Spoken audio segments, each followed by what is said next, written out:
Take a moment right here, feeling like it's out gear, driving towards the sun with a rose and a gun. Feel the wind in my hair, going nowhere I swear, like an outlaw on the run. Dangerous but it's so fun, running, running, no. Hold on, don't let go. Running, running, no. Keep running.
Told my boss that I'm done.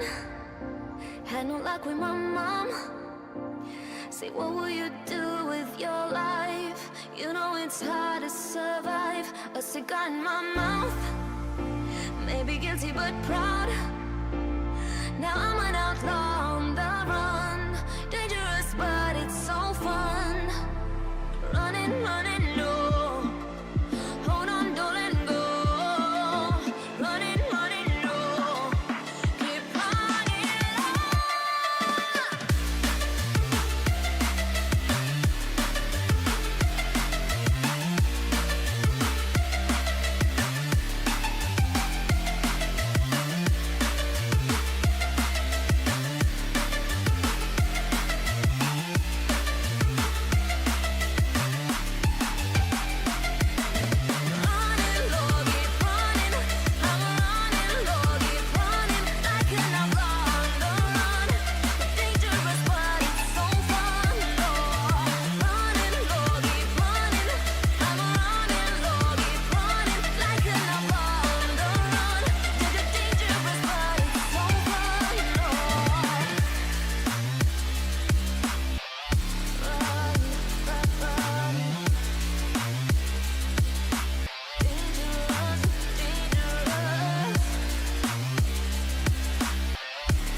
What a momentous occasion. Welcome everybody into the LPL English unofficial broadcast as we have arrived at our upper bracket finals. And more importantly, we will be sending our first representative of the LPL to the mid-season invitational tournament by the end of today. It will be myself and Bloxer taking you guys through this heavyweight bout between Billy Gaming and Anyone's Legend. Bloxer, I mean, it's hard to contain the excitement you've got to have for this matchup ahead of us. Oh yeah, these two teams have had such interesting times throughout the entirety of this year, coming in with such different expectations. BLG off the back of a brilliant 2024, we were expecting them to just be more of the same. They did not manage to have anywhere near as good of a time of it, didn't get sent to first stand, had to make jungle swaps. AL coming in as kind of underdogs, you know, a good team with a lot of players that we thought had some potential, but weren't necessarily expecting them to be at this point right now. It could not be more exciting.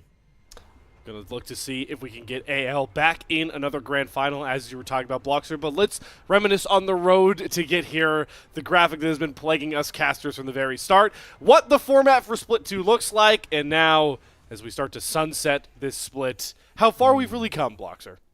Absolutely. I mean, it's been a crazy format, right? For the Group of 7 teams, they've played a ridiculous amount of games. They've not had it easy. 18 best of 3s to get to this point. Play-ins, all of those great things, but right here, right now, this is where it's most exciting, right? I think I've really enjoyed this split, but here, where you've got yourself these best of 5s, where everything is on the line, getting sent to MSI, it's what all these teams are waiting for. And like we talked about, getting to that grand finals solidifies a spot at MSI. So you can see our full bracket here, and it gives us a bit of time, Bloxer, to pay our respects to the new Cinderella team that none of us had on our bingo cards for these spring playoffs. Shout out to WE down there, Hell 6th yeah. seed, looking to make the run. Hey, I knew it. I knew they were going to be beating. I knew it was going to come through yesterday. Had that 3-2 prediction for TES. Respect. Monkey believer all the way through. And honestly, it's been so fun to watch, right? I think an underdog story, a comeback story, is one of the most fun things you can possibly have.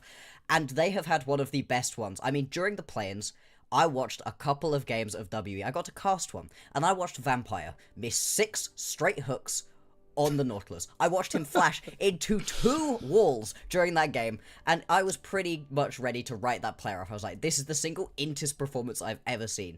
But he's gotten better and better and better. Monkey has been looking better and better. The whole team has just gelled together, and they've come from a point where I was like, not so sure about them, to like, hey, I'm a believer at this point. Yeah, the LPL English chatter in the Discord has definitely gotten a bit crazy with WE, but hey, gotta love the story. They potentially could be meaning the loser of our matchup, depending on how their IG series goes. But it's time to introduce our heavy hitters, our two probably best contenders for Split 2 finalists, Grand Champion. We'll start with Billy Gaming, of course. In the top side, it's going to be Bin, Bait-Chuan, that new jungle edition like you talked about, Bloxer, the golden left hand of maybe the LPL as a whole, Knight in the mid lane, Elk and On to round out the bot side that is really picked up their consistency and been a part of a number of reasons why BLG might be the team to beat ever since they've got their run going from the middle of the Rumble stage. Exactly, right? This is a team coming into this year, super high expectations for them, right? They are so close to being able to pick themselves up that World Championship in 2024, and all of a sudden they come into 2025, they don't even make it out of their group in Split 1. On top, Thundertalk managed to beat them out for that one, right? Bait-Chuan over on Thundertalk. Absolutely crazy for them, and it just never really got better until the point we get midway through Split number 2, they make the swap, they bring in Thundertalk's jungle, Bait-Chuan, and yeah, he's not this massive explosive piece for them, but it's just making it better and better. And you can see right here some clips of what BLG's last couple of years have looked like. They've had such a good time of it recently. Because the important thing is to remember, obviously, BLG win here, they go to MSI, but more importantly for this organization, they keep the streak alive and go to 3 straight MSI finals, something no LPL team has ever done. And obviously, they hope third time is the charm, knowing if you are an LPL historian like many around this stream, that it's nice to get to that final, but winning it is the real goal, obviously stated, Bloxer. And a lot of these clips for guys like Elk, On, Bin as well, just having played. They got to have these memories in the back of their mind, even now, knowing the stakes of this very matchup against AL. Yeah, I mean, you're watching this one, right? JDG back in 2023, picking up that championship title and being beaten Who's that by mid laner Knight. on the other side? Yeah. Oh, yeah, I was going to say. This little guy here absolutely wrecks them. You see that in the 2v2. That's the sickest play, I think. But honestly, Knight just dismantled them the entire time. Yagao really wasn't able to play that one through.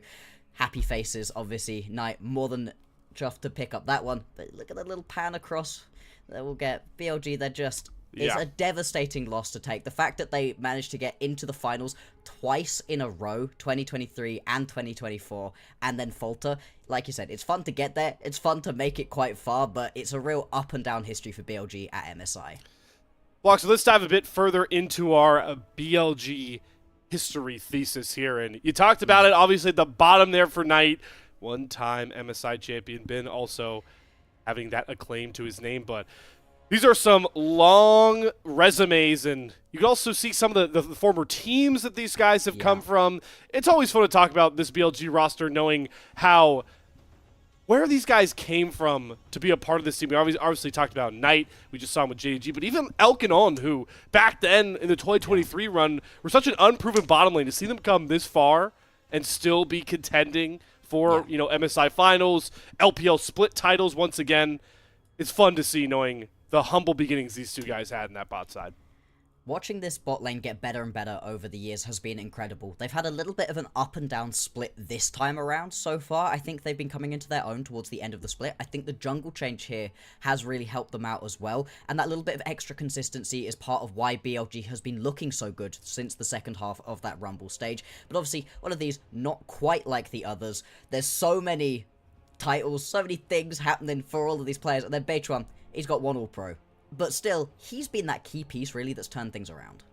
Yeah, it's a big part, and we're going to get a lot more into it, what Beitron really adds to this team and how he fits into that BLG playstyle. But we can't hold off much longer talking about their challenger, Anyone's Legend, the former grand finalist squad from Split 1, looking to try and maybe repeat the same formula BLG had back in 2023. Definitely helps that they've got the coach that helped do it. Tabe, obviously the head coach of this squad, but it's Flandre in the top side, Tarzan in the jungle, Shanks mid lane, Hope and Kyle to round out that bot side. And those last three names, Bloxer, really feel like the key to the ceiling with Anyone's Legend. What can you get, especially out of Shanks and Hope, to take this team to another level? Flandre and Tarzan, right? These are players who have been around the block. They know what's up, and we kind of know where their ceilings are going to be. They're incredibly good ceilings, right? You're not going to be disappointed with the performances from them. But like you said, it's those last three names we mentioned who you're really looking towards to be those big carries, who are these exciting new parts of the rosters that have really been able to find themselves some great success during this split. AL, again, like all of our teams that we've had during this Rumble stage, 18 best of threes, everybody is bound to have some ups and some downs. But this bot lane has been looking really, really good. Hey, you want to go recency bias. I'm willing to state it as we look back to their AL Series 3-1 win over Weibo. That might have been the best series I've seen from Shanks, at least I'll say in a best-of-5 capacity, especially these last two games. His Silas did not disappoint like it rarely does, and then the Ari game was sneaky good at closing out. You'll see in some of these clips the charms he's been able to land. Again, Shanks especially, if he can play to this caliber, I'm not going to go out crazy, Bloxer, and say he's going to be able to beat Knight, but you don't have to beat Knight for AL to be successful. You just have to play your game, Shanks, and this game I hope he keeps in mind after he helped dismantle Weibo Gaming. It's a really interesting spot where, yes, when you look at these two players in isolation, who's the stronger? It's Knight. Knight was so easily the best mid laner that we had during the regular season and has looked just on form during this playoffs as well. But the mid lane is in an interesting spot where you can just handshake the matchup, right? You don't have to be going toe-to-toe constantly. The Orianna, the Azir, those are absolutely fine pickups that sit really far back in the lane, are very unlikely to get taken out, and it isn't like Knight has been playing a bunch of these super aggressive picks and trying to punish his lane opponents so much. Hell, he's had some Galio performances for himself here in the playoffs. He's okay with being one of the pieces of his team rather than being that main guy for his team, which is a very interesting departure from what we expected from them previously. But that means here for Shanks in the mid lane, right, you don't have to worry about it quite so much. You can chill a little bit in this mid lane and then show up in these team fights as he's been doing brilliantly throughout this split. And the team fight was the one thing when we ask, with the high ceiling we've given Anyone's Legends, can they consistently meet that par? And part of it was Shanks. a big thing of it was hope as well. And this last series really bodes well. And even against BLG, right? You know what an AL early game is going to look like. You know what Tarzan can bring to the table for you. It's really about, especially for hope as well, can you bring that classic marksman performance in those later fights to get them these wins against BLG, knowing the huge stakes that we have on tap here. But we've talked about it a lot, and it's obviously going to be our featured matchup of this bout between BLG and AL. We got to talk more about the mid laners and dive into some of these stats, because as much as we put Knight on this huge pedestal, like we talked about, Shanks, stats-wise, has been on par in a lot of ways, if not outperformed, mainly in that KDA, bringing it over from the Rumble stage. He's been looking so strong right here. And a big part of why I feel like AL has been exploding to that next level, right? As we were talking about, these younger, less proven players are such a big part of this AL roster, and he's been a main focus for them. As you said, performances on champions like the Silas have been awesome, but honestly, he's been performing on a ton of different things so far this split. During the regular season, was able to pull out some pretty big performances on the more standard stuff. Had a great Orianna, had a great Azir. All of these champions were looking good for him, and it's just the way that he's also been able to work alongside his jungler, alongside Tarzan, to get into these other lanes and make the other lanes look explosive as well. Yeah, gonna be such a big part of this facet. But you saw the description under Knight, obviously talking about title for BLG. It's been the question ever since the start of Split 2, right? Is how much can they get out of their jungle role? Beichuan been a really healthy injection into this team, and when going up against Tarzan, we thought it'd be a very fun, aspect to see how diametrically opposed these guys act for their teams. And it even starts with the champ pools. Mainly, I want to point out the fact that, Tarzan has some unique champions that he brings to the board that Beichuan doesn't, but ever since Beichuan got away from Thunder Talk, it's been kind of a routine pool that he's had to play because that's just what a BLG jungler has to do. Yeah, it's an interesting little bit where, as you said, BLG forces its junglers through their just playstyle into these slightly more supportive roles. Everybody ends up on Sejuani duty. But I think that's why they brought in Beichuan, because he looked at his best when he was on Thunder Talk on these champions. I think back to his Skarner specifically, that was a big part of why Thunder Talk was able to do so well for themselves during split number 1, and it doesn't seem like he minds so much to be put on these less aggressive carries, but it does slightly limit out the different drafts that you can go towards, whereas like you're saying, right, over on the AL side, you can play whatever the heck you want right here. You don't have to be worrying about what the different picks could possibly be for Tarzan. He's going to bring anything to you. Yeah, exactly. I mean, he's been smashing it on the Neferi specifically, and we'll be looking at that during the draft phase, see if that one slips through, because if it does, oh boy, you'd better have a real counter in your back pocket, BLG. Yeah, Blockstar, I'm glad you called that out. I believe Tarzan is double-digit games on Neferi this split. Beichuan is 1, so that's a very fun champion that we're going to watch in that matchup. But as much as we talked about the lane-to-lane matchups, the 5v5 of the players, this matchup goes even deeper in those historical roots, knowing our coaches for this one. Obviously, Tabe used to be the head coach for BLG when they made that first MSI Finals run. Ever since then, we've seen the reins, given over. And now, with Maokai exiting big way, he steps up as the head coach for BLG. So now it is Tabe taking on his former understudy as that assistant coach. It's just awesome to see these two get to clash head-to-head, knowing the stakes for BLG for the MSI, and AL looking to get their first invitation to the mid-season tournament.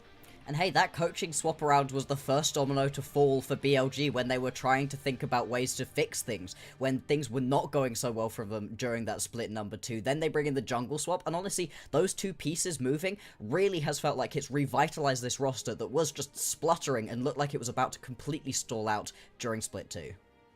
Obviously, a big part of, getting going again is obviously going to be confidence. And confidence is something that AL are looking to kind of instill in their mid laner. It was interesting to see Shanks talk about his matchup against Knight, how he kind of felt it was like almost a defeatist approach there, Bloxer, that he's like, it's Knight, what am I supposed to do? Well, Flandra and the rest of the team, I love it. They're here to hype up their mid laner, all right? They need him to perform, and, well, I mean, look at the hands he's ready to bring to this matchup. Yeah, he's ready. He's ready to go toe-to-toe and bring the fists right here to his lane opponent. And you've got it, right? You've got it. You cannot be scared right here of Knight. You cannot be sitting too far back up against this guy. And I love that the AO members have been trying to lift up their mid laner, right? Hey, what a confidence boost it would be if you're able to come into this game number 1 and actually pick up, I don't know, a solo kill or just beat out onto this BLG mid lane, all of a sudden you're thinking, hey, no, I can do this. I can do this. I think the thing is, though, you got to keep your head on straight. Even if you do kind of lose a lane tonight, that doesn't necessarily mean the end of the world. Mid laners can certainly carry in this current meta, but they're not in the same position they were a couple of splits ago where, yeah, I mean, your mid laner pops off and the game is done. Yeah, and obviously BLG, as good as they've been, they're still a team that has their mistakes. I think they're still not a very polished macro team. That's a space that I think AL has a pretty big advantage in, especially the early phase. So I'm glad you pointed that out, Bloxer. For Shanks, keep your head on straight, play with some confidence. You got a team around you that's back to support you. Look what the support of a team altogether did for WE, if you want to take a page out of that lower bracket. But speaking of WE and speaking of predictions, it's time to take a look at where us as a caster crew and also all you lovely people on Discord are currently slated this series.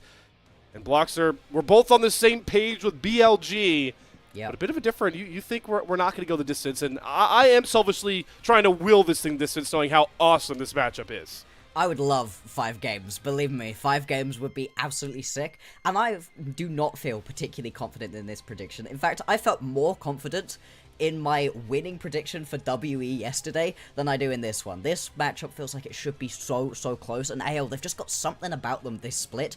The thing is, BLG, this revitalized BLG that we've been seeing recently, just seems so solid overall. It doesn't feel like they're trying to overplay through any of their lanes, as AL can occasionally do. Still, the 3-1 prediction, I won't be mad about being wrong about it, I gotta be honest. Hey, Bloxer, all I'm saying here, we got the numbers on the predictions as well. I want to shout out to Prey, who has taken a bit of a hit. Used to be leading all the prediction points. Down at third, still with 10. But, Bloxer, you color casters are nowhere near this leaderboard. So what's the cope here? Am I going to hear the, it's a chaotic playoff, so of course the play-by-plays predict better? Or, what's going on? It's chaotic.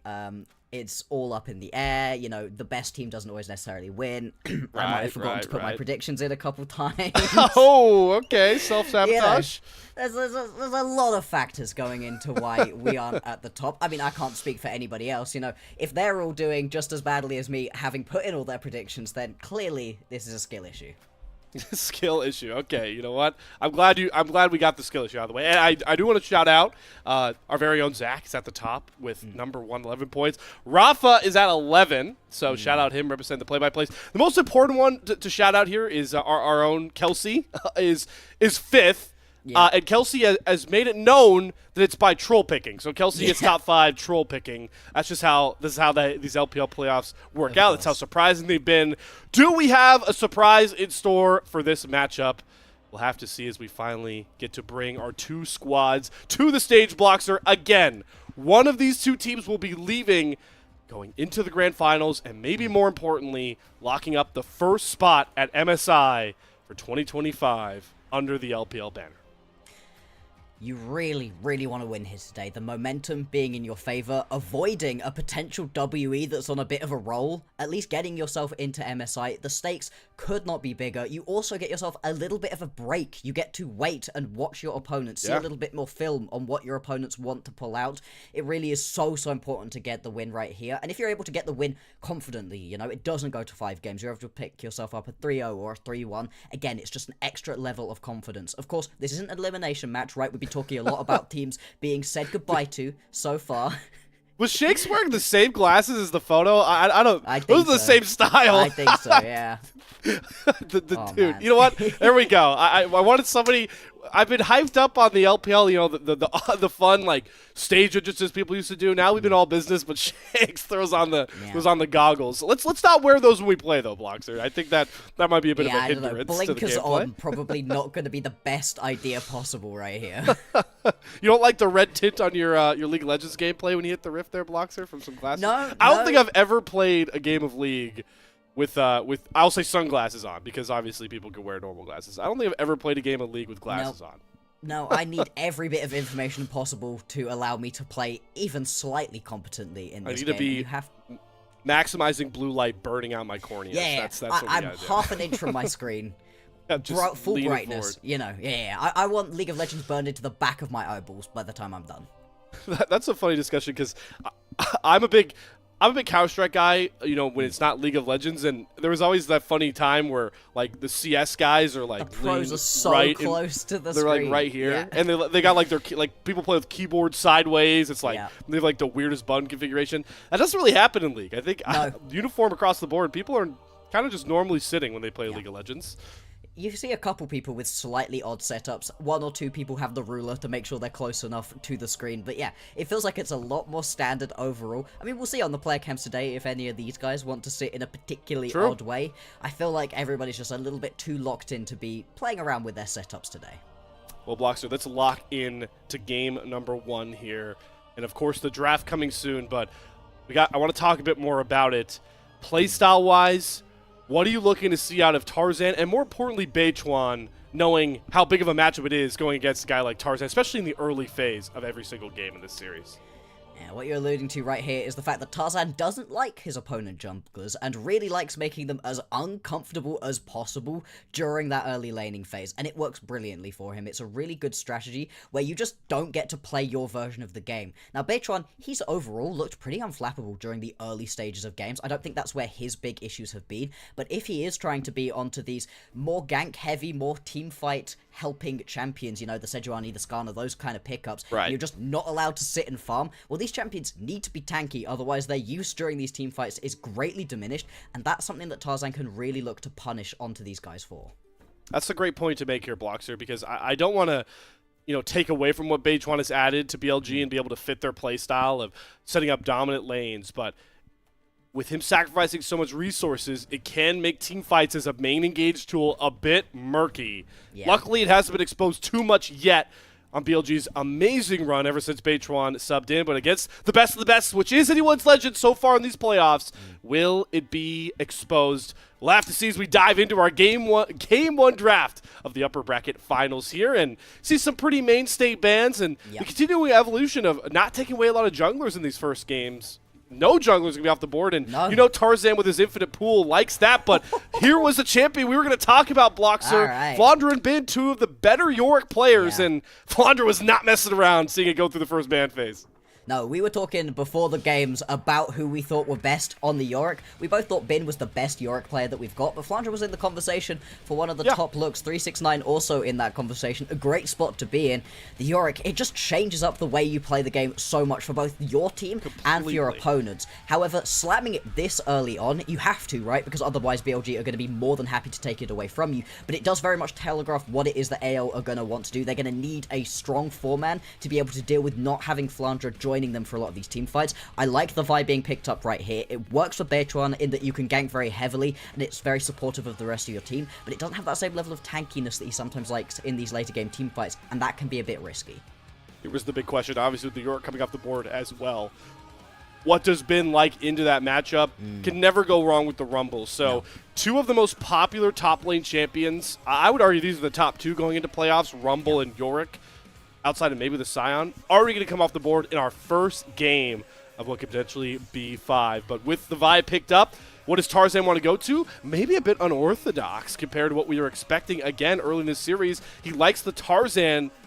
He likes the Wukong angle into the Vi, and Annie to come around as well. I'm liking the 4-stack that AL already creating, like you talked about with Yorick, having to kind of play his own game on the side lanes. Yes.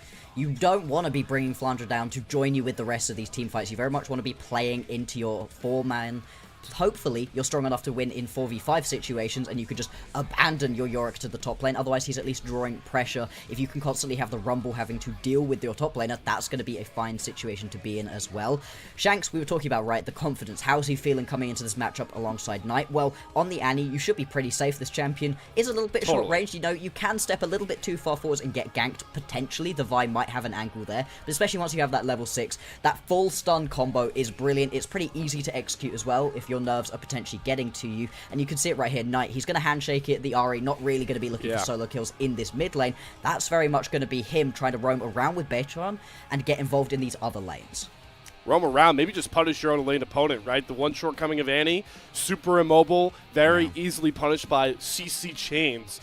Do I expect to see cease and desist and full RE combinations coming across? Like we talked about, BLG always about getting mainly their solo lanes ahead. Most of the time it's been Knight, and he's in a premier position to do that in game number 1. Now we shift focus to talk about these bottom lanes, which have been really the most inconsistent parts, I would say, of both of these teams across those 18 best of 3s as you talked about, Bloxer. I really do like the ban right here of the Xayah. I wonder if the Ezreal might come off of the board as well. A couple of the very safe pickups for AL's bot lane. And like you said, there's been a ton of explosivity down in the bot lanes just in general. These two specifically, where sometimes they're looking great, sometimes they're looking badly, and I think that applies to both of these bot lanes. I think Elkanon in the most recent couple of series have looked a little bit more consistent than their lane opponents. They're not going to have to play into the Lucian Nami, and I think that really helps them as well because that's such a potent bot lane. Instead, actually going to be the Kai'Sa taken off of the board. The full dive composition, something they were potentially worried while thinking about. And because you're leaving your picks of the bot lane and the supports so late into this one, this is a real pinch onto the ADC pool. The supports, though, still sat pretty wide open. You've got a lot of these aggressive pickups still very much available to you. I like the Ezreal ban. You want to take away safe 80 carries for Elk to play with the rest of his comp. Very mindful of diving forward with the Ahri and the Vi like we already talked about. So the Ezreal's a really good ban. Are we going to see Elk commit to this Senna bottom lane combination with On? Haven't seen that a lot from Elk and a lot of these LPL 80 carries just yet, but I still like the Jhin pick. This is just all about single target lockdown. BLG, they want to make it a point to try and take one per carry out of the fight every time, but instead they're going to opt for that scaling threat as the game goes on with the Senna. Does hope to want to try and match in, and necessarily how. He's offering a couple of options in the Smolder, the Jinx, even the Tristana we've seen come out in spots like this. Yeah, there's a lot of champions that can scale really well into the later stages of the game and that just sort of handshake their way through the early lane matchup. I think once you have things like the Lucian and the Kai'Sa taken off the board, the Kalista was also taken off the board earlier on. Realm Misfortune? You could do, although I don't love that in a situation where you're trying to play the 4v5. That, I think, indicates to me that Flandre all of a sudden wants to be joining up with his team for a little bit more of the teamfight Yorick. You can use that cage a little bit effectively to make more of a wombo combo happen if you want it. I think also into the Vide, that's a very immobile carry that you'd have to worry about. Yeah, I think I like the Jhin a little bit more, give you a little bit more safe, a little bit further back. Of course, anytime you take yourself the Rel and the Alistar is still available, that Premier counter pick is just so easy to grab right here for BLG. We talked about in the pre-show, Bloxer, how much the mid lane is going to be the highlight. And already through this Game 1 draft, the one thing that screams out to me is that BLG, with their Vi-Ahri combination and the Equalizer, where do you want to go with that route? Who do you want to target? You talked about how the Jhin plays very far back. Flandre is likely going to be playing weak side constantly. You never want to commit one of those ultimates onto Tarzan with the Trickster available. Shanks is going to be priority number 1 in every one of these skirmishes and fights targeted by this combo for BLG. How apt, knowing the hype of this matchup between Knight and Shanks. Absolutely, and what a scary position to be in as Shanks. You highlighted it, how terrifying, he's pretty immobile right here. If you're in a good spot, if you get yourself quite far ahead, that's a brilliant way to be able to play out these games. You could just flash right in onto your opposition center, delete her off of the map, and wonderful. I think even if you 1-for-1 that trade, you're going to be more than happy, especially if Tibbers survives for a little bit, can deal a little bit of extra damage on the back end of those fights too. That's fine for you. The thing is, if you get one-tapped right at the beginning of these fights, as we're expecting BLG to be looking for, that's a way for BLG to play out these fights. I think you're also right in pointing out that we have a little bit of a lack of lane pressure right here for AL. The Wukong likes to get early ganks going, can fall a little bit behind without some early pressure being put down, and doesn't really have these lanes that are either set up for him to be ganking into heavily, or that really even have the pressure to make it happen. But you know what a Wukong from Tarzan does into this Vi matchup for Beichuan? Definitely wins the 1v1 skirmish battle if you talk about those junglers playing right into Tarzan's wheelhouse. How we know he dictates the early game. That has been a huge marker for AL's success, but BLG have been dominating playoffs in the second half of Rumble stage, playing through amazing laners like Knight and Ben and just smashing their opponents home. Can they do it against the other upper bracket finalist? We'll have to see in Game 1 as the loudest Gyos of the season bring us into our series. Everything to play for. Finals, MSI, Pride, mainly pride, I think, in this situation. Everything else, that's gravy on top. But these two teams, they really are looking like the best that we've got so far in the LPL here in split number 2. And proving that to yourselves, being able to take down such a quality opponent right here, would really give you so much extra confidence going into those finals, going into that international we've got coming up later on in the year. You can see already Tarzan stepping up, making sure he knows where Beitwan is at. Expect to see a lot more of that going forwards. We already have skirmishing breaking out potentially in this mid lane, like you highlighted. Kyle just swinging over to AL to make sure that Tarzan can get some early vision down.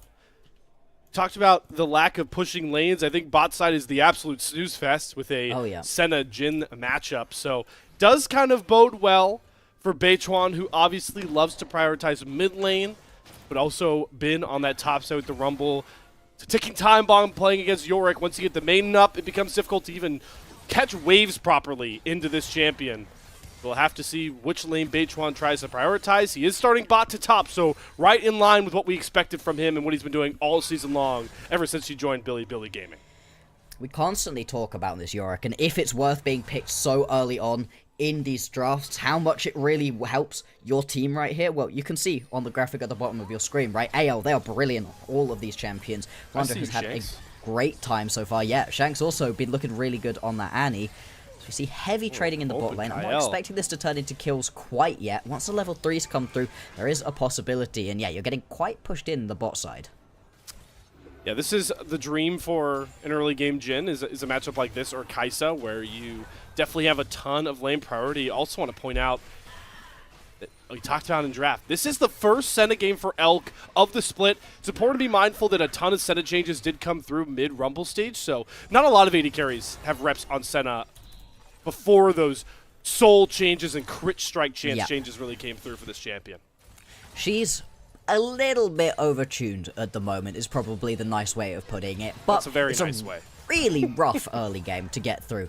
The thing is, the way that the soul scaling has been changed for her right here means that in the later stages of the game, even if you're behind on what you would expect to be the normal good soul pacing, you still end up in a really good spot later on. And you can see once we get to those 3-4 item marks, once we're 30-35 minutes into the game, this Senna hits like an absolute truck. Definitely been keeping track of that soul count, and obviously outplays into some of those crit itemizations. But for now, see Kyle and Hope consistently getting that push. Tarzan, full cleared top to bot himself. Won't likely manifest in much besides a crab trade. See where Beitwan wants to go after this first crab with a bit of a timer. Ben has a pretty big shove going in top side, and Knight not going to call for his jungler to give him prio mid lane just yet, so both junglers going to settle in and go for their first clears. Maybe not what we were expecting out of such a diametrically opposed jungle matchup as we've hyped up. I think the thing is, right, both of these compositions are going to be quite comfortable once we get to these skirmishes, once we get to these team fights as well, so there's no reason to throw everything away. And you also do sometimes get just slightly slower paced games during game 1 of a best of 5. You want to feel out your opponents a little bit. Of course, the last time that these two teams faced during the Rumble stage, BLG, they got the win 2-0. That was when they were really having that resurgence at the end of the second round robin. So right now, BLG feeling good about the way that this early game has gone so far. A little bit of a freeze coming through as well, just potentially trying to drag the AO bot lane a little bit too far forwards while they've got Beitwan in the area. But the reset coming through from Hope should be all good. I'm glad you called out that last matchup, though, because the main takeaway I had from that 2-0 for BLG was the mid lane matchup fully Knight dominated, and even bot side. I think Elk really outperformed Hope in that one again, like we talked about. Shades of 2023 BLG with Elk and markedly Elk alongside On. Those unproven talents that are now proven. Can the AL side of that coin meet the mark to knock down what have been the real title holders of the LPL? Maybe not last split, but for the last year or so nonetheless. Yeah, they've been completely and utterly dominant in the LPL for a while at this point, have BLG, and internationally as well. It would be a real shame to not get to see them at MSI, whether they qualify now or they qualify a little bit later on. Kyle potentially looking for a little bit of aggression. Hang on. Crash down, lines up the deadly flourish. Elk going to take a ton of damage here. The force shot going to be denied. Good stun there from On to make sure Hope can't threaten a flash or even more damage out of that Jhin combination. But like we talked about, very weak Senna early game. Starting to amount a lead here for AL. Yeah. also going to have the wave shoving against them, so this is going to be a pretty rough lane state for Elk to return to, and they're not going to be calling for the swap, it looks like. Nope.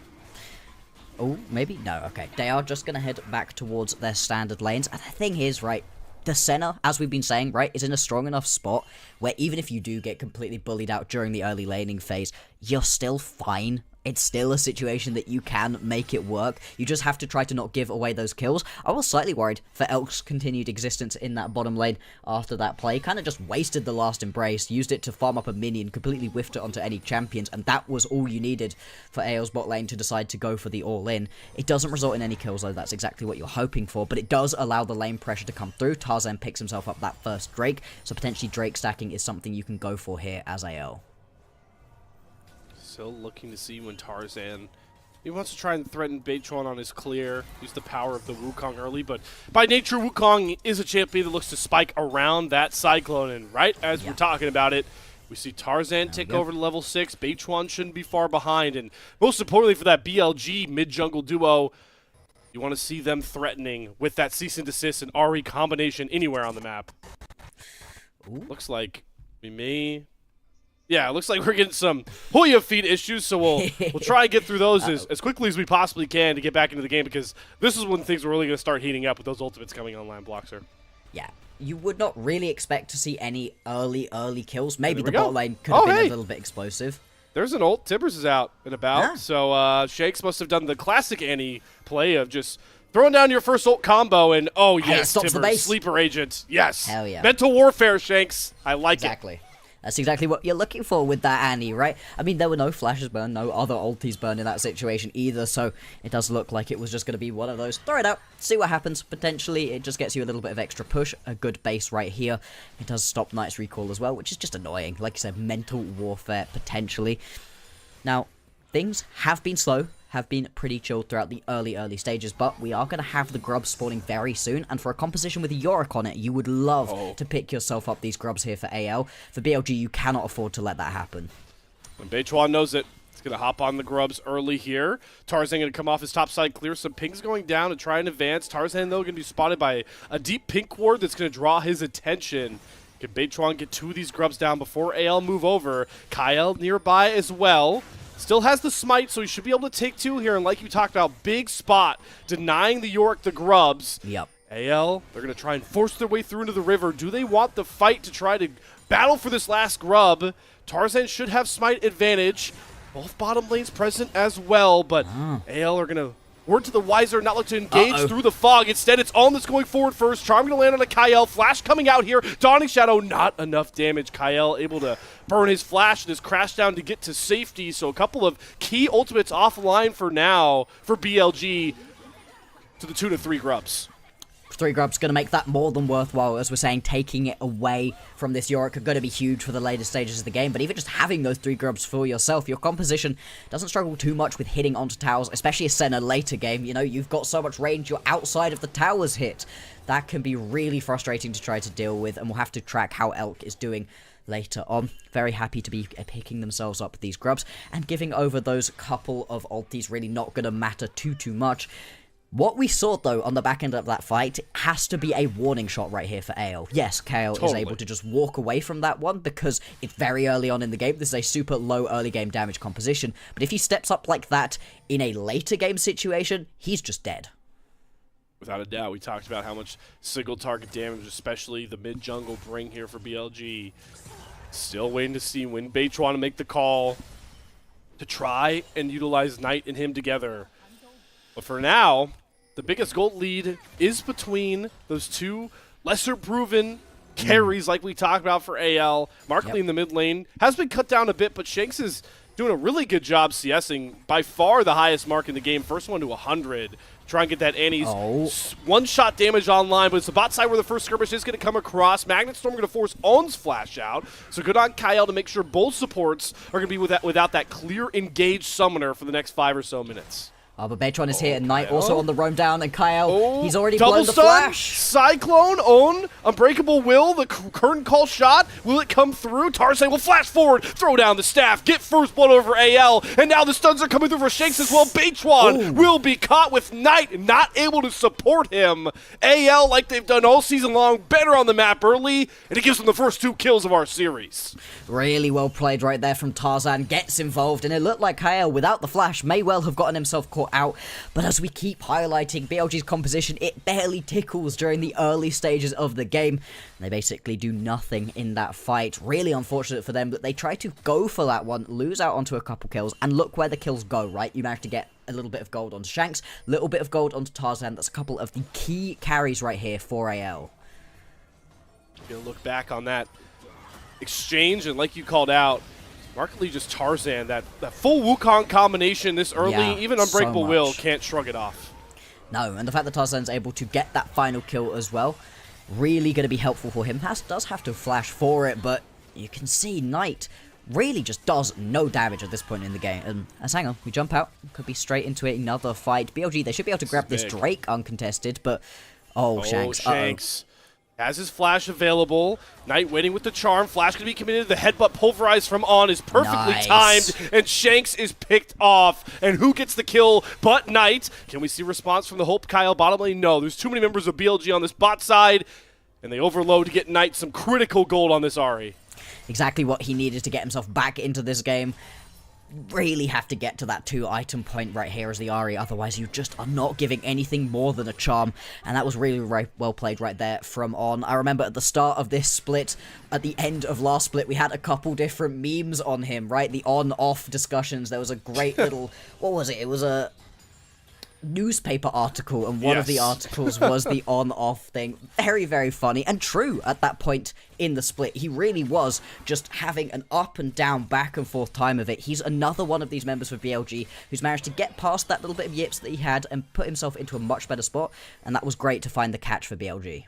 Also one of those members, a part of that 2023 team that helped solidify so many of these mainstay Billy Gaming players as real threats on not just the LPL top stage, but the internationals. And like you called out, to see On get back to that sort of ceiling, really cool to see, knowing he's matching up against the next young prodigy that we've always hyped up, our first team All-Pro support in Kyle on the other side.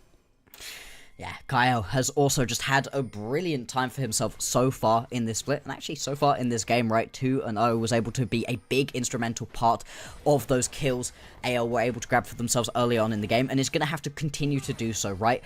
We've talked about how there's quite a lot of single target damage available to AL. Well, he's a bit of AoE CC that they need to really pull everybody in. Tarzan as well. Those two working together has been a great combo for AL this split, and is going to need to show big time here in this game.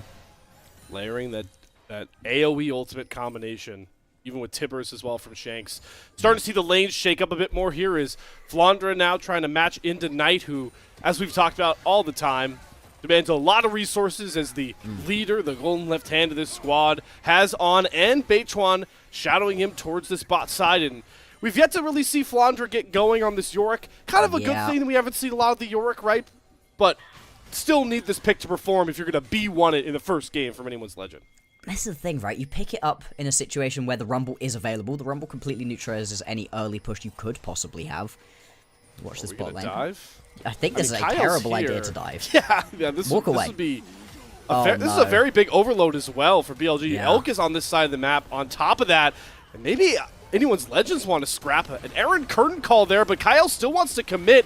On has already popped the Unbreakable Will. No damage really coming across just yet. Dying Shout for the protection. There's the cease and desist down. They try and lock down Tarzan. Cyclone comes through. The Equalizer does whiff. Doesn't find any mainstay. Carries. Beitwan bails out. Elk trying to heal, but here comes Tibbers from Shanks. And they've got Bin sectioned off, and the bouncing grenade follows over the wall, and now Tibbers is going to throw down onto On. No, it's going to be Hope. No, yes, it is Tibbers. Another Tibbers highlight play in the LPL.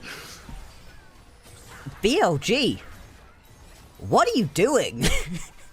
What was that? That is a baffling play right there from BLG. Good on AL to notice that BLG had decided to just pitch a tent sit bot lane, not really do anything. They were considering a dive onto Flandre, but you really don't want to be diving onto this Yorick, not when you've got a couple other members in the area, and Kyle, he sees the opportunity, finds the play, but as much as it's good for AL, it is just baffling from BLG on why they decide to go for it like that. Baytron immediately heads towards the top side of the map to try pick himself up this Herald, but he's just leashing it for his opponents. Yeah, trying to solo a Herald, half HP Vi. We talked about it, right? BLG have been the hottest team of the playoffs. Sorry, WE fans. But they are mistake-prone in the macro department. And like you called out, already some questionable decisions that anyone else may let slide, but not anyone's legend. No, they're immediately going to turn around and punish. Bon has to blow that ulti right at the very beginning of this fight. And then at this point, you shouldn't be TPing into this one. You really just have to accept that the team has made a whoopsie. Bin jumps in, as you said, completely whiffs on that ulti. If he lows that down vertical, he probably actually picks himself up at least Kyle, and this isn't as much of a disaster of a fight, but instead he ends up getting taken down. The bouncing bomb grabs that last one, like you said. Tibbers time. Yeah, grabs this last one. Tibbers, he's the best bit. He's the best bit of this composition right here. Hope was really hoping to grab himself that kill, isn't quite able to do so, and you can see the AL fans going to be well happy with having picked up that one. Interesting though that Shanks grabbing his second kill of the game. Still, the Knight effect in tow. The only member right now for BLG that claims a gold lead is AL are starting to accrue a decent amount of the stockpile. And again, talking about how these teams stylistic operate. Out of the early games so far, AL, Bloxer, it feels like the game state that they've had so much success with in BLG, when they struggled, it was not being able to carry early leads into the mid-game to support their aggressive style of fighting. So, point to AL so far in the opening 17 minutes of our series. Absolutely. BLG, they very much like to have Baytron help out the lanes, get them ahead, and then they carry his slightly weaker late-game team fighting through. When in this situation, he hasn't really been able to get his lanes ahead at all. It's pretty criminal as well when you're on the Vi. This champion can gank so effectively. He's level 10 now, right? He's had 4 full levels with that ulti that should just at least guarantee you a flash away from your opponent, if not getting that kill every single time. Just hasn't been able to do anything for it. Yeah, I mean, this is the thing, right, with drafting yourself a composition that has so little damage. They just can't go for these fights early on. AL, they're in complete control of the map. AL just sticking as a wrecking crew, that 4-man draft like we were talking about. It's really hard for BLG to break that line by this point. They're going to have to get creative, or AL are going to have to over-index as we see a game of teleport chicken there. Yeah. Flandre and Bin, or no, let Flandre and Knight teleport over to that bot side, but it's Shanks on the flank that burns both summoners with a snap of a finger out of Elk. That's the Tippers effect. It's going to set up Shelly for a second crash. This is textbook AL macro gameplay. They were just so on point, moving around the map as a hit squad, and they're about to try and knock down another turret off the back of it. And with Flandre and this Yorick, they should be able to do it. The play's going to trap on in place as well. One Herald gets them a tier 1, a tier 2, and a crack at the mid-tier 2 as well. That's just so much raw gold, Bloxer.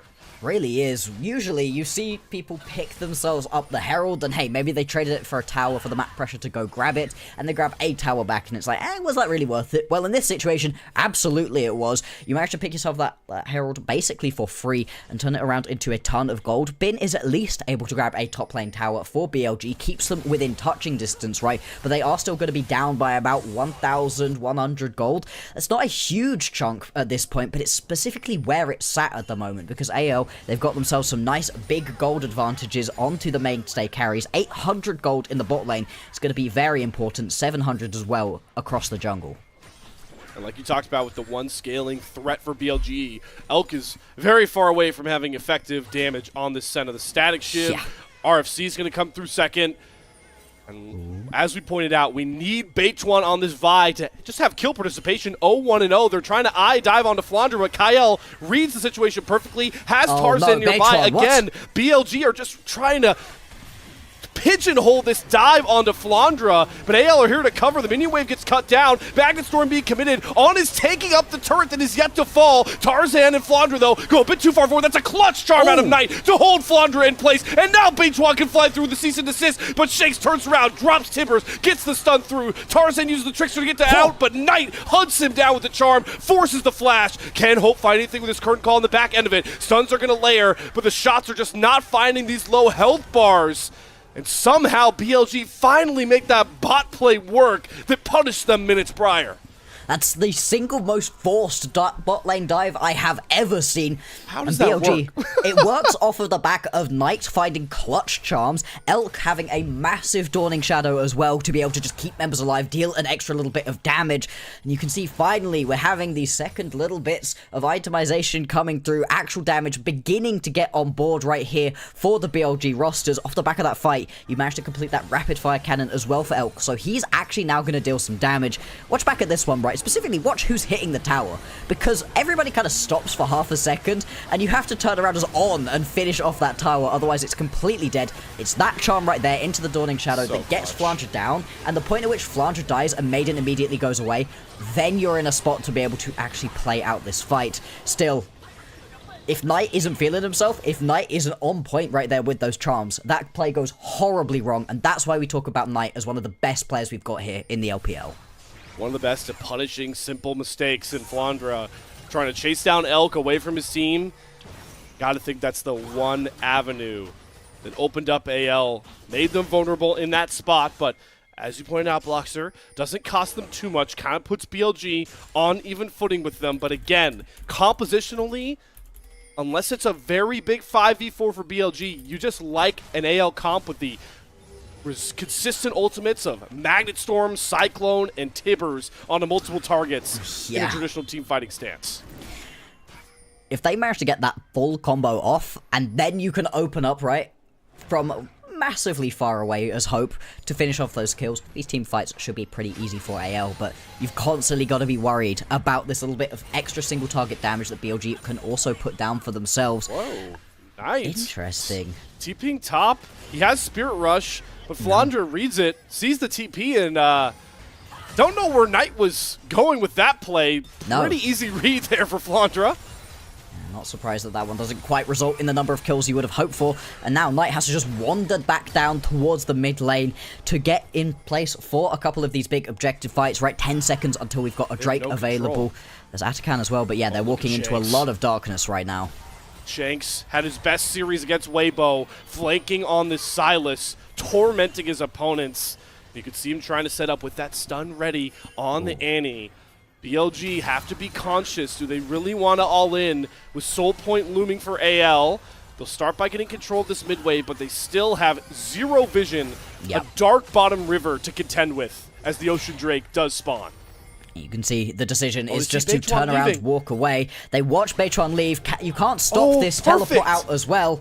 And this is just going to result in a brilliant little play right here for AL. They bait the members of BLG. They make it so uncomfortable for them to potentially step up that they just don't bother. But it's not just the Drake down here. It is also going to be the Atakan picked up on the backside of it as well. AL, they are trying to walk up. They don't want to give over both of these objectives, but what can they really do? Bin has teleport, so this could be a 5v5, but Shanks is unspotted on the top side of this fight. On is going to flash in the bush. See Shanks, watch the Atacon go down. That's a weird start. Shanks flashes, get the Timber stun, but Knight dodges it with a Spirit Rush. Problem is, Beitwan is lost on the front side of the fight. Bin is trying to corral all of AL in place, but the stuns are layering. The knockups are coming through. AL will not relent to the might of BLG. They get Atacon, they get the Drakes, and they make out with 2 kills to none, all up anyone's legend.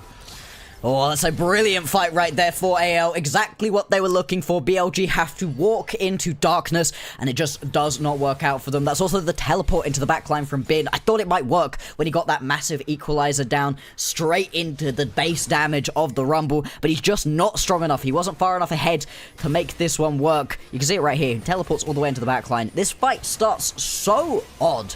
With On flashing, he's so worried, right, about where it is that Shanks is, that he flashes to initiate the play. Interesting. Now, Shanks whiffs horribly right there. He misses everything. and that should spell disaster. Unfortunately for Bin, the turnaround is just a little bit too strong, and you're still not at the point where you're dealing massive damage here as Elk.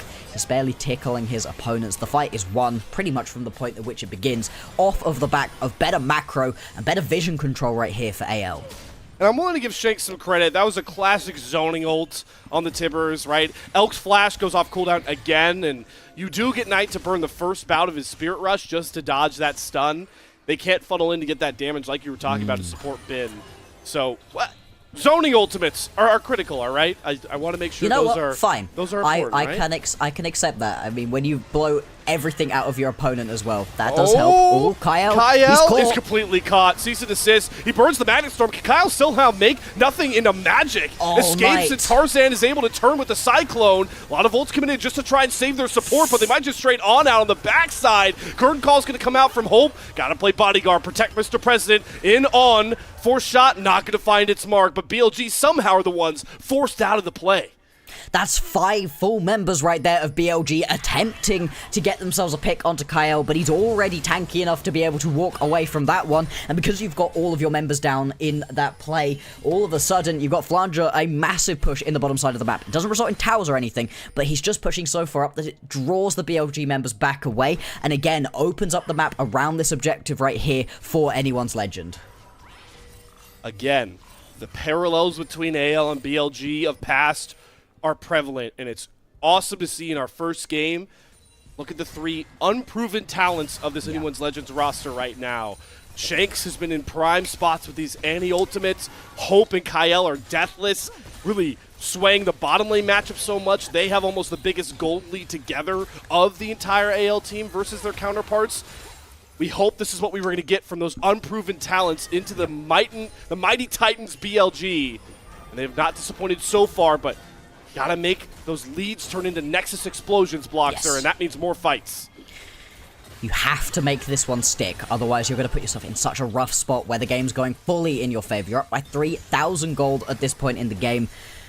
Up on the soul point as well, and AL, they're looking to kick this battle off with a victory, put them one step closer towards securing that MSI spot here in 2025. The Baron, the big objective at the moment. 1 minute until the Drake, which will be soul for AL, is up. KL, potentially caught again, is just able to get the crash down over the wall, so is going to be able to survive. And yeah, every single time he steps a little bit too far up, he's got the rest of his team at his back, and the relative amounts of mobility that Rel has getting him out of this one. Is that Baron started? I think they started it. Yeah. AL. Oh, wow. The two-man. Beituan and Bin, they're fully set up for this dragon. AL has no idea. They don't know. They have no clue. Billy Gaming, a team that has made some macro mistakes already in this series with the gutsiest call in our opening match.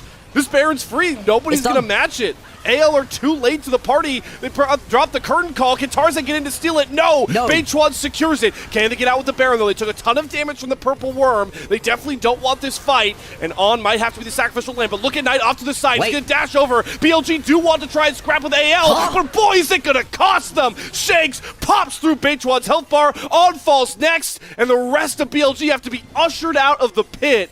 They could have gotten away with everybody. But instead, they're going to lose 2 members, and now Ocean Soul for sure. The decision-making out of BLG is so questionable there, and it's off the back of a brilliant play. Sneak away that Baron, 2-man it. Everybody on ALG caught napping. They have absolutely no clue. And with the Baron empowered recalls and 30 seconds left on the timer before the Drake spawns, it's real easy for them to just be able to run away, press B, and come back and potentially fight 100%. For this soul. Instead, they lose the soul. Yes, you still got a couple of Baron buff, but you lose it onto a couple of members you would have very much liked to have had it as well. BLG just making some baffling decisions so far in this game. Maybe there's some nerves coming through.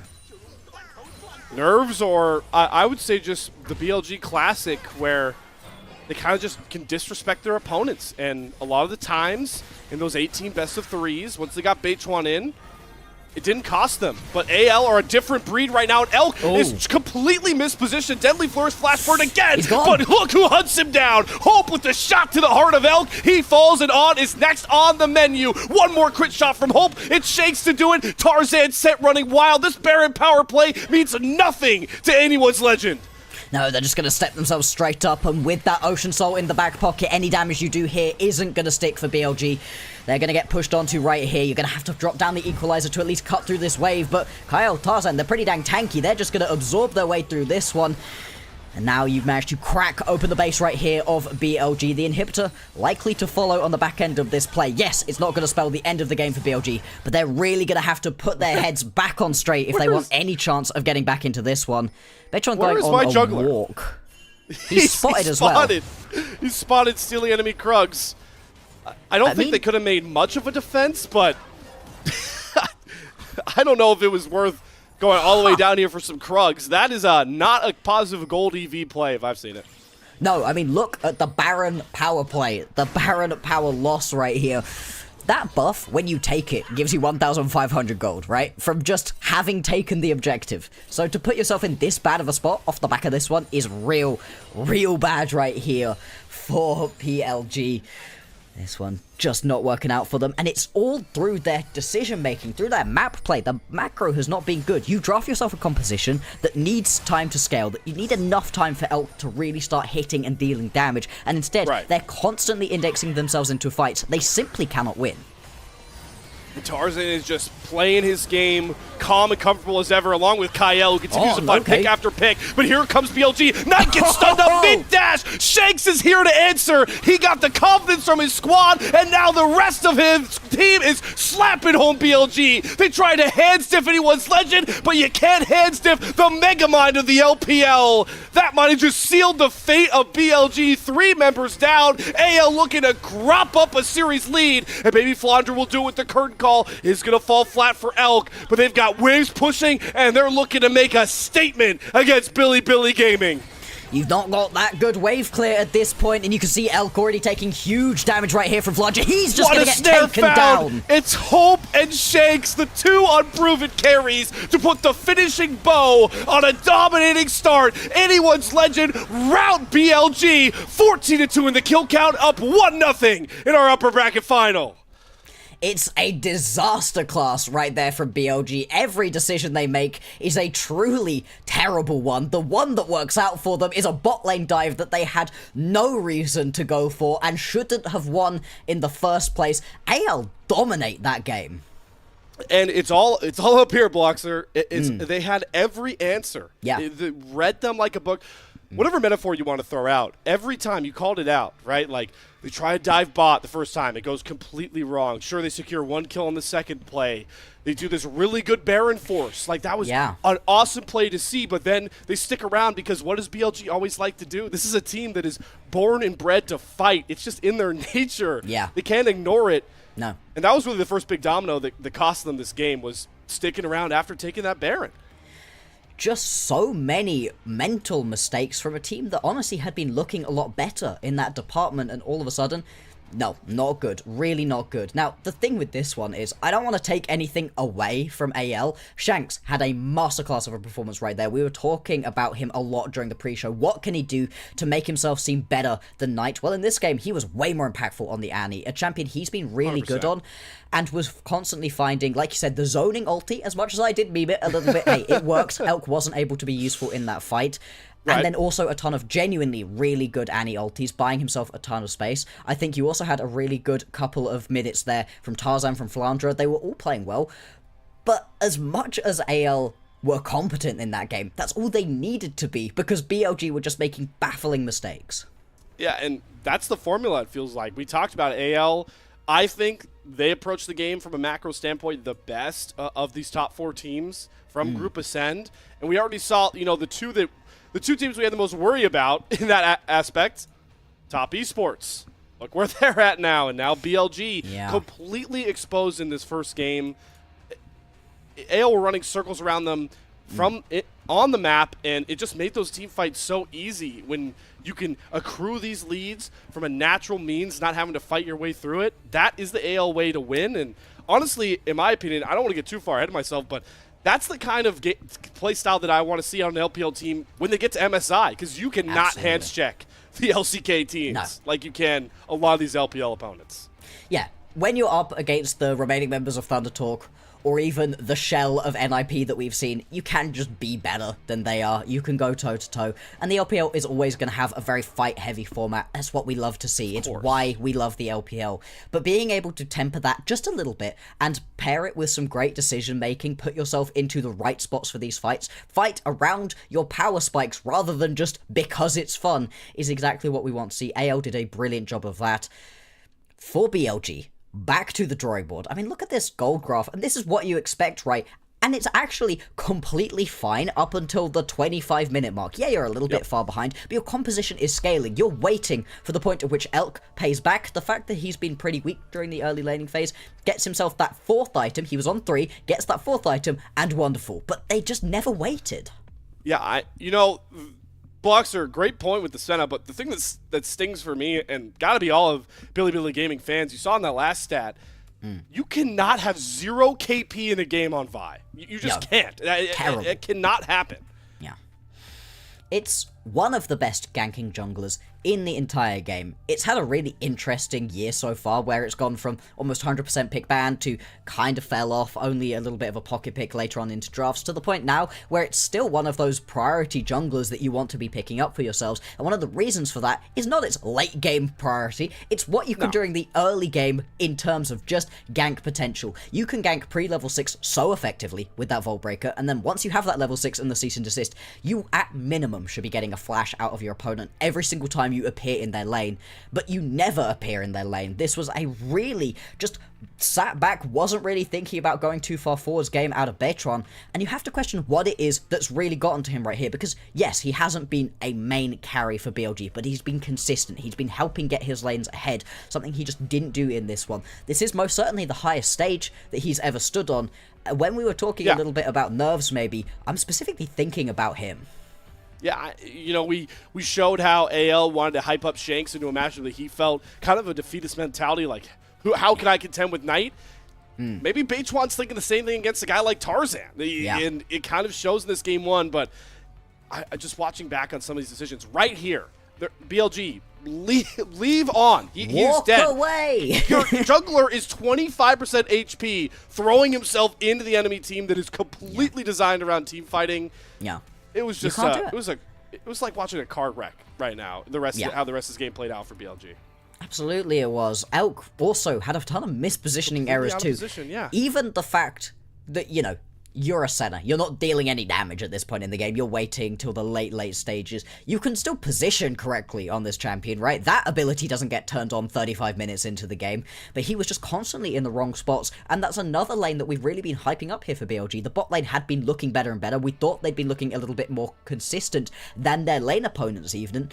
You would think that all the narratives were completely reversed in this game. The AL have themselves the better jungler, that they've got themselves the better mid laner, that they've got the more consistent bot lane. All of these things that we were expecting coming through, just completely opposites right here. But what prevailed is that AL consistent cohesion comes through here to get them that game 1 win. Bloxer, where's your head at for player of the game? I think you could go a multitude of ways. I think any combo of Tarzan, Shanks, or Kyle even would be my pick here. But again, that just reinforces before you make your pick how much of a team win this was for anyone's legend.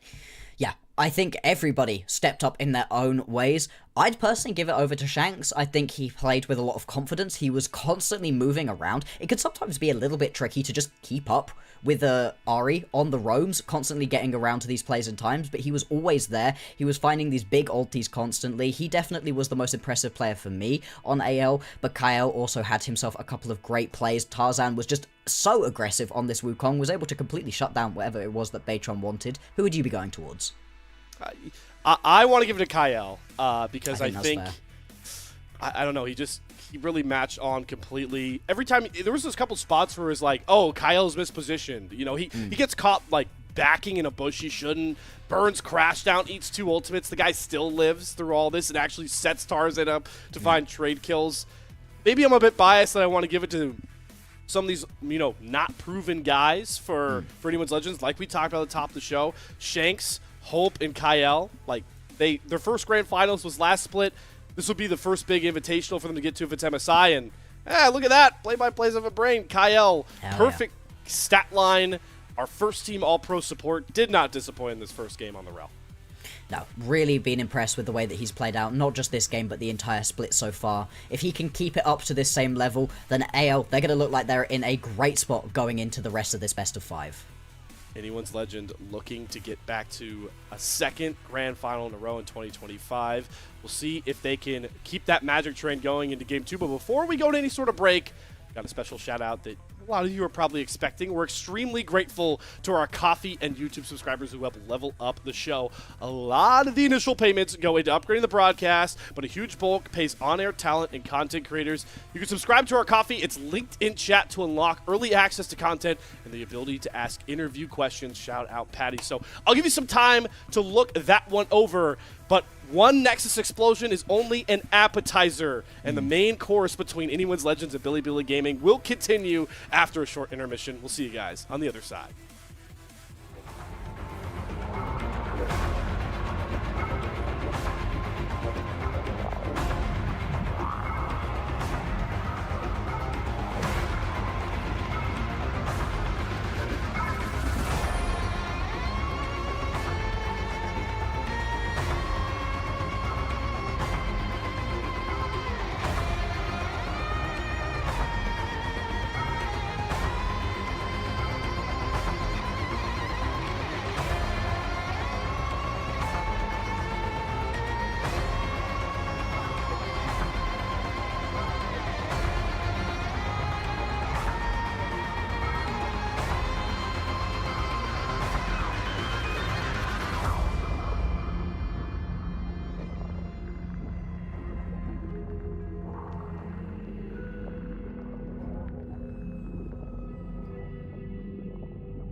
Nice to see all you guys back here with us at the LPL English unofficial broadcast. Normally, coming off of Game 1, Blockster, I would say, I've got a question for the audience.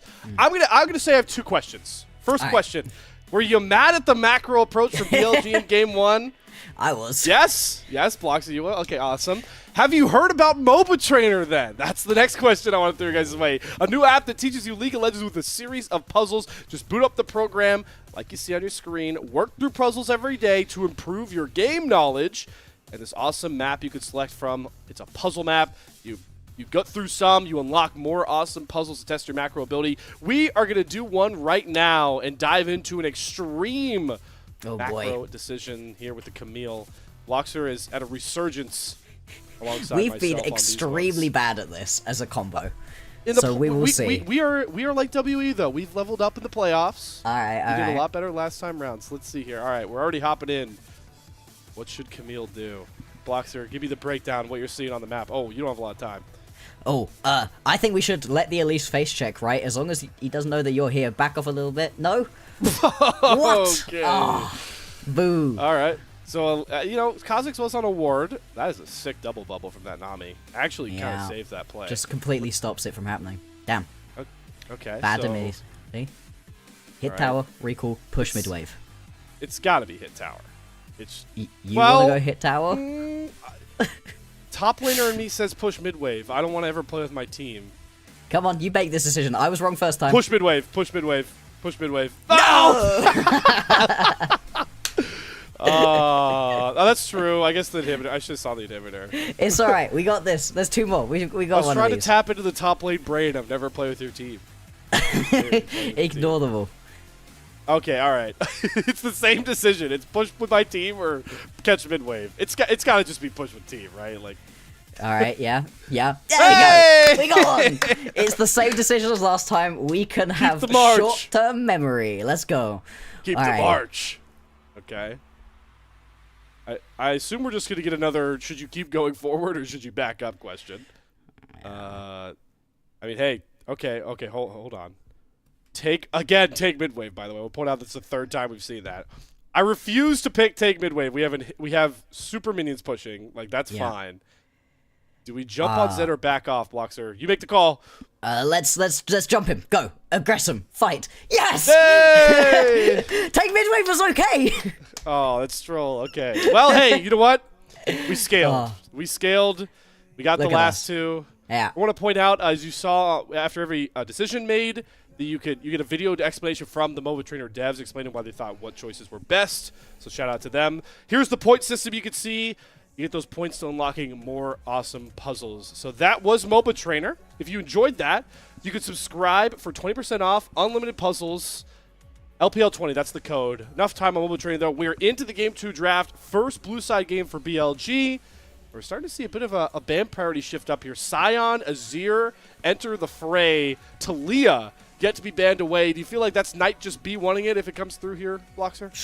Surely you just grab that one for yourself immediately. It's been one of his best pickups so far, and it's also just so strong in the current meta. You've got a ton of different heavy roam-based compositions, and they can all pretty much always start with the Talia. Grab that one, don't worry about it. That one's going to be locked in right here. Now, AL, their decision-making's a lot harder right here, because that's kind of the cream of the crop gone. Either banned or taken off of the board during game number 1. You're a lot more free right now. You can potentially take yourself another roaming mid laner if you want it for Shanks, or do they just slam the early aggression? I mean, you can just take the Lucian army right here if you think Hope and Kyle are just better than their lane opponents today.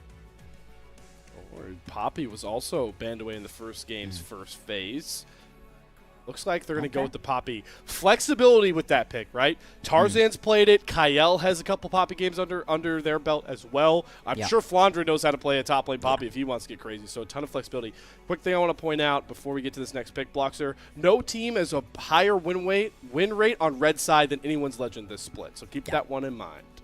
They have been really interesting with their red side where, hey, maybe they weren't the best in their 1v1s necessarily, but as soon as they got onto the Rift, they were just destroying lane opponents. It's going to be the Victor, a bit of a handshake in the mid lane. And this is the kind of aggression we were also hoping for in game number 1 on the Vi. You have to do it right here on the Pantheon. You cannot afford to stop. Here we go. roaming, global threat potential, and winning or neutralized lanes. That is what we expect from BLG here. Love this J Slam for Bin. You don't even know what Flandra's answer is, but in the current meta, like, there aren't really any options I see that would kind of knock Bin off of taking over top lane. So AL are just going to grab a high priority AD carry that might have been banned away from them. Hope had a stellar, maybe his best game of the series against Weibo on this very Ezreal in game number 3 of that matchup. So grabs that one, and the Lucian ends up going banned after all the hovering we saw. Yeah, just gets rid of that one, and you make sense, right? When you've got yourself an early aggressive composition, like you've got right here for BLG with this early dive potential, you do just want to get one of the strongest bot lanes that can really bully you out, push you in off of the board early on. Once again, we are probably going to see quite a lot of bot laners banned out. We saw a ton of them banned out in game number 1. That's kind of what forced Elk onto that center that looked so rough for him here. You can also take away something like the Kai'Sa potentially. Yeah, like the backline dive potential is super strong right here for BLG. You want to get that one off the board. Another draft where we're going to say, what does BLG's bottom lane really look like? Some of those more supportive picks. I got to say, this would have been a perfect game to get the Jhin for Elk. You've got a ton of damage on your top side already with this Jace. You don't need to bring a huge late game scaler into this comp because the rest of BLG's comp doesn't really function well later in the game, in my opinion, with a Pantheon and a Talia. Yeah, no. I'm really intrigued to see what Big Way cooks up for this bottom lane. But there's still more to come here for the AL bot side as well. They're going to get Kyle on the Rakan. Love that. Clear intent, engage. Definitely what AL were lacking, and they're going to likely leave, looks like Flandra counter pick up for last. Interestingly, despite the fact knowing they have the Jace matchup. Ooh, I'm not a big fan right here of the hover of the Misfortune. I really don't think that you've got the full setup for this one. And Elk with mispositioning errors in game number 1, giving him another heavily immobile champion that really needs the team to set up around him. They are going to go for it. Though. Yeah, I mean, you are kind of running out of bot laners already at this point. There's been such a heavy focus on towards those. You need to get yourself something that can really fight during the early laning phase right here. I think the Nautilus makes the most sense. It gives you a little bit of extra tankiness and engage that your composition really is lacking. They are going to lock that one in. Now, AL, it's pretty open for them what they can pick up. Their composition already works in a lot of different ways. I can understand just going towards something easy, absorb the pressure in the top lane, and to be honest, we do sometimes see random Ornn solo kills in the top 2. This could be a great game here for Flandra. And again, tying back to that last series win for Anyone's Legend, I think the best Flandra game we got was him playing this Ornn in the final game 4 shutout game. He's getting tons of double knockups. And like you called out in this game, going to just play the role of Peel, right? You can see the clear appeal of AL's comp, again leaning into that team fighting cohesion that made them so successful in game number 1. They have clear denials of the Misfortune with the Rakan and Poppy ultimate. They have scaling threats with both Shanks and Hope on this Ezreal and Victor that are going to become kind of Exodia, and the protection around it. So after everything we saw in game 1, Blockster kind of feels like we land on 2 similar styles for both teams compared to that first bout. Yeah, I mean, AL, the way that they're going to be able to play out these team fights is likely to be very, very strong. For BLG, they have indexed even harder into that early game. They really need to get things going. They've put even more pressure onto Bechuan. If you go 0 kill participation on the Vi in game number 1, and you do something even slightly similar here on the Pantheon, this champion is giga useless in the later stages of the game. They have at least paired it up alongside this Talia, so the roam potential between this mid-jungle duo can be incredibly strong, and they have to play through this. They have to spread the love into the top lane and the bot lane, play this more aggressive style, get AL uncomfortable, because if they let this game go into the super late stages, AL, they're going to be absolutely fine. Much more polished in their decision-making and their fight timers. That boils over again to game 2. Things can get murky, but like you pointed out, this is another immobile mid laner from Shanks. Side lane threat onto him. Again, going to be the priority. The matchup that the AL mid laner was tense about having to go against Knight. He proved his worth in game 1, but it's a whole best-of-5 series in front of them. Can BLG even us up at 1 apiece? We'll see if the Gyos from their ever-growing fan base will give them the energy to do so. There is a reason that the Talia was banned during game number 1. This champion is so incredibly strong at the moment. The roam potential alongside the Pantheon really helps, but even just by itself, you know, it's in such a strong position, and you have a decent game for it to couple different people that worked ground is going to really annoy once we get into these late game team fights. Same thing for Tarzan though. A steadfast presence could well be game changing depending on when it happens. Multiple members of AL all night. They're on a ward. Knight and On are on a ward. I'm surprised that AL back off in that situation. I was very worried for Knight. At least Flash, if not Life. They do high-key have the worst level 1 I've ever seen. Yes. So, if they had the Nautilus, that's an immediate dredge line. But yeah. Alas, they'll just settle back in. It does make Flandra late to his lane, but oh boy, Ornn versus Jace. Flandra, hunker down, my friend. It's going to be a rough one.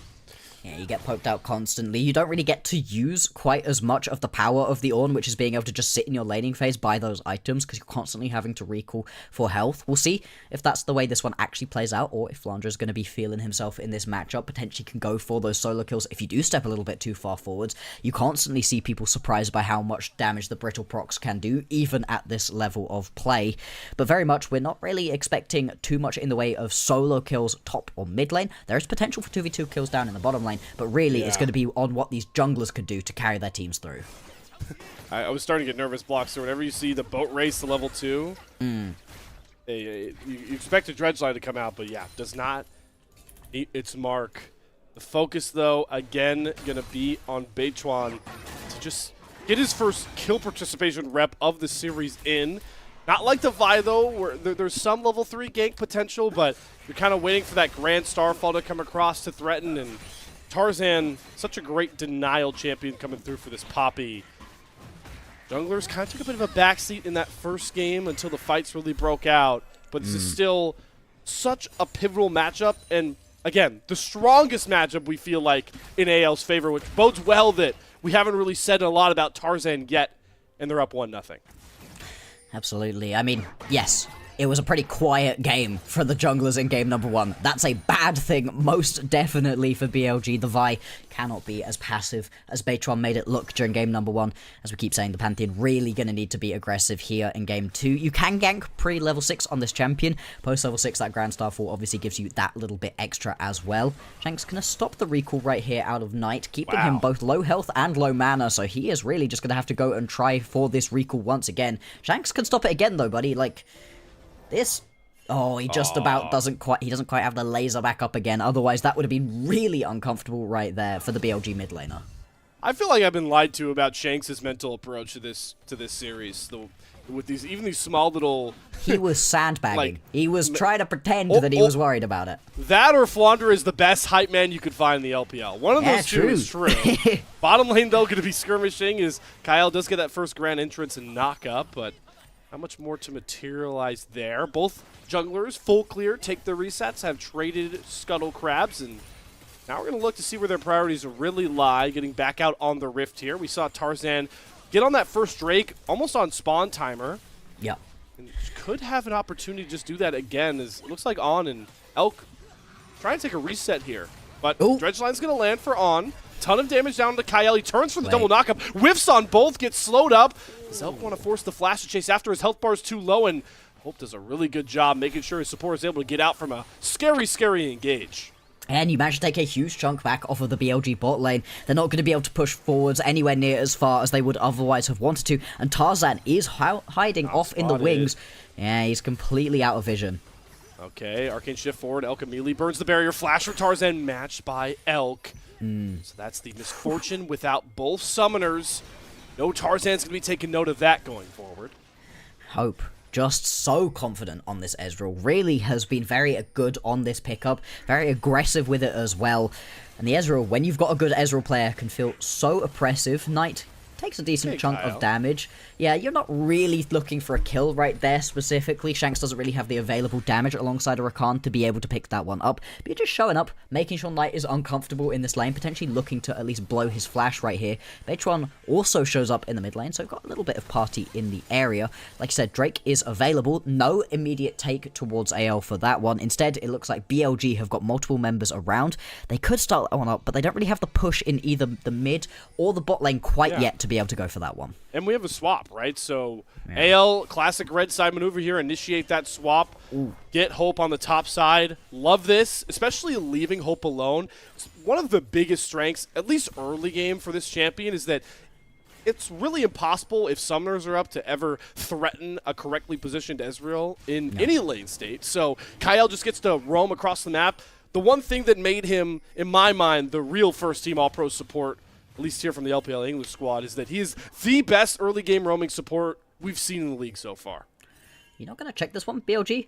There you go. They're finally going to spot out the fact that Tarzan is picking this one up and at least push him away from that one. You're absolutely right. The fact that Kyle can pair up alongside Tarzan so well and help him get his leads that he really likes to play around has been huge. Oh, here we go. Horn down. Flandre tried to predict the flash there out of Beitron, but he doesn't move because Shanks is getting hounded. On dropping the dredge line. Night Flight in with the Weaver's Wall. Now we have a really murky fight lines. Flash forward for On. Gets the root on to Shanks, but Flandre perfectly playing bodyguard. It's going to cost him his life, though. Knight, great flash away from Tarzan. The buckle makes it a trade. 1-for-1. But here comes Beitron with the Grand Starfall. Shuts down Tarzan. Finally on the board. Kill participation-wise. 1-0-1. First early skirmish goes BLG's way. BLG have tied their kill score for game number 1 already, 7 minutes into this game 2 here. And that's a much, much better look, specifically from Beitron. Exactly like you said, right? He was aggressive with that one, went for the early play, pops the Grand Starfall as well for the re-engage to grab at the next little kill.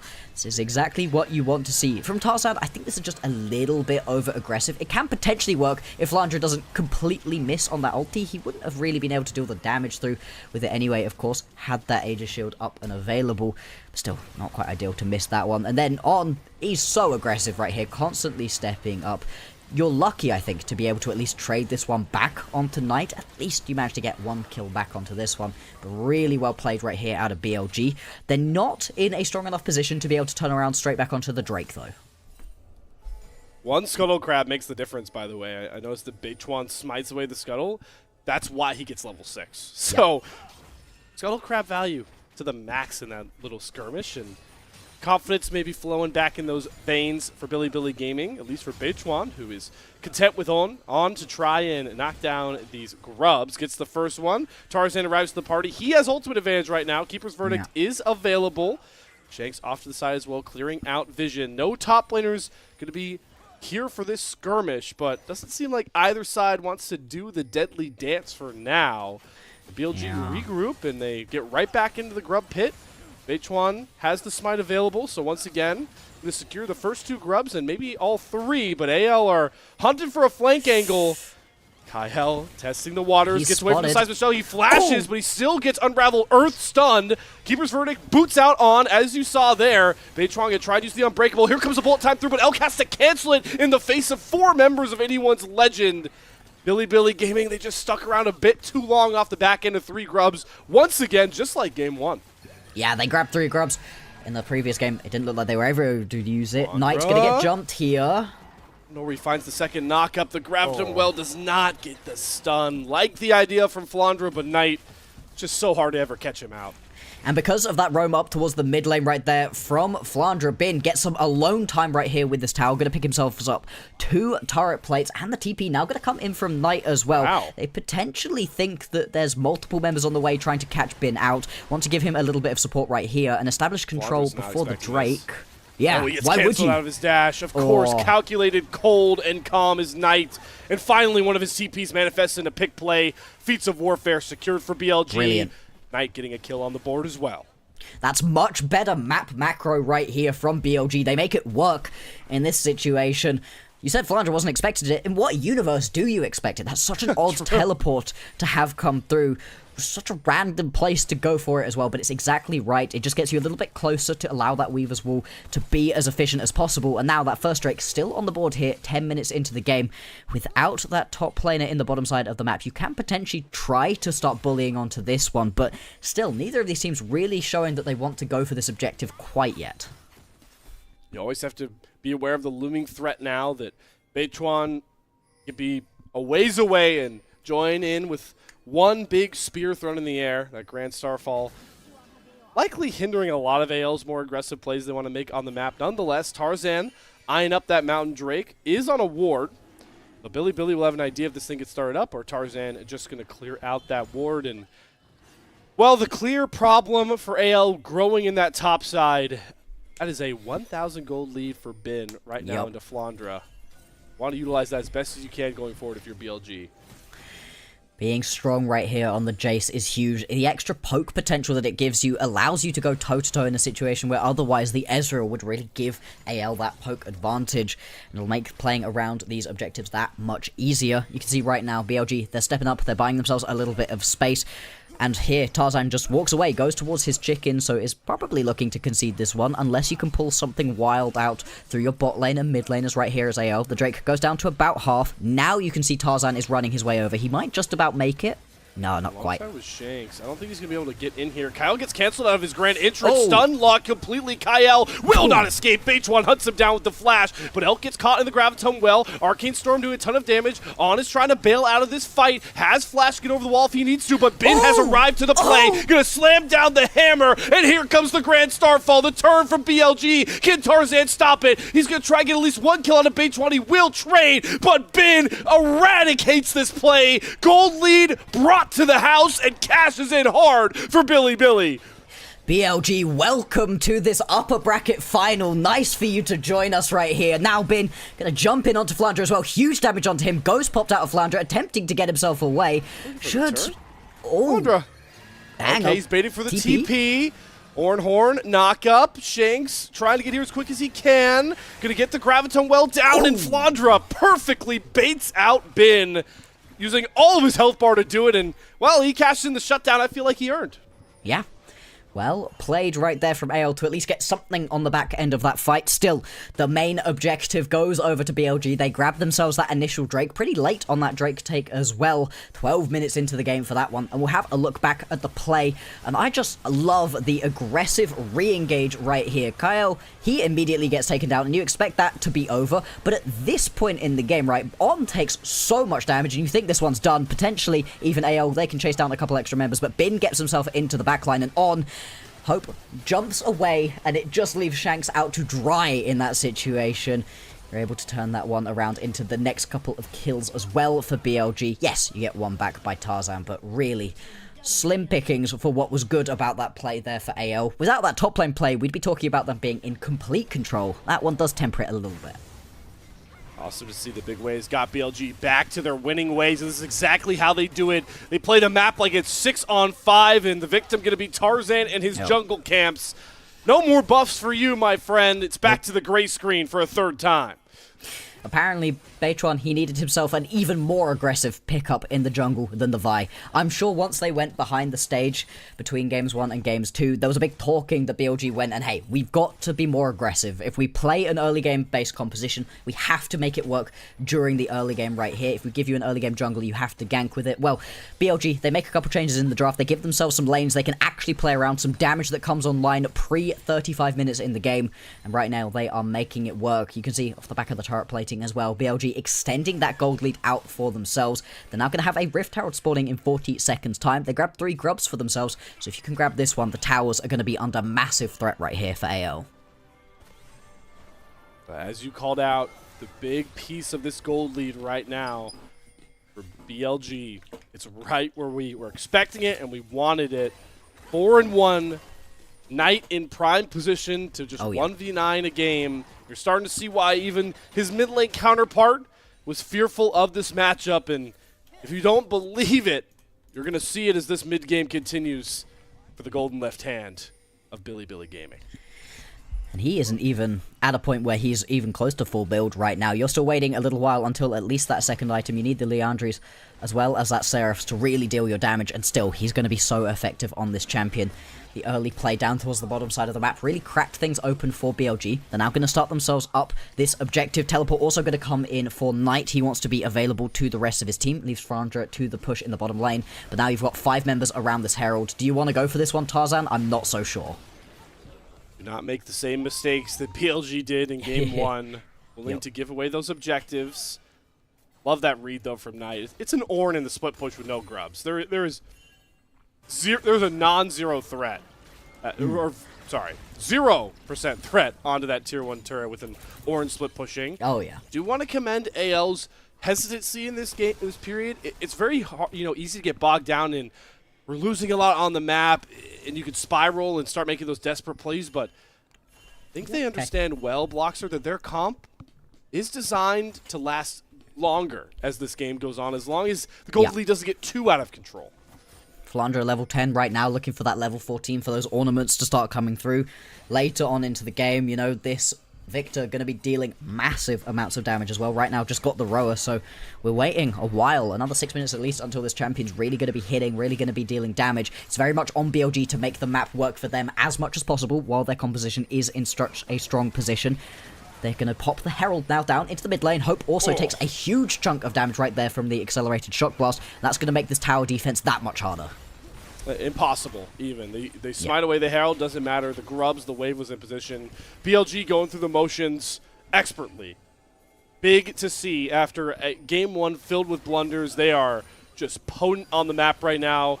They're going to turn their attention to the second Drake of the game. Is this a spot where anyone's legend feel like they can fight? Flandre certainly says so. There's the Ornn Horde. Look at Tarzan, Keeper's Verdict. It's going to knock out the Knight Talia. So 5 versus 4 on the table. Huge charms come across, but the bullet time gets so much value from Elk. He turns and burns all the health bars. Tarzan does steal away the dragon, so BLG have to find more off the back, and it's Elk flashing forward. Gets the first kill onto Kyle. Bates one, flies in with the Grand Starfall. Hope sectioned away. Bin free firing on the chase. This is BLG just flexing their muscles over their opponents. It's only Hope to find a straggling kill, but one more auto from Bin sends it home, and Shakes is next up on the menu. The Drake comes at an ultimate price. It's an ace coming through for BLG. Unless TP? Shakes somehow TP's out. Okay, so he lives, but still a resounding win for BLG. Yeah, BLG take that team fight massively. They grab themselves that tier 2 tower on the back end of that one, and it's just such a split fight for AL. They get completely scattered to the 4 corners of the rift, and BLG pick them off across the board. And I was questioning it, right? I'm not the massive fan of this misfortune, but right here, Elk, after a pretty bad game number 1 on that center, gets unlocked right here on the misfortune, and watch this bullet time. It completely dismantles what AO are looking to do. The knock-up bullet time, it doesn't even deal that much damage at this point in the game, but it pins multiple members of AO into the back of the pit, allows BLG to step up, the Grand Starfall comes through, and at this point, the fight is split, and there is nothing that AO can do. They're just using the power of their champions to get a couple of kills back. They're lucky they get those kills back right here. At least they managed that one. But now it feels too little too late for this scale-oriented composition. Good on Shanks to somehow get 1 kill and get out. Elk flashing forward earlier on in the fight doesn't feel like he wants to face check a Victor with just a Rod of Ages. But look at the damage. Look at the damage there, and look at that, just the sheer item difference, right? Especially in mid and AD carry right now. The raw damage you just can't match between Knight and Elk if you're Hope and Shanks, and as you pointed out, relief doesn't come very quickly for those two. No, as we watch in the replay, just going to be the Ornhorn used to try delay this push onto the tower. Isn't going to work to actually save it, especially not with the 3 grubs available to Knight. You say the raw damage, and you're absolutely right. There's huge amounts of damage available to BLG, but interestingly, they're not looking to put all of it right here onto their mid laner. That's going to be a slightly interesting build early on out of Knight. Right?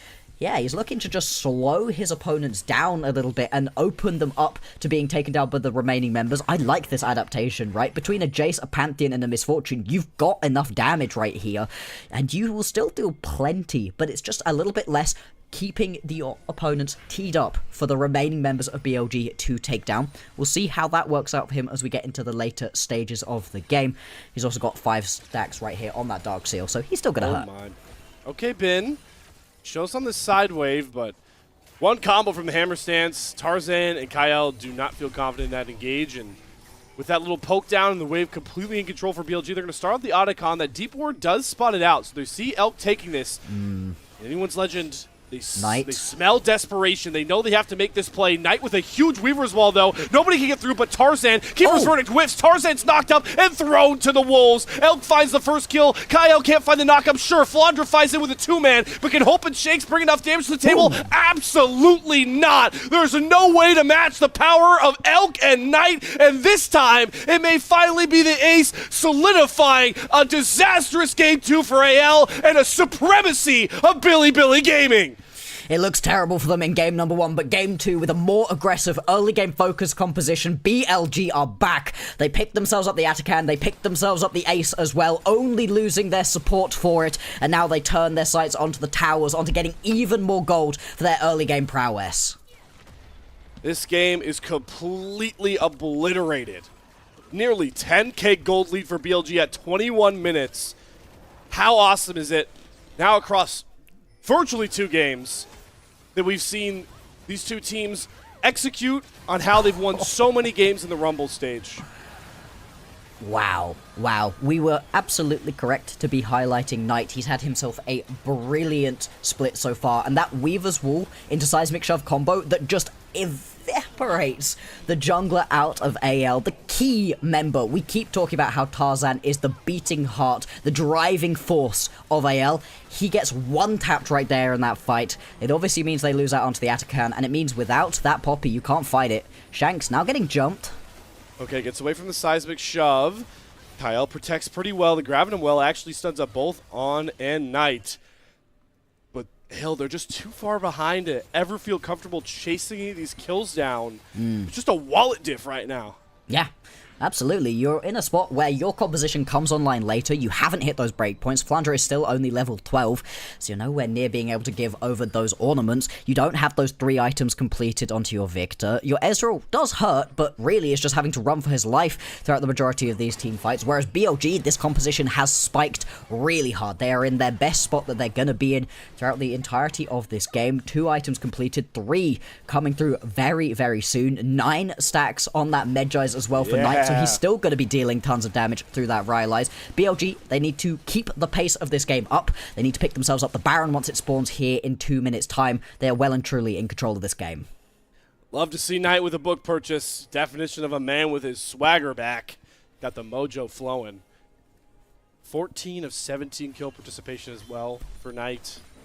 Just the Knight difference. It's what so many mid laners fear.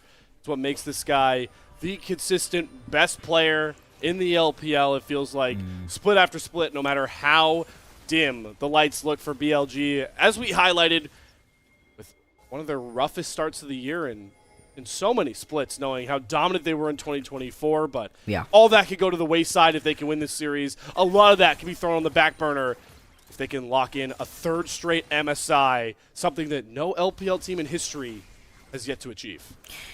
They've just looked so consistent across the course of multiple years with this core of players that they've got for themselves. Bin, Elk, and On. So strong. Bringing Bechuan here into the fold has really helped them stabilize things through. But in this game, he's been very aggressive, a driving force, a main reason behind the fact that the other members of his team are able to be so strong. You can see it through where all of the deaths go in these games. Hang on, Bin. Jumping, Flandra. All right. Okay, Tarzan. The full ride there from Knight. They get the CC lockdown, but Knight, he has the Seraph Shield still. He gets the flash out. It was a perfect setup pick, but again, AL, they didn't have any damage dealers nearby, and Tarzan's not going to get it done on his lonesome. Not quite able to pick up that little kill for themselves. AL, they would have really liked to have grabbed that one 30 seconds before the Baron started. That would have given them a lot of access into the pit, a lot of vision that they're really lacking right now. I mean, look at where the wards are. There's some deep wards, a great vision line available for BLG. They're something got my eye blocked, or did I see something? I think surely On didn't just flash hook. Shh, hush. It's not important. It's not a main engage tool. It's not a really big part of the way that BLG want to play right now. They thought they had an angle potentially, but I just didn't see it either. And clearly neither did AL, because nobody even flashes to get away from that one, right? They're chilling. Hey, I mean, you want them to keep up in the tempo. Flashing for dredge lines is definitely that MO. Absolutely. We'll now have to see what On can do for himself in this upcoming Baron fight. Is he going to be able to still make it work now without that key engage tool in his back pocket? We do see that third item now completed for Elk, and he's had a couple of massive bullet times right here in this game number 2. I was questioning the MF. So far, he has been making it work to perfection. Can he keep it up for this next big critical fight? Anyone's Legend, silver lining in this gloomy state of a game 2. They do get Flandra over to level 14. That is an upgraded Triforce there for Hope, but again, it feels too little too late to just play the stall game if you're Anyone's Legend. Yeah. And as you called out minutes ago, they're going to have to contend with a Baron that BLG might just feel confident starting up, or maybe just look for a fight here on a Kyle. He burns the quickness, gets some charms down. No damage dealers are close enough to punish Kyle. There's the knockup. There's the CC layering. On is down first, and Bid teleports into front of 2 members of Anyone's Legend. Murky fight start here for BLG. Grand Starfall for Bechuan. Gets the flash out of Hope. Bullet time. Not going to hit on Hope as well, and there's the knockups. They've got Knight pinned against the wall. Another shutdown comes through for Anyone's Legend. They're down 8k gold, and somehow still finding winning plays. Great aggression right there from AO. Questionable decision-making strikes BLG once again, and now they're going to have to try to fight around this Baron. There's no Keeper's Verdict from Targazan to bop Bechuan away, and they are pretty low in the pit right now. There's no bullet time for Elk. Bin doesn't have access to a lot of his spells. Bechuan, like you called out, can just go 50-50. Elk needs to poke down. It's Kyle gets very, very low. Tarzan, does he want the fight? Does he want the Baron? He's still jockeying. He can't make up his mind, and that cost shakes his life. Tarzan goes down. What a shock blast from Bin! Completely eradicates the fight. Slamming the door shut is Gigabin and BLG, Baron and Ace. There it is, in the 3 versus 5 AL. They're taking too much damage to the Baron. They're taking too much damage from the poke of Elk. And BLG, they nearly throw it all away. Like you said, they're up 10,000 gold, and they made it work for a second. But all of a sudden, BLG, they come back. They're going to take this game number 2. We get at least 4 of this series. BLG, they do not want to go down.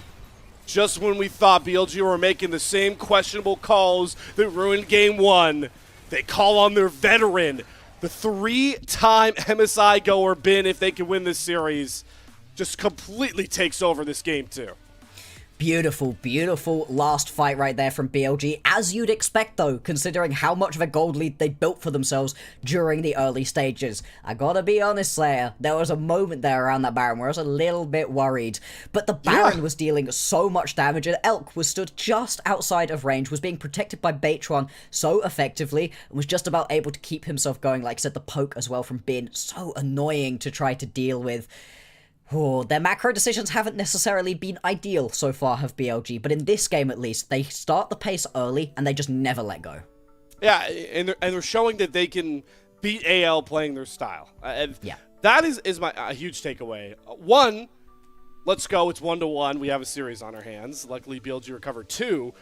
If you look across both these games, stock standard how both AL and BLG won a lot of their series in that Rumble stage. They are not looking to step too far away from what we expected to be the best play styles for them. Specifically, game number 1, where BLG does step away from what they're looking towards, it goes horribly wrong for them immediately. You want to give your star ADC something to play around. Elk looked so good on this Misfortune. He was able to find multiple massive bullet times. In that last fight, didn't even have the bullet time, and was still able to weave his way through on a very immobile, very squishy champion. Big props to him. I'd also like to look over towards Bechuan and say, hey, there you go, buddy. Nice one. That's a great way to recover, great way to step up in game number 2 after he has a really rough time of it on the Vi. 0% kill participation. They only had 2 kills. We called it out during the game, right? BLG had tied their kill score for game number 1 7 minutes into the second game. But Bechuan on the Pantheon looked brilliant. And it always helps that you could, Mr. Reliable up there in the top side Bin. You pick him the Jace. Again, that was a blind Jace pick. And we called it out from draft, right? Like, Bin Jace, you can blind it because it's just impossible to counter the lead he's going to get in lane. What do you do? Well, the only thing you can do is, like, go for a late-game tank, but even that is a very, very soiled strategy there from Flandra, or anybody. It could have been anybody besides Flandra. It felt like Bin Jace was inevitable, that one. He's so good on this champion, and it gave them that little bit of extra poke damage that they really needed to be able to play out these fights, walk up into these slightly darker objectives whenever they were popping up, and be able to take up that space. Over on the AL side, I like the overall team composition, not necessarily into what BLG are playing. I think the thing that worries me a little bit about it is that it is full of so many very strong champions. The Victor looks pretty weak throughout that game. Victor has a terrible win rate at the moment across the world, and for a reason, right? Yes, if you can get into the late stages of the game and drop a massive arcane storm onto the heads of your opponents, big damage happen, looks brilliant. The process of getting there is so tricky, and it means that you just don't have a mid laner that's looking to roam, that's looking to get involved in these skirmishes early on really at all. The complete opposite of what a Talia is looking for in a game. And it feels like it takes away from what we know Shanks for. We talked about him in the pre-show, how across his time getting to AL, he's been able to develop, newer play styles, make him more of a complete mid laner, but I just don't like Shanks on champions where he can't have any, flank impact, like big team fight ultimates with like CC. Doesn't feel like Shanks. You think of the Annie from last game, but also like hopefully we'll see him play a Silas game this series. Maybe he gets an Azir game. Those mid laners that can have immediate impact to a lot of those early skirmishes, that's what we want to see out of Shanks, and not take the kind of resolved approach, honestly, from both these solo laners. Shanks and Flandre, they're champions. They kind of just handshook having zero impact unless this game goes late. Yeah, you're hoping the Hope can push in the bot lane right here for BLG, but as we were highlighting, one of the best things about the Ezreal is that you don't have to get super aggressive right here. You can sit a little bit further back and allow your support to go roam around. That means that you're not really looking to win through that lane either. There's now 2 games in a row where winning lanes has really been the thing that allows either of these teams to pick up victories right here. Going into game number 3, that's again going to be incredibly important. And once again, we're seeing blue side be a little bit stronger. We do know that. We did highlight, right, that AL are a very good red side team, but I don't know, blue side, it just is better in a lot of these situations. I'm glad you pointed out how, winning lanes have already affected the series. And again, in these two games, we've seen how each team utilizes them. AL, that first game with their winning lanes, they used it to just always rotate on the map correctly and kind of just choke hold BLG, not by team fighting, but always rotating correctly and accruing leads that way on the neutral game. And then game 2, what happens when BLG gets an early lane lead? They just throw down the fists, and every fight they take, go in. We go in with confidence, and if we have the gold lead and the item difference, no team can compete with us. No, they just outpace their opponents. They just play at this level of aggression that is really hard to deal with, especially with a composition that doesn't have anything to really play around during the early stages of the game. Yes, Ezreal has a brilliant one-item spike, but Ezreal by himself is not a team composition mate. You cannot just hope that the Ezreal is going to be strong enough in this situation. That little seismic shove right there is probably the thing that wins the game right here for BLG. They were already in a good spot in this game, but it's a great Weaver's Wall into seismic shove combo. And from that moment on, I mean, what else can you do? Brilliantly played right here from BLG. So, MVPs, because I think there's a couple different options for who played this one really well. You mentioned it, though. That last fight might have won the game for BLG. This progression here from Bin is what saves the game for BLG in my mind. That's my pick for MVP. I think it goes to Bin because that's fair. As much as Elk looks flashy, like the stat line, he plays really well positioning with this Misfortune. I feel like his great positioning was kind of handed to him in the sense that Knight provides a lot of value, and Bin being this far ahead, like there's so much attention brought to like those two alone that Elk could kind of just do his thing. Bin got this lead all on his own. He picked the great matchup into it, smashed it, wins the game at the end there for BLG. He's my pick for player of the game once this one comes through. I think he's a great pick right there. The only other person I'd really be throwing the hat into the ring. I think Knight was pretty good. I wouldn't be mad about it going to him, but I think Beichuan really impressed me right here with this Pantheon performance. Definitely a bounce-back game, right? Yeah, I don't know if it's just so impressive because it's in contrast to a horrible, horrible Vi game in game number 1, but he was a big part of why Knight and Elk had the ability to play this game so aggressively. He was constantly pairing up alongside Knight, getting involved in these side lane plays. He was buying space and time for Elk to be able to find these big, aggressive plays as well. It was a really nice one from him. I do agree, though. Bin with that MVP. Like you said, like you highlighted, this dude did it all for himself. He didn't need the help of Beichuan to get him ahead, and he really did carry the team through. It's one thing to get that, positive lane matchup. The bigger thing is to make impact, and as you called out, Bim was always at the most critical fights to just bring tons of damage that AL could not compete with. Anyone's Legend, much slower in this one, just could not match the raw aggression and confidence of BLG. Honestly, in Split 2, the Billy Gaming way of winning themselves games in series. But we are back to best of 3 territory here with 20 champions off of the board. Our 2 teams in the winners final have split our opening 2 games with a tripped MSI on the line. We're going to go take a break and we'll rejoin for game 3 draft to see who can find the win, the rubber match win to force themselves to series point. All that and more coming after this break. We'll see you guys soon.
Each of our squads in the winners finals have taken a blow as we enter game 3, tied 1 apiece, just as all of the doctors ordered for an awesome series with the stakes ever high, grand finals, and a ticket to the mid-season invitational on the line. And Bloxer, how apt is it that across these 2 games we've seen each team win playing their exact style, and how starkly different of an approach they are off of early game leads?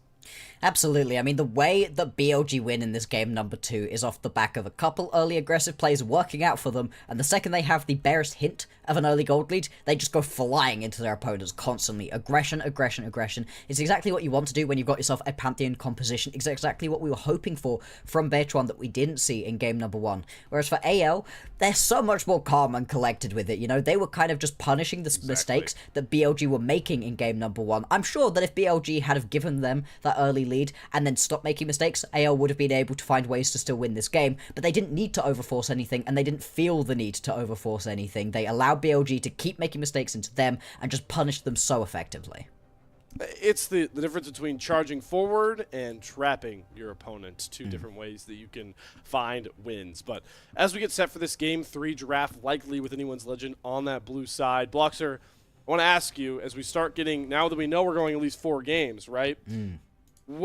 Who across these 10 players do you feel like their pools are starting to get pinched a bit, or starting to, you feel like are in a bit of a murkier spot going into these later drafts, seeing what we've already seen selected so far through 2 games? Yeah, I mean, it's gotta be Bechuan, right? That's someone who you're looking at who has had a very limited champion pool in terms of the things he's been particularly good on, and 2 of those picks have already been taken off the board, and the next set are still strong enough in the meta, but haven't necessarily had those same levels of high highs. I'm thinking things like the Sejuani and the Skarner. They're both good. Right. They both can make things work. His Skarner specifically was something that he found great efficacy on during his time over on Thunder Talk, has brought that over to BLG, but at the same time, it's nowhere near as strong as it used to be back in Split 1, when it was 100% pick banned and that sort of thing. And then when you're thinking about the Sejuani, the majority of other teams pretty much only pick it when they can pair it up alongside that Yone, a very strong combo between them.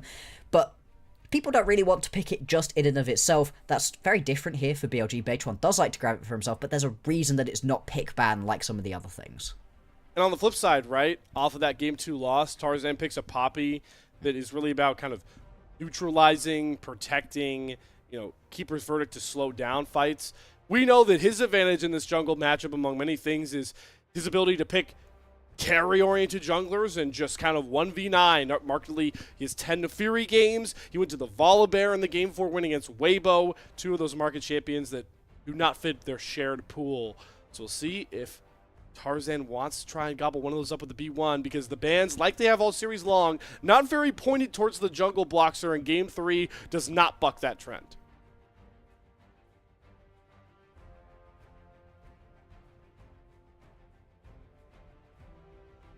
Bot lane pools were getting pinched, not because these players can't play everything, just because everything good was being taken away. We'll see if the Varus and the Kalista are going to be taken off of the board. AO has very much liked taking away the Kalista. They themselves are going to ban out the Varus. Now, that is interesting, because usually on blue side, you want to leave that one up, and the Kalista is going to be left available, so AO can potentially grab that one for themselves if they want it. If not, Elk has looked brilliant on that champion. The Varus ban made me think that they were going to either get the Kalista or they wanted to pick something topside with this B1 pick. Looks like they do want that Kalista priority, so they grab that one for Hope. What does BLG's answer look like? Just more staple LPL S-tier champions right now. I do like to see them deny the Renata. Very intriguing to see that blind. So now if you're AL, you're in a bit of a tough spot. Yeah. The 2 premier Kalista pairings are now off the board here for Kyle. And so are some of the aggressive picks you also want to pair up with it. Those engage supports that you like as the pairings. The Rel and the Alistair are just banned because they're not available anymore. You've already picked them so far in the series. The response... Oh, okay. Okay. Double marksman bottom lane. Yeah. I mean... Support Ashe. Okay. Yeah. Okay. Yep. It's been hovering on the edges. You've got a couple different build paths you can go towards. It'll be interesting to see if it's going to be the slightly AP variant that you can get to sort of just help out, see what you can do on Hope. I do also like this Trundle pickup. It's very good into the Scion. We'll see if Flandre's going to be able to actually find any solo kills with it. If not, it could just maul onto these side lane towers. And once you get into the later stages of the game, you just pop that ulti, steal all of the resistances away from the Scion, and you're unkillable into the backline. BLG, we usually talk about them as a very early game focused composition. Well, a Smolder and a Scion, this is some late game scaling if I've ever seen it.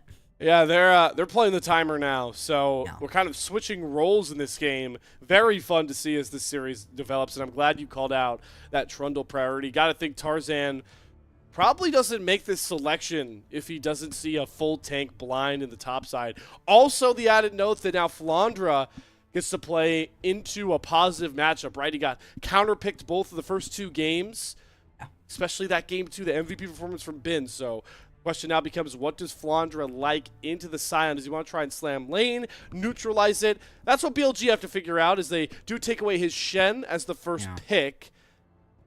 I wonder if they just try and ban out his pool completely. I am a little bit fearful that we might get a Vladimir appearance here for Flandre. The way this draft is shaping up, I wouldn't be surprised if he takes AP into the top lane. That's all I'll say. Yeah, exactly. You kind of do need it somewhere. With the Gwen taken off of the board, that's kind of the best bit that you're really expecting to have. Maybe the Ashe has it, as we've been saying, right? You can grab a little bit of AP on that champion, but not going to be the AP carry that you're really looking towards. Absolutely. We are seeing, as you said, a lot of these bans coming away from the jungle right now. The Sejuani does get taken off of the board, as does the Jarvan. So the Xin Zhao, kind of the best remaining jungler that we've seen have high pick priority recently. Skarner as well as a little bit of a specific pick, I'd say, here for BLG. Do you want to just slam it right now? You could do. Would figure you'd want to leave counter pick maybe for Knight, unless he likes this Rise pick and doesn't want to see Shanks grab it up. So, all right, yeah, I wouldn't be surprised if this is just Beichuan picking another tank engage, and you play into 2 Exodia scalers. Again, like you pointed out, Bloxer, not what BLG does often, but taking that away from the fact does synergize pretty well as a composition, no matter what the team is. Oh boy, we're getting Shirelius Cho'Gath from Flandre. Is that the Scion answer? Is that We've seen where this the picked AP into Yorick, to eat the maiden, but all right, here we go. You know what? I don't actually mind it. It gives you a little bit of extra late game scaling from the Cho'Gath. You can be almost just as tanky as the Scion if you get late enough into the game, if you're having a good time with those nom stacks as well. AL, they need something to round this one out. They need some real AP, you'd have to imagine, although it really does depend. The Cassio does actually get locked in. All right, that is Shanks throwing down the gauntlet right here, because this is a really fascinating matchup where all of a sudden actually mid lane itself could be kind of explosive.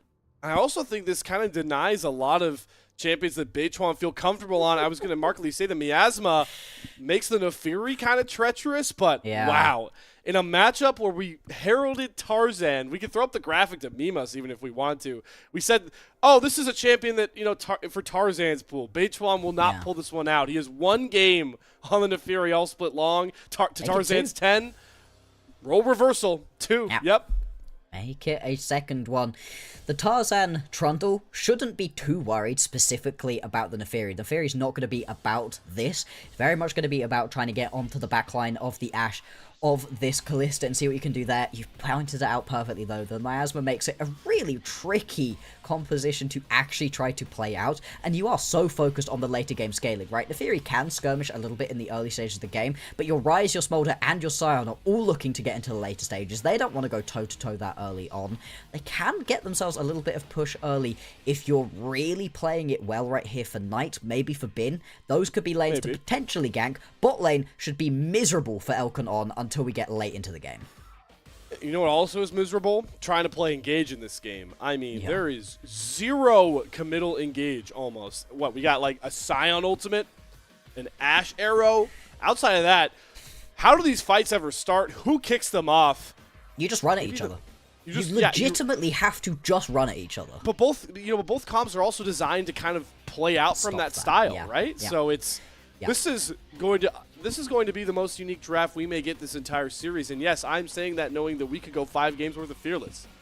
Yeah, I mean, the thing with these bans that have been coming through, where there's been these very heavy jungle-orientated bans, we've seen a lot of bot laners taken off the board as well. It is forcing adaptation early on into this series. It is going to make it very interesting once we get later into the game, because there's still going to be these big picks in these games number 3 and 4. Fearless effect and champion pools being pinched. Already having an impact just 3 games into our series. But the stakes remain the same, everyone. Find a win here on Summoner's Rift. You are 1 rung short of not only a grand finals appearance, it'd be a 2nd one in a row for AL, be the first for BLG since their dominant 2024, but the bigger prize at the end of the road being the first LPL representative for MSI 2025. This pick in the mid lane is specifically where I'm looking. This is not a pick you grab when you're not feeling confident, right? This is a real gauntlet throwdown moment right here for Shanks. After he said he was pretty worried about the Knight matchup, and this one should be really aggressive. It is going to be the Conqueror here onto the Cassiopeia, and you have to expect, right, you're looking to be as dominant as possible during the early laning phase, really see if you can bully Knight out.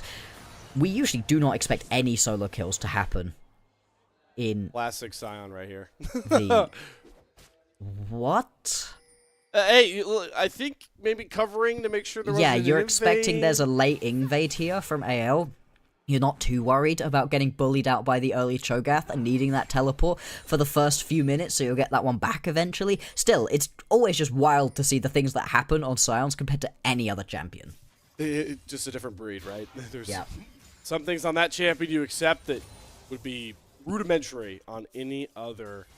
Spotlight here comes across for Shanks, and yeah, that was what I was expecting. We are virtually 2 years since we ever seen Shanks play this champion, back to when he really wasn't an unproven talent, his WE mid lane days. Yeah, I mean, this is the sort of pickup that is so much on you to execute. It can be completely oppressive if you're good on it, but at the same time, if you miss a couple of those poisons, if you're not getting those twin fangs off constantly, if you're not timing out your ulti correctly, it just doesn't give you all that much. You're really just going to be a miasma bot if you get into the late stages of the game and haven't done enough for yourself in the early game. So far though, is being aggressive, is getting the push on, making Knight uncomfortable in this laning phase. You can see there's a lot of champions actually that BLG really haven't looked anywhere near as good on compared to a lot of the other things we've seen so far in this series. I mean, there are so many 0-0 records on a lot of these champions between these teams. 0-1s, like nobody has played their respective champion more than 5 games this split, maybe even 3, except a couple marketed obvious picks, like Knight has played a lot of Rise games. Of course, Bin has played a lot of Scion games. Outside of that, we are in just completely uncharted territory for Game 3. But nonetheless, some of these lanes do start to play out as expected.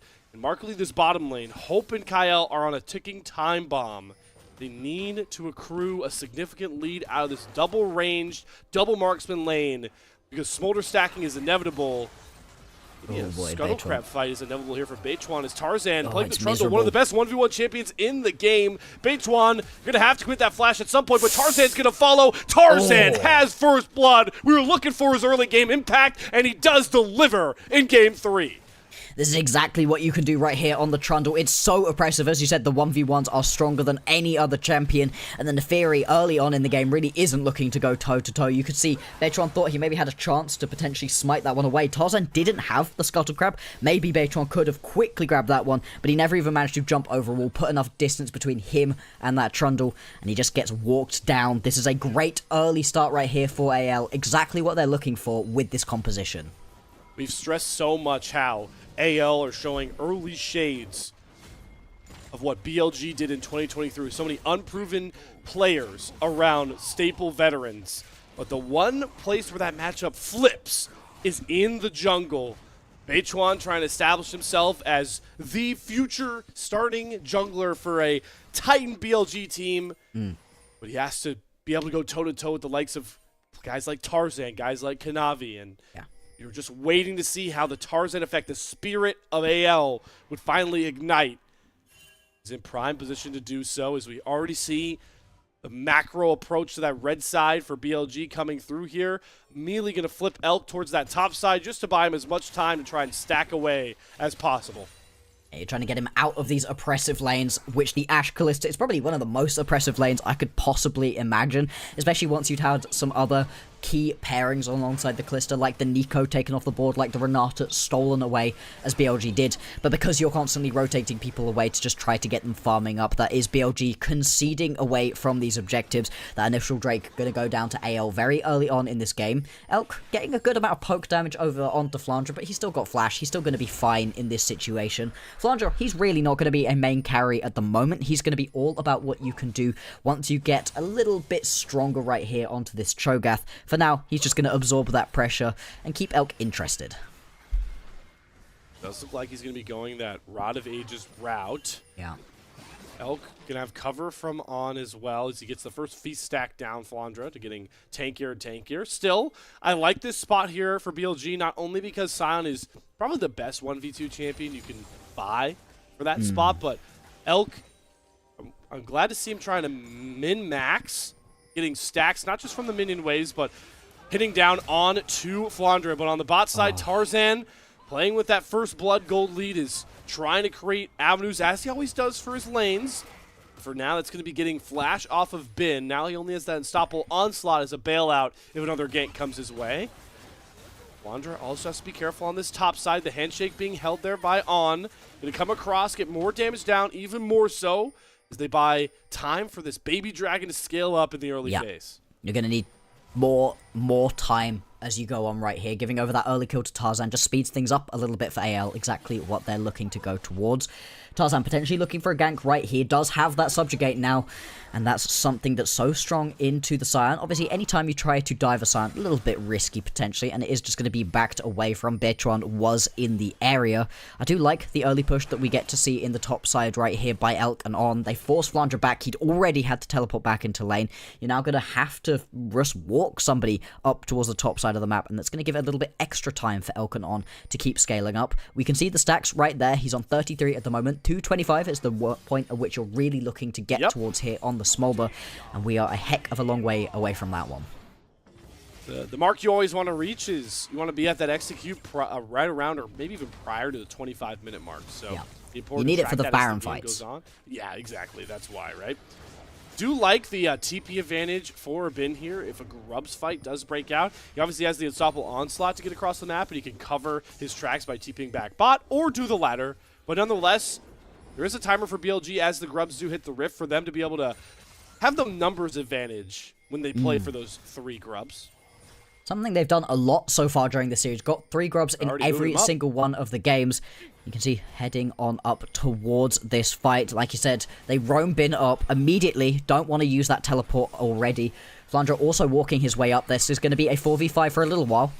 Remember, AL are the much stronger early game comp. They need to find fight markers in this period and play through Tarzan, who's looking to subjugate off Bin. Great unstoppable onslaught. Completely cancels out the arrow. Bertrand able to smite away 1 Grub. And is they going to bail out of the pit, so they'll succeed 2-1.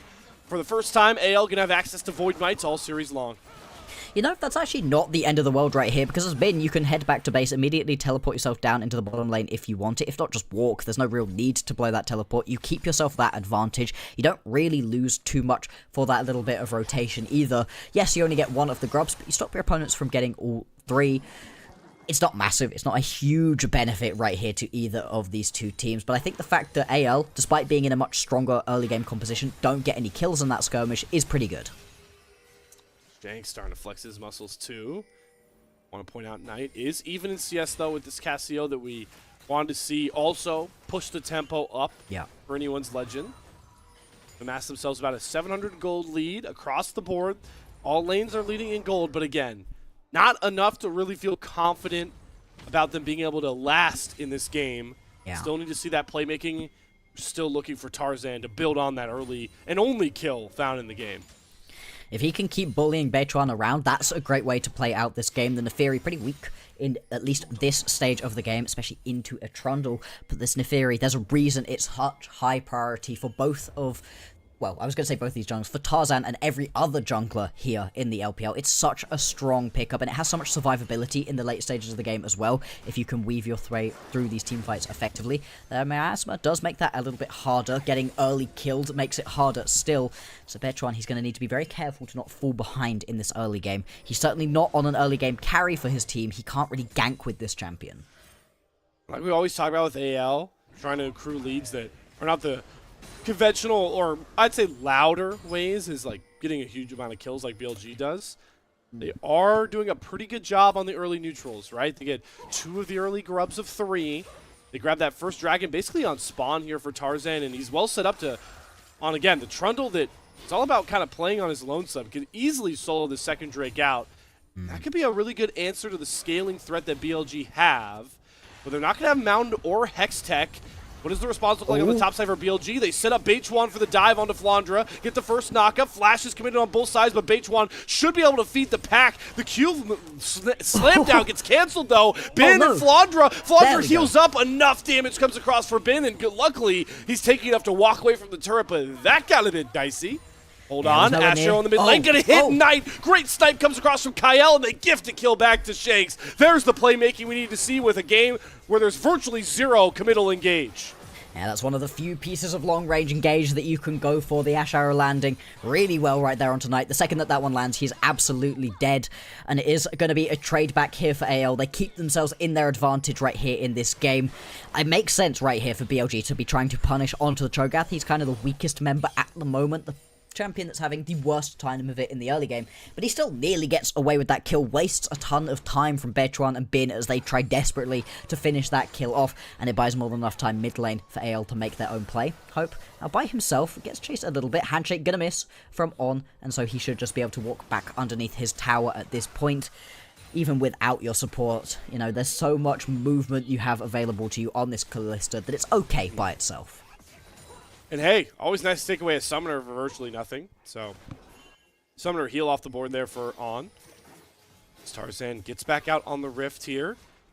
Really prioritizing this bot side. Maybe looking for that to be the first turret. Is On does get caught backing a bit too far forward here. Gonna have to burn the flash. So those are both summoners off of On in pretty quick succession. Gotta think that's a lot of turret plates going over to this double marksman bot lane.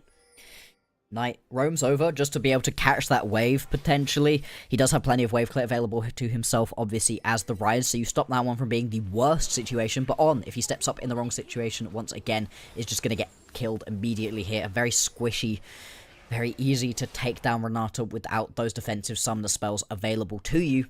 And we check back in on this game. The gold lead mildly in the favor of AL, but nothing too much. It's the 2 Drakes and the 2 Grubs as well that I think is the main thing for them, right? You've got the late game scaling composition, but you've been able to pick yourself up the early Drakes. You're in control of the pace of the game here. You also got the turret plating that Shanks has done a really good job with in the mid lane. Again, that plays into the gold lead, but more so opening up the map.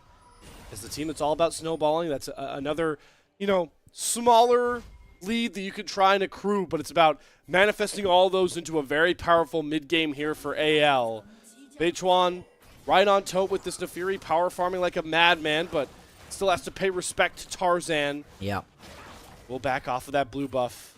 As we see the Rod of Ages come across here as that first item for Shanks. He's ahead of schedule. Blade of the Rune King done for Hope, and again, I really want to stress how cool it is to see that AL are putting confidence in their 2 unproven carries. Yeah. They look so good against Weibo to try and get them to match point with a spot in Grand Finals on the line. Shanks, he said he wasn't feeling confident coming into this one. So far, so good. You can see the bot lanes as well, scrapping a little bit right here in the mid lane.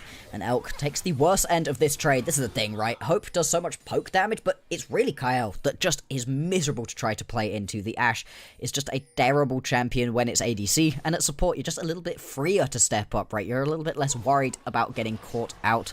They're going to keep putting the pressure on right now, although... Here we go.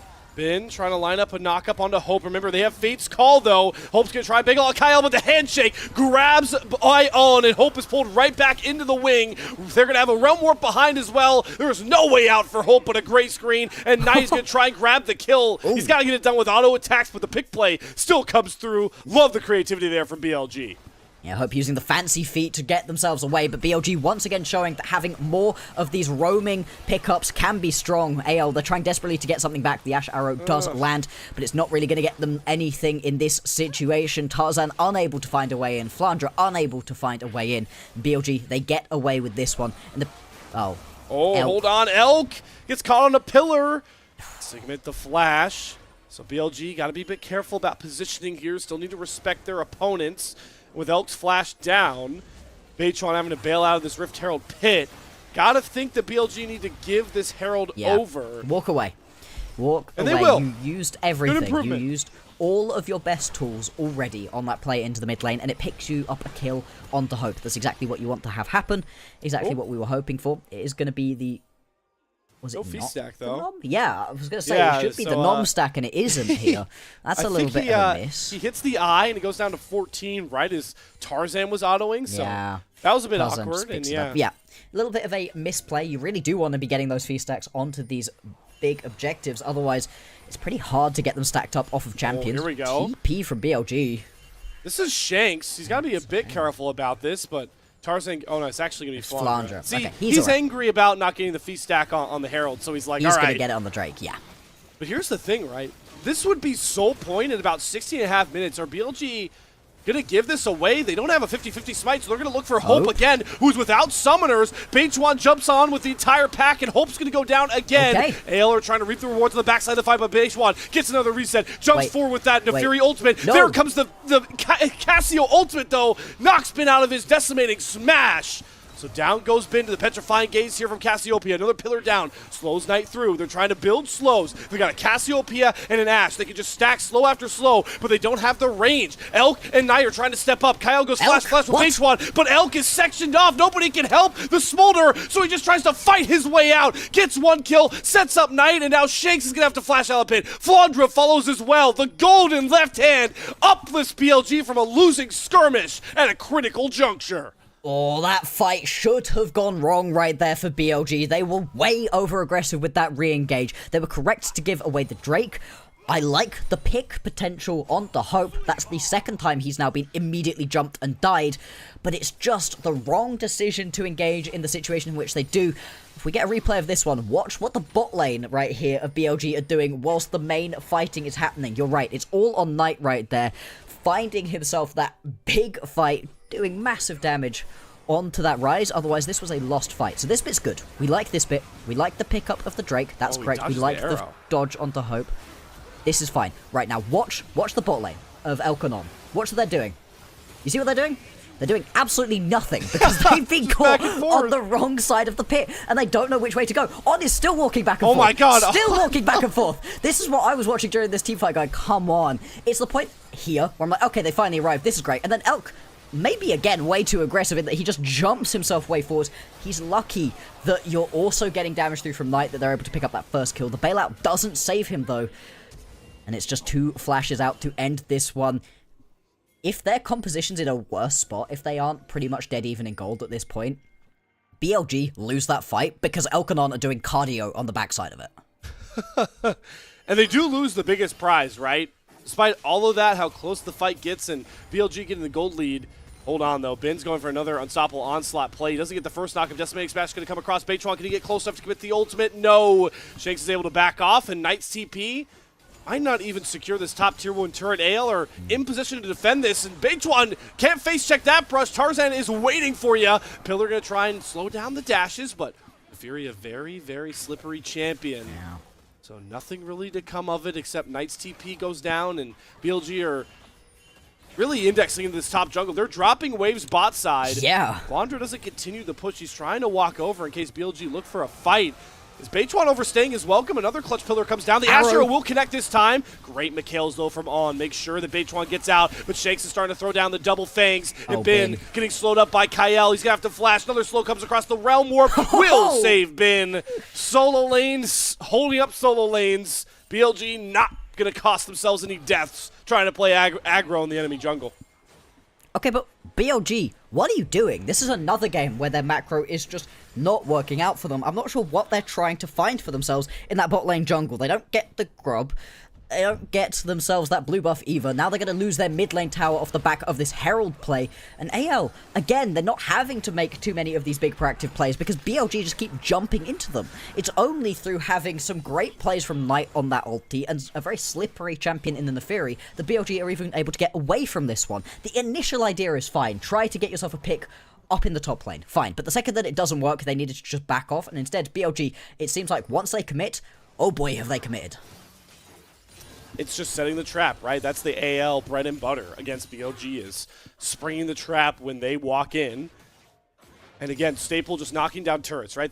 AL always have superior wave states in these close games, and it's what helps accrue them a gold lead back without really finding any of those kills. And again, didn't get distressed enough when that first pick play came across, but for the rest of this game, BLG are going to have to constantly answer Drakes. The next Infernal Drake up in less than 45 seconds. Yep. You give Infernal Soul over to the team that's all about snowballing and start to really get worried for the scaling comp on Billy's side. Absolutely. I mean, the scaling is coming through slowly but surely. You've got those 2 items completed here on the Beatron. He's going to be dealing quite a lot of damage onto these squishies. You've also got yourself that Seraphs and that Rod on the way here from Knight. Yeah, second item, IH just came through for Elk, so he's also in a decent spot right here in this game. They're getting there, slowly but surely. What is that, about 157 stacks right now onto this smolder? But AL, they head straight over towards this objective. They're going to be able to pick up the Atakan nice and easily, and this is exactly why I say you are in control of the pace of the game when you pick yourself up the initial couple of Drakes. You can make this choice to just leave the next Drake. Who cares? It's their first one. You pick yourself up a top lane tower, you grab yourself the Atakan as well, and you're going to be more than happy with this as a trade. Don't play into BLG's strength, their wheelhouse of wanting to fight over these do-or-die objectives. Instead, play the Anyone's Legend game, which is accruing leads on the flip side of the map. Definitely win that trade. 1 Infernal Drake for traded tier 1 turrets and an Otacon, and maybe looking for more here as they're going to TP Shanks in to keep this wave shoved. Knight on the other side does not have access to his teleport, but I don't think that TP gets much value. Both mid laners throwing some TPs down that are questionable at best in this game. Absolutely. Kind of get nothing for that one. Could have saved that one for any upcoming fights. I mean, we've got 2 minutes and 30 seconds. Until the Baron comes up on, makes the right decision to not face check a bush he has absolutely no vision into, and things go back to a relatively even state once again. The gold lead is still mildly in the favour of AL, and as much as we are praising them for their early Drake taking, for picking up that Atakan as well, they're ahead in these neutral stats that you can't really see reflected in the gold. They still haven't been able to turn that into any big gold leads, and they are giving BLG kind of enough time to get that scaling going. They're not there yet. I think they've still got another 8 at least minutes for BLG to really need to get themselves scaled up, but they've done a decent job of just keeping it even of BLG. And while we're really propping up the BLG scaling as you'd expect with a Smolder Rise comp, it's not like AL fall off a cliff, especially it's not bad. In the solo lanes, but especially mid lane. Shanks had the most gold of anybody on the map, and he's at 3 items now, obviously not building any of those boots. So Shanks, from a raw damage output standpoint, and also safety with the fully stacked Roa and a Seraph's done, is in prime position again to have a carry performance like he did in Game 3 against Weibo. It was the Silas game, but those were the last 2 games for AL that really made him the MVP in my mind. Can he do it against the best of the best in Knight? It's going to be all bets off. These 2 are going to be pivotal to see which either team can find match point here in the upper finals. A match point is going to be so big, not just for the game score in and of itself, but the momentum pulling you on forwards, right? Both of these teams have a couple of players who maybe aren't feeling at their most comfortable. Shanks right here and Beatron, both of them have expressed it's a little bit of a new situation for them, a place they're not feeling quite so comfortable to be in. Shanks so far has done an admirable job stepping up against Knight, really has been able to do a good thing here on the Cassiopeia. We'll see how he's going to be able to play out the rest of these fights, because right now, the 3 items completed onto this champion, he's got 450 gold shutdown on his head as well. He's had a great time. As we see more of these itemization evolutions come across, oh boy, Flandra. Gonna face check a brush where an entire pack of wolves are ready to hunt him down, but Flandra by this point is pretty darn tanky with 7 feet stacks to his name, so he'll be able to shrug that one off. The thing I wanted to point out here was not expecting a second item Spirit Visage from Tarzan. I know how well it plays into the subjugate onto a full tank here, but making it a point to say, all right, Knight, you're not going to be the reason I die when I run at your team. Exactly. Knight has already shown that he can pump the damage at the moment, and as a champion sprinting straight at him, that's exactly where the Rise wants you to be. I can understand going towards it. Like you said, it works well with his own kit, it works well into what Knight wants to do, but it does leave him very vulnerable right here to Elk, as we see a snap decision to go straight on towards the Baron. BLG know this is happening. Baron at about half HP. They're starting to scramble. They TP and bin, and all of a sudden we might have our first 5v5 on our hands as On takes a bit of damage here, about half HP, but Tarzan in the same spot. Unstoppable Onslaught does hit on the Kyle. Great Fate Seal, though. Hope gets them out. Here's the hostile takeover. It does not get Beichuan the steal. Tarzan secures Baron, and now AL can turn their attention towards the fight if they want it. Trying to slow up Knight, but boy, does he pump out the damage. Kyle, blinking health bar. Flandre down to about 20% HP. AL do not make the same mistake BLG did in game 1. You don't need to fight after the Baron win. They had resets come across. Kyle is not here. Flandre gets a huge rupture, and it sets up Hope to get the first run down onto On, and Tarzan running right at Elk, chomps down on the baby dragon. Knight cannot realm warp out. Shakes is gonna find him just like that. AL get the Baron and the critical fight win. They're running wild on Summoner's Rift.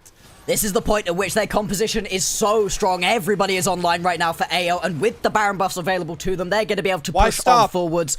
It's only Beichuan. It's only been available right now. The TP back in from Hank. They want to go. They want it. They're going to get the inhibitor down next, and we're going to see if AL really want to go all in for this end right here. 5 versus 3. The wave is starting to thin, but there's the arrow down. On to Bin. On has to flash away. Can Beichuan, Bin, and On save the game? One fight. Is that all AL needs to win this game 3? No. They're going to play a bit more measured with Elk respawning, and Knight couple seconds away. Good cancel on the unstoppable onslaught. Look at that pillar coming across from Tarzan. Bin doesn't get in. Instead, he meets the double fake death coming across from Shakes. Bin down next. Do AL still want over still? They're welcome. 5 versus 3. Because boys, Elk starting to really hit, but he goes into the bailout. Kyle dies, so he goes back up. Can Shakes push out enough of the damage? Knight's trying to hold him on the front side of the fight, but no, he can't get in. Flandre just ruptured and bleeds BLG down. AL one Baron fight's all they need. They're on match point for the grand finals. There we go. AL, all they needed, like you said, it's that one final fight for them around the Baron, and they just keep it going. They know they're in a strong spot. They know their composition has come online, and critically, it is just before the point at which everybody from BLG is really going to be in a good spot for themselves. They run it down, they keep up the pressure, and they just go, go, go. A brilliant game there from AL. Match point for them right here. MSI on the line, grand finals on the line, everything here to play for. That is the ultimate point you made there, Bloxer, is they had in the back of their mind, yes, we have Baron, but if this game goes long enough, we can't operate. What a call from AL. That is the biggest cohesive call for them all season long. And like we talk about, this team is just interlinked as 5. It's beautiful to watch when those decisions pan out the way they did.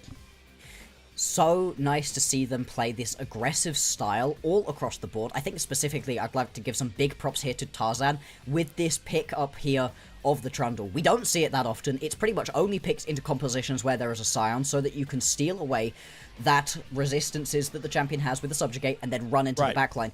But it wasn't just that was powerful for him. Those pillars were just wrecking everything that BLG wanted to do. Anytime Elk wanted to step up, pillar in the face. Anytime Knight thought he was going to be able to pump the damage, pillar in the face. Just nothing you could do. That alongside the Miasma made it miserable to try to weave your way around these team fights. And again, BLG fall when they don't get Beichuan in the spot to be able to get ahead and find ways for his carries to play through the rest of the game. BLG, they were scaling, they were beginning to get there, but AO, they slammed the door in their face. We talked about it right when we saw this draft come together. This is not a stock standard Billy Gaming draft. You pointed out because Beichuan was on a carry champion, just his second game into Fury, all split long for BLG, but also putting Knight, Knight on the rise is fine, but Elk on a kind of an absent scaling Smolder up top. You get the weird pairing with Renata because you're denying the Callista. You now have Bin who just runs away with game 2's lane and gets you a win. Now he has to play Scion. Like, it's just not how BLG win games, and it's good to see for the stakes of this series that AL wasn't going to let that slide. Yeah, we saw the combo out of BLG here once, I think, maybe twice, where you actually use your Scion and your Ryze's global ultis to get involved and actually make something happen, but they never did it again. I don't know that you ever shouted out, oh, look at that hostile takeover, because I don't remember having seen one that really took over the game at maybe all at any one point. at the Baron, maybe one if Yeah. they timed it to stop the smite, but yeah, you're right, Blocks. Like, the majority of it was just like, okay, you know, and they stopped the smite, yeah, but Baytron isn't able to pay that one back. Doesn't manage to pick up the smite still. If you do steal away that Baron, you're probably still in this game. We're talking about the ways that BLG is getting online. Look at those 225 stacks on the Smolder, you know, here we go. We saw in that last fight how Knight was able to pump the damage, but it's bad macro decision here out of BLG, and AL, they know how to punish. They know how to turn it around with these snap engages, and like you said, they're so cohesive. They always fight as that 5. I can't wait to just watch the replay of this last Baron, because like you're calling out, it's just such fluid movements. They push into the base, they take the first Nexus turret, they back up, realizing the spawn timers. They see Bin go for this all out. Tarzan immediately pillar to the face, kill him off. Let's turn back. The ebbs and flows are just wonderful to see. And again, why I feel like AL, while BLG have made a statement this playoffs, kind of just like pummeling down their opponents, hands diffing them across the board. AL in their element are just the much more fluid and smarter team in really all of the LPL, in my mind. And it'll be solidified if they go to back-to-back grand finals with one more game win in our series. And hey, if they go into these grand finals, they are very much going to look like our best team. The team that beat them, Top Esports, is already gone. I mean, look at the damages in this game. The stats are fascinating. Elk is really hurting. Like, he's doing a lot of damage at this point. At the point at which this game ends, it's just as he hits those 225. He's beginning to get those executes through, but it just is not enough. And it's all off of the pace of the game that AO were able to play. Now, usually when we say pace of the game, we talk about, you know, what BLG did in the previous game. The way that WE play when they just take over a map. AL, they don't play this same level of just constant go, go, go, go, go. They know how to find the correct plays for themselves, and it feels like they don't misstep most of the time. Yeah, just the give and take, right? And it's not what these highlights are going to show, but, you know, getting these 3 dragons, you know, the immediate thing like you're talking about screams out is, all right, we have to fight over every single Drake after this. We must get soul point. No, what does AL do? They trade one Drake for Otacon, for turrets. It's just not the LPL style, but it's working because no other teams know how to match it. We'll get a look here at that hostile takeover. Oh, it's just slightly too early. If it comes through a little bit later, it maybe just about works. Again, Metron, he just doesn't do the smite bit well. And this is over-aggression from BLG. I get why they try for this fight, right? You think that your opponents are in a weak spot. As you said, 5v4. Flandre nearly gets one-tapped by Knight, but it just doesn't matter. He then just about misses the Realm Warp. Oh, that's devastating. Sat on the miasma as well, so he's not even able to move properly. Oh, that one really sucks. Yeah, love to see Tabe animated. Here's that push and pull, though, right? Like, we thought this was a reset, but you make just one misstep. This is what AL does to you. Exactly. They needed to pause right here. And they did. They found the pause, and they found the moment at which Elk just steps a little bit too far forwards. He gets one-tapped by Hope as well. And I was thinking maybe Knight can do something here. Knight does so much damage at this point in the game. But it's just great base playing right here. Tarzan keeps Knight away, and that's all you need to do. The second he steps up a little bit too far, nothing to do, and I love it. The emotion on their faces, they know how much this one means. As we've been saying, right, there's MSI on the line. There's grand finals on the line. This would be a truly incredible win for anyone's legend. We'll talk about MVPs very quickly here, Bloxer. Where's your head at with this one? Because I think Shanks goes down as, like, flawless positioning. I'd love to see him get an MVP as well. Maybe a little bit biased knowing how much we've hyped up, how one-sided every Knight versus mid laner matchup has been. First time where Knight's looking mortal, and it's all just, a lot of it is to Shanks' credit in this one. Absolutely, and the fact that he was coming into today not thinking that he could particularly take down Knight, I think that adds just a little extra bit to it. Flandre knew, though. So, hey, I want Flandre to tell me I'm great at my job, and I know what I'm doing at all times, because clearly he's the best hype man anybody could ever hope for. I think Tarzan would be my other pick potentially here for the MVP. He's been really solid, and in this game, he starts it off on the right foot by just beating the Neferi to death, but that isn't the most impressive play. That's just a stat check right there. It's in the rest of the game where the pillar is always stopping people from being able to play. There's so much he did. I love that they give it to Shanks, though. There we are. So Shanks, who was wary about his matchup against Knight, has an MVP, the only mid lane MVP of our series so far, and it has anyone's legend on a series point, the ticket to grand final. Tabe against his former apprentice, looking to build another team the same way he built 2023 BLG and bring him to the same heights. Well, he's getting closer and closer game by game. It's only one more that will get anyone's legend into their second straight grand final, the second straight time from the upper bracket. What does the answer look like for the 2024 dominant BLG? The Billy Gaming eyeing their third straight MSI, never done before in the LPL. It's 2 straight series wins or a trip to the lower bracket. We'll find out which fate beholds us here on LPL English after another short intermission.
Nice to have you all back here with us on the LPL English unofficial broadcast as we get set for what could be our final match of the winners finals. If anyone's legend can take the 3-1. But before we get to that, it's time to once again visit our awesome sponsors here at MOBA Trainer for the segment I like to dub exposing our producers' ability to play League of Legends. So we did the macro puzzle approach for their first showing before game 2. Now we're going to show, the hands different your opponents, good clicks, whatever you want to call it.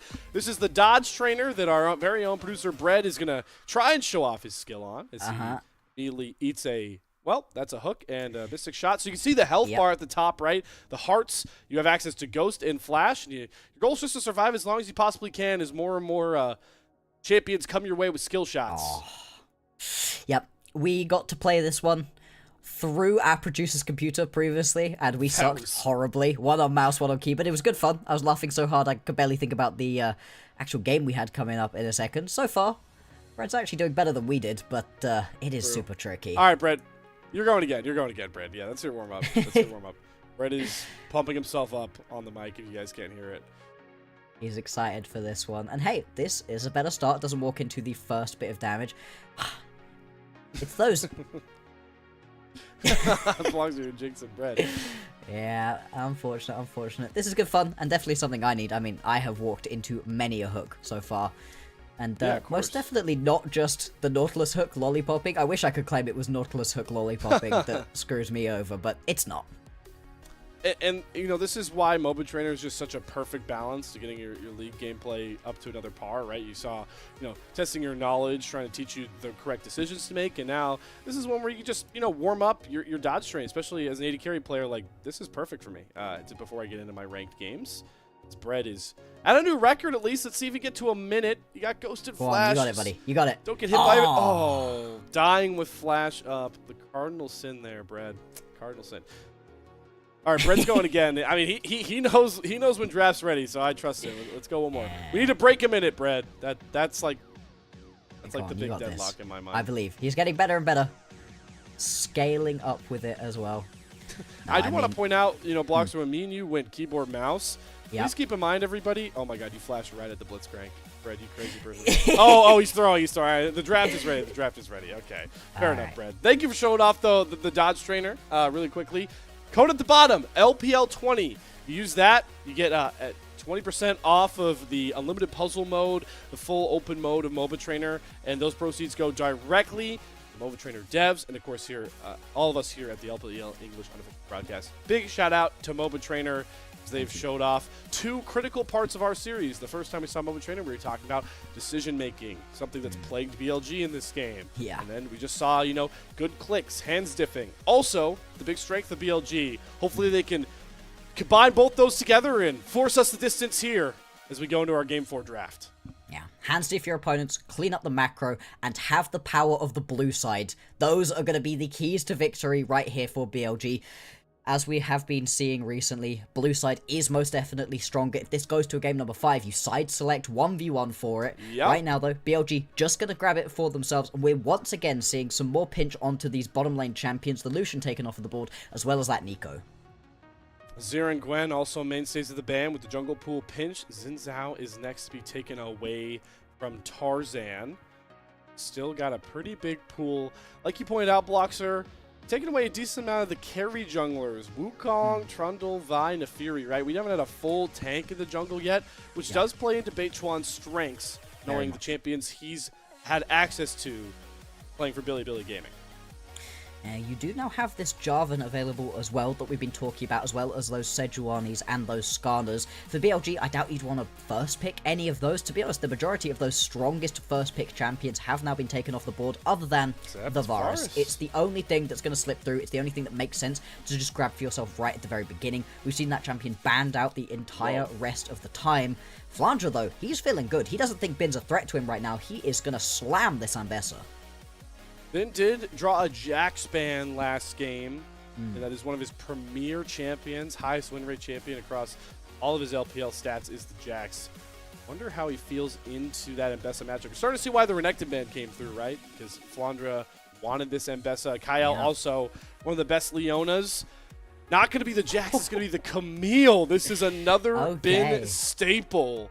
throwing down All right. on the Camille. So we got hands coming to the top lane, something we haven't had yet in this matchup. Yeah, let's see if this top lane is going to be particularly explosive. I wonder what we're going to get across the rest of the map. I was going to say, do you want to go towards something with a lot more roam potential? That's how BLG have looked best. You can potentially pick yourself up the Shen. I was about to say it though, yeah. Okay. The Galio in the mid lane. Knight has actually looked really good on this champion. As much as we think of him as a carry player, this Galio has been something he's found great effect on. It does put a lot of pressure onto the rest of the members right here, but paired up with the Hextech ultimatum from the Camille, that can be great. Hope though, going towards those AP carries down on the bottom lane. I was curious if AL really wanted to cook and like punish this Galio pick, because normally you see the Galio picked once you see an AP solo lane come across. Yeah. I was wondering if they might like take the Lilia for Tarzan and then try and get a Yone mid lane, or maybe like a marksman like Tristana. Nonetheless, that kind of all goes out the window with the Ziggs going towards the bot side, but does set up for an AD mid laner for Shanks, who we talked about his evolutions from his time on WE. He did first make his big mark as a prospect, playing a lot of those melee mid laners. So keep that in mind as this draft evolves, with Shanks yet to select his champion in tonight's Galio.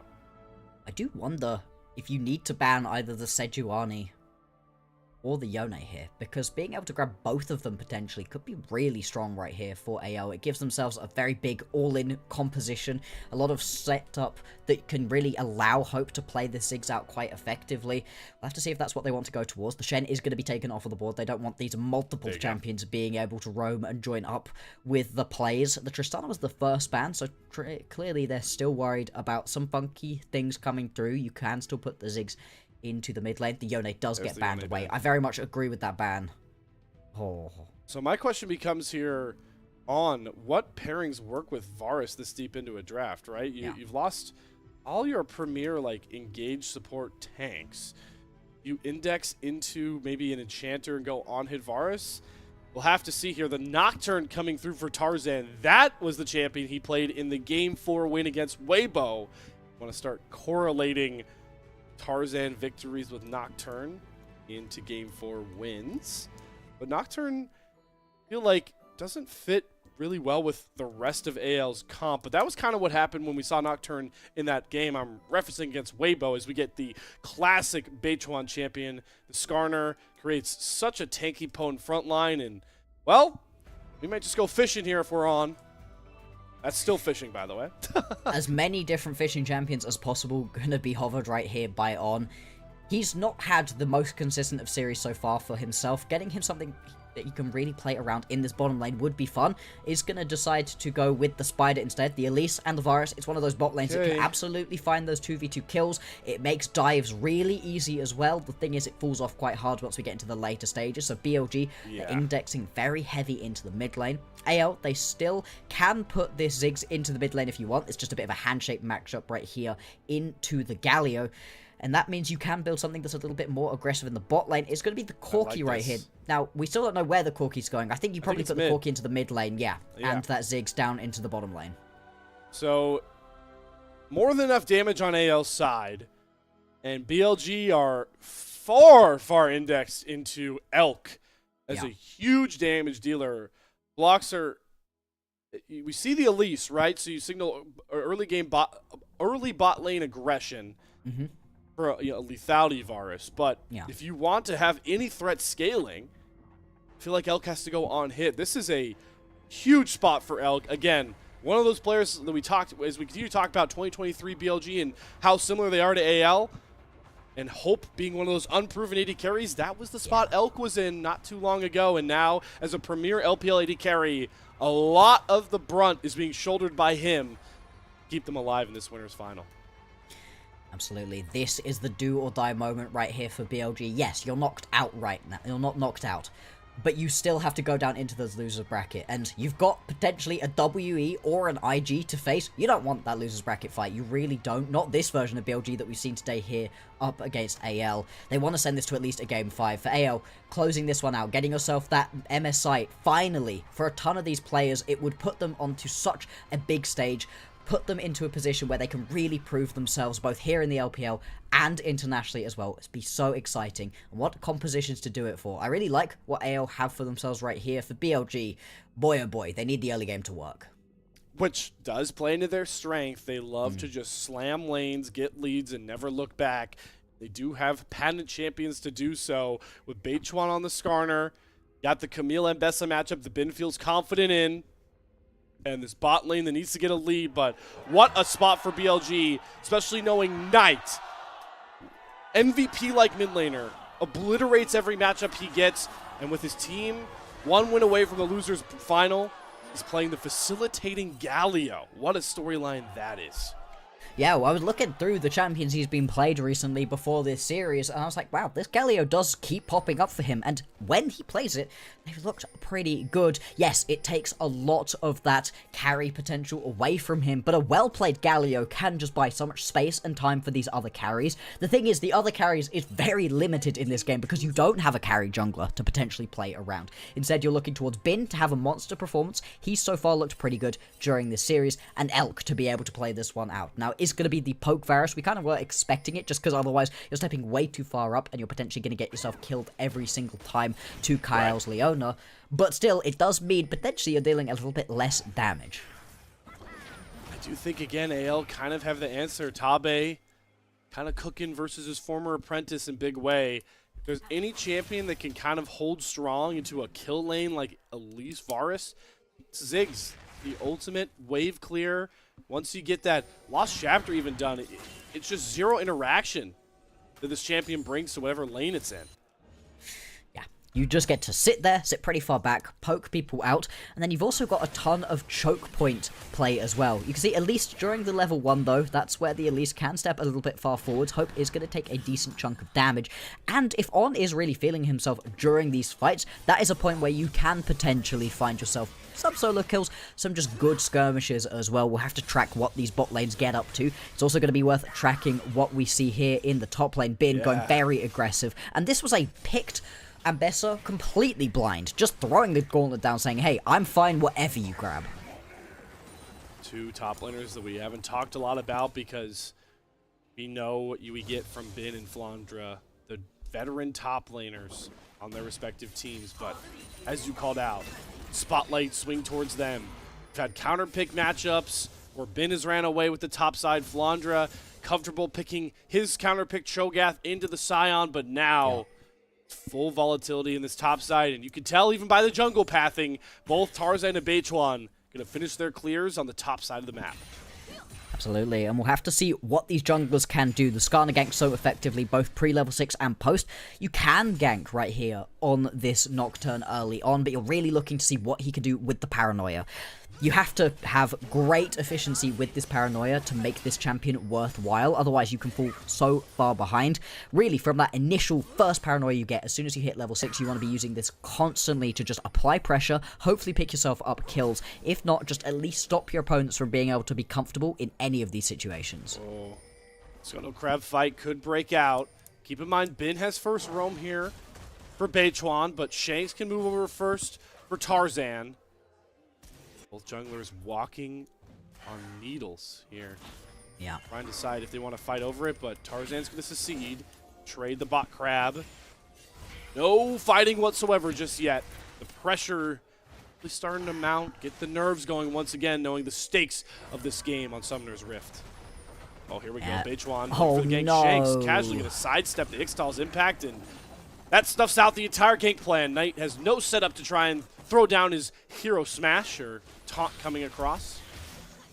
And this is something that we've got to be honest, we have seen previously from Beichuan, where yes, we really like the look of him on this Skarner. He's been very aggressive with it early on, and it's been one of his most picked champions.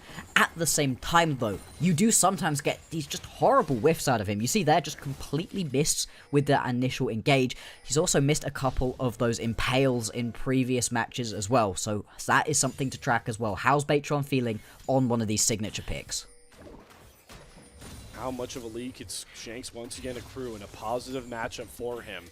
Corki, R5 picked into the Galio. Again, Shanks made it known his nerves trying to play against Knight, but today he has looked up to the task to try and beat down the golden left hand of BLG. Yeah.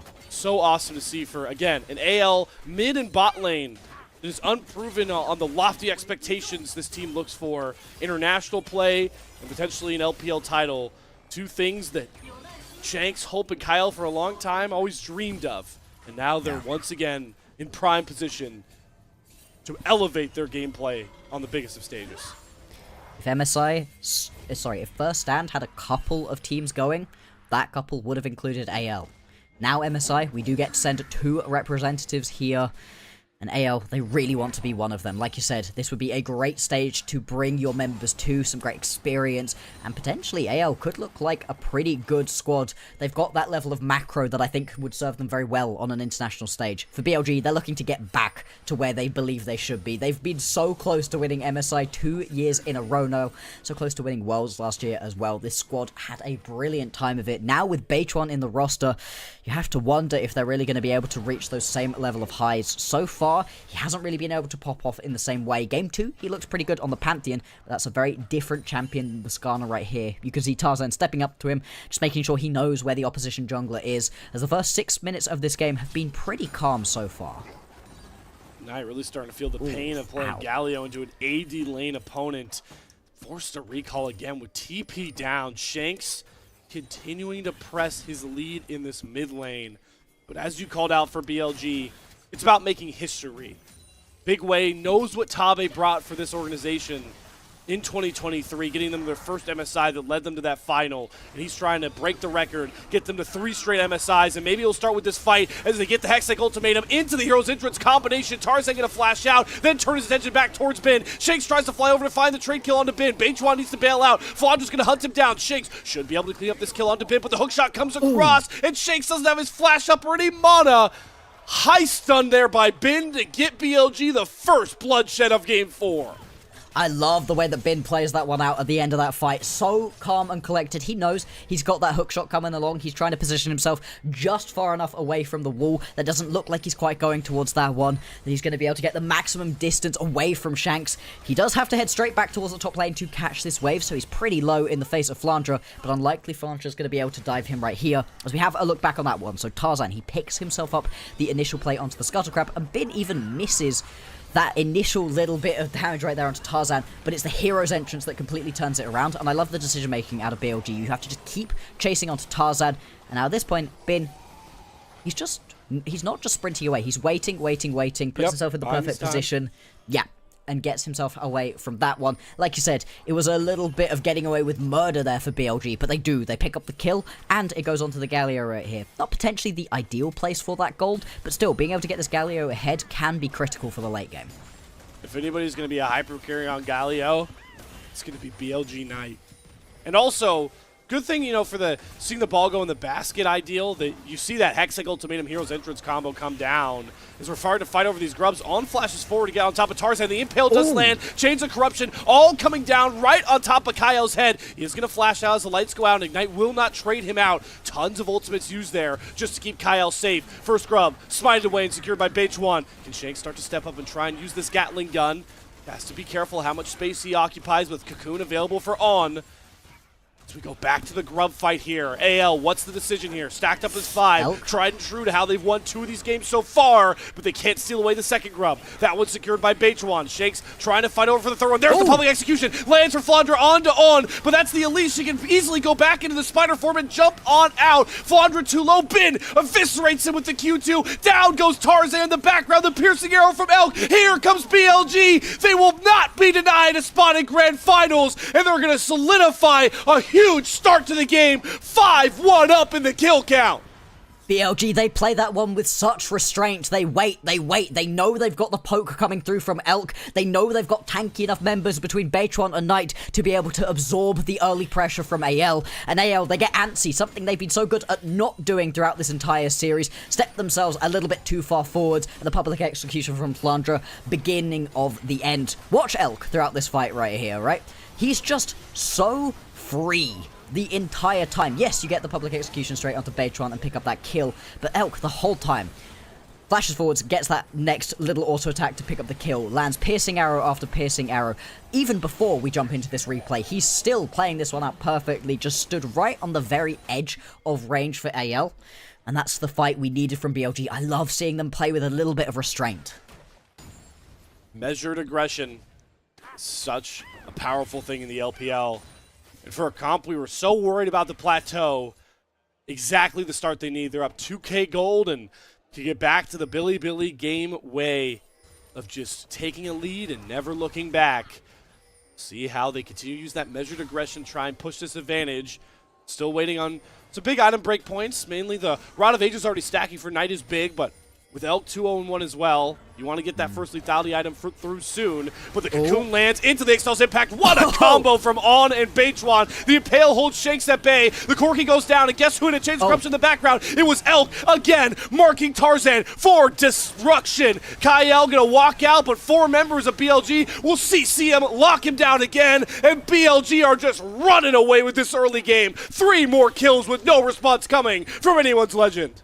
I love the combo. We get to see it time and time again right here, where somebody could go flying into the back line and give Knight the perfect ulti angle. The hero's entrance, we talked about it, right? It's so strong at the moment. And yes, it's not the flashy carry you usually expect from Knight, but this is still a champion he is damn good on.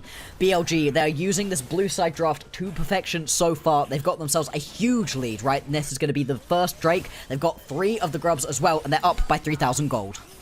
I mean, this game is running away from AL. They need to do damage control stat. And Kyle may be looking to try a lane gank. Does have the Solar Flare available. Ben has access to flash and hook shot. Flaundra's got to throw himself up on a hook and try and bait in Ben to try and find this commit. But every second that Kyle sits here without an engage is time wasted on the map. And it doesn't help that Ben is winning trades into Flaundra right in front of Kyle's face. No. He misses the Solar Flare. Oh, no!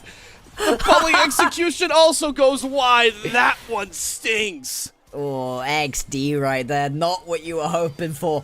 Like I said, it was time wasted already by Kyle, but at least you hope you pick up the kill. Teleport also going to come in. They are trying so hard to get something going up in this top side right now. Shanks going to take over the lane from Flaundra, but he's not going to be able to get himself anything for it, really. Knight also going to teleport up to the top lane to absorb the pressure. And it's going to be one little turret plate going over to Shanks, and that's all the AL get for that play. Still down by that 3,500 gold that we were talking about previously. And if you have a look at where it's at the moment, there's a big chunk in the mid lane, but there's a massive gap bot lane at the moment.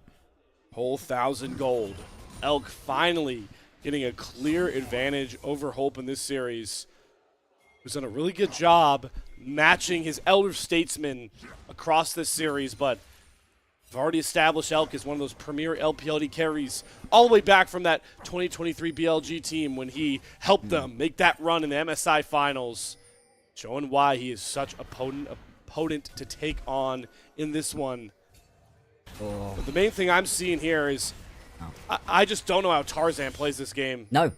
It's a hex plate as well, so you're looking to get to ult a little bit more, a little bit tankier for yourself, cool, but, like, what do you do once you're in? You hopefully get the tether off and get a little bit of fear onto Elk, maybe? You get to turn the light off? You're a fancy light switch? Like, that's not useful in this game. This is kind of what we saw in the previous game for BLG, where Beichuan just wasn't able to be useful, wasn't able to be aggressive. In this game, he's having a much better time of it. He's got that heart still completed, so he's going to be very tanky as well. They're currently looking to potentially chase onto Flaundra, but Tarzan is in the area. That should dissuade any potential dives. Although, topside maybe. Hang on. There we go. I mean, Elise is such an impotent dive champion because she can drop aggro, but he didn't even need to there as the fights are breaking out all over the map. BLG, this is the way they decimate their opponents, chasing them down. There's nowhere to hide from the might of Billy Gaming with an early game lead, and Flaundra is going to be the next domino to fall right in front of Hope, who can only watch as his team is decimated once again across the map. This is the situation, right, where AL have managed to get the worst combo imaginable, where the draft isn't necessarily the strongest, and they play it poorly. They're just getting out-aggressed right here by BLG. They've only got 1 kill for themselves. There's a chance, if BLG play this one out cleanly, that they're going to end with less kills than BLG did in game number 1. Sending us to a game 5 would be huge, as we've been saying, right? The stakes of this match could not be higher. There's so much history for all of these players, for both of these teams. Right now, AL, they need to calm down a little bit, slow things down a bit. But that being said, it's not like your composition massively outscales the opponent. They're not in that same spot that they were in a few of these other games. I don't think you can even afford to slow down. I mean, this is 5K at 15 minutes. Yeah. This is an astounding lead for BLG. Like, pushing on the mark of what could be the quickest game of the LPL season so far. Oh, yeah. The way that they are pacing along.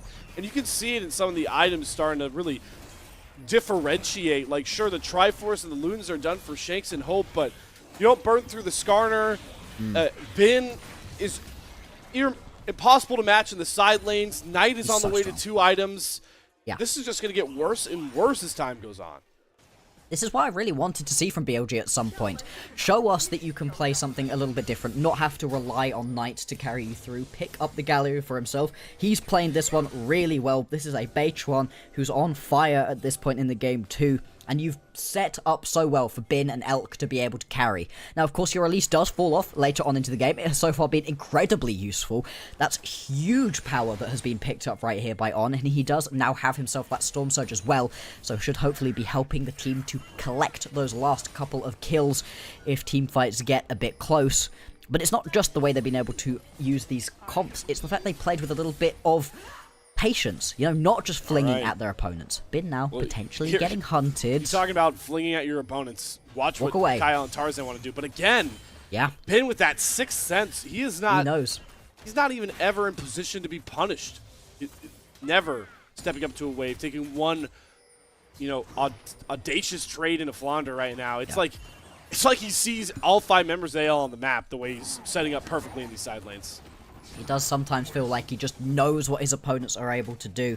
It's what makes him such a scary top laner. It's been interesting this split, right, where a lot of these very aggressive top laners who we usually think of as playing these big carry champions have been playing a lot tankier options, not really been having to play themselves as the big carries. Well, in this game, Bin certainly is going to be one, and he really does look good so far. Drake going to be started up right here by BLG. They're in such a strong position that I don't even know if Tarzan wants to go for this one. They do know the Drake is happening, so they can try.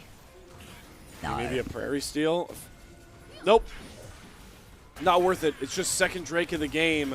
But like we talked about, Anyone's Legend, you have to do something to stem this bleeding. The gold lead is only compounding on top of you, and now BLG are on top of you as well. Flashing after Tarzan, going after Hope in the background. Clutch flash comes across, though. Elk gets to safety, and the Hextech Ultimatum holds down Flandra. Can't even run through anybody on that Pandit and Bessa. BLG are just so deadly in these fights, and they are locked in to pushing this series the distance. Only On is going to fall in this fight. You pick yourself up the objective as well, and it feels like AL are scrambling to try to get themselves back into the game. They needed to play this one a little bit slower. Knight now potentially going to get chunked out. He does take a huge bit of damage from Shanks. Ooh, flash. Burns the hero's entrance. We're like a hero's exit there for Knight. Alright, that's just salt in the wound right now, because yes, you've just used yourself a big ability right there, or a big ulti from Knight, but it's still a minute 40 seconds until the next Drake is going to be up and available. That one shouldn't come to bite them too badly. Kyle just misses right here. You can't be missing that Zenith Blade. Yes, he manages to flash away from getting stunned up, but everybody flashes on top of him right here. On gets bursted at the start of this fight, but we've been talking about it, right? Anytime you've got yourself the Elise, you're more than happy to just trade your life for somebody else's. You're not useful in these extended team fights. Flandra, he thought he had a way out, just gets hauled straight back. And as we jump into the picture-in-picture, the mid lane tier 1 tower was already taken down by BLG. They get a chunk out of that tier 2 tower as well, and their gold lead has ballooned to 7,000. It is so astounding how different BLG look in the series game to game. Like the 2-game losses, so we're just here scratching our heads at some of their decisions they've made, their approach to certain fights and objectives.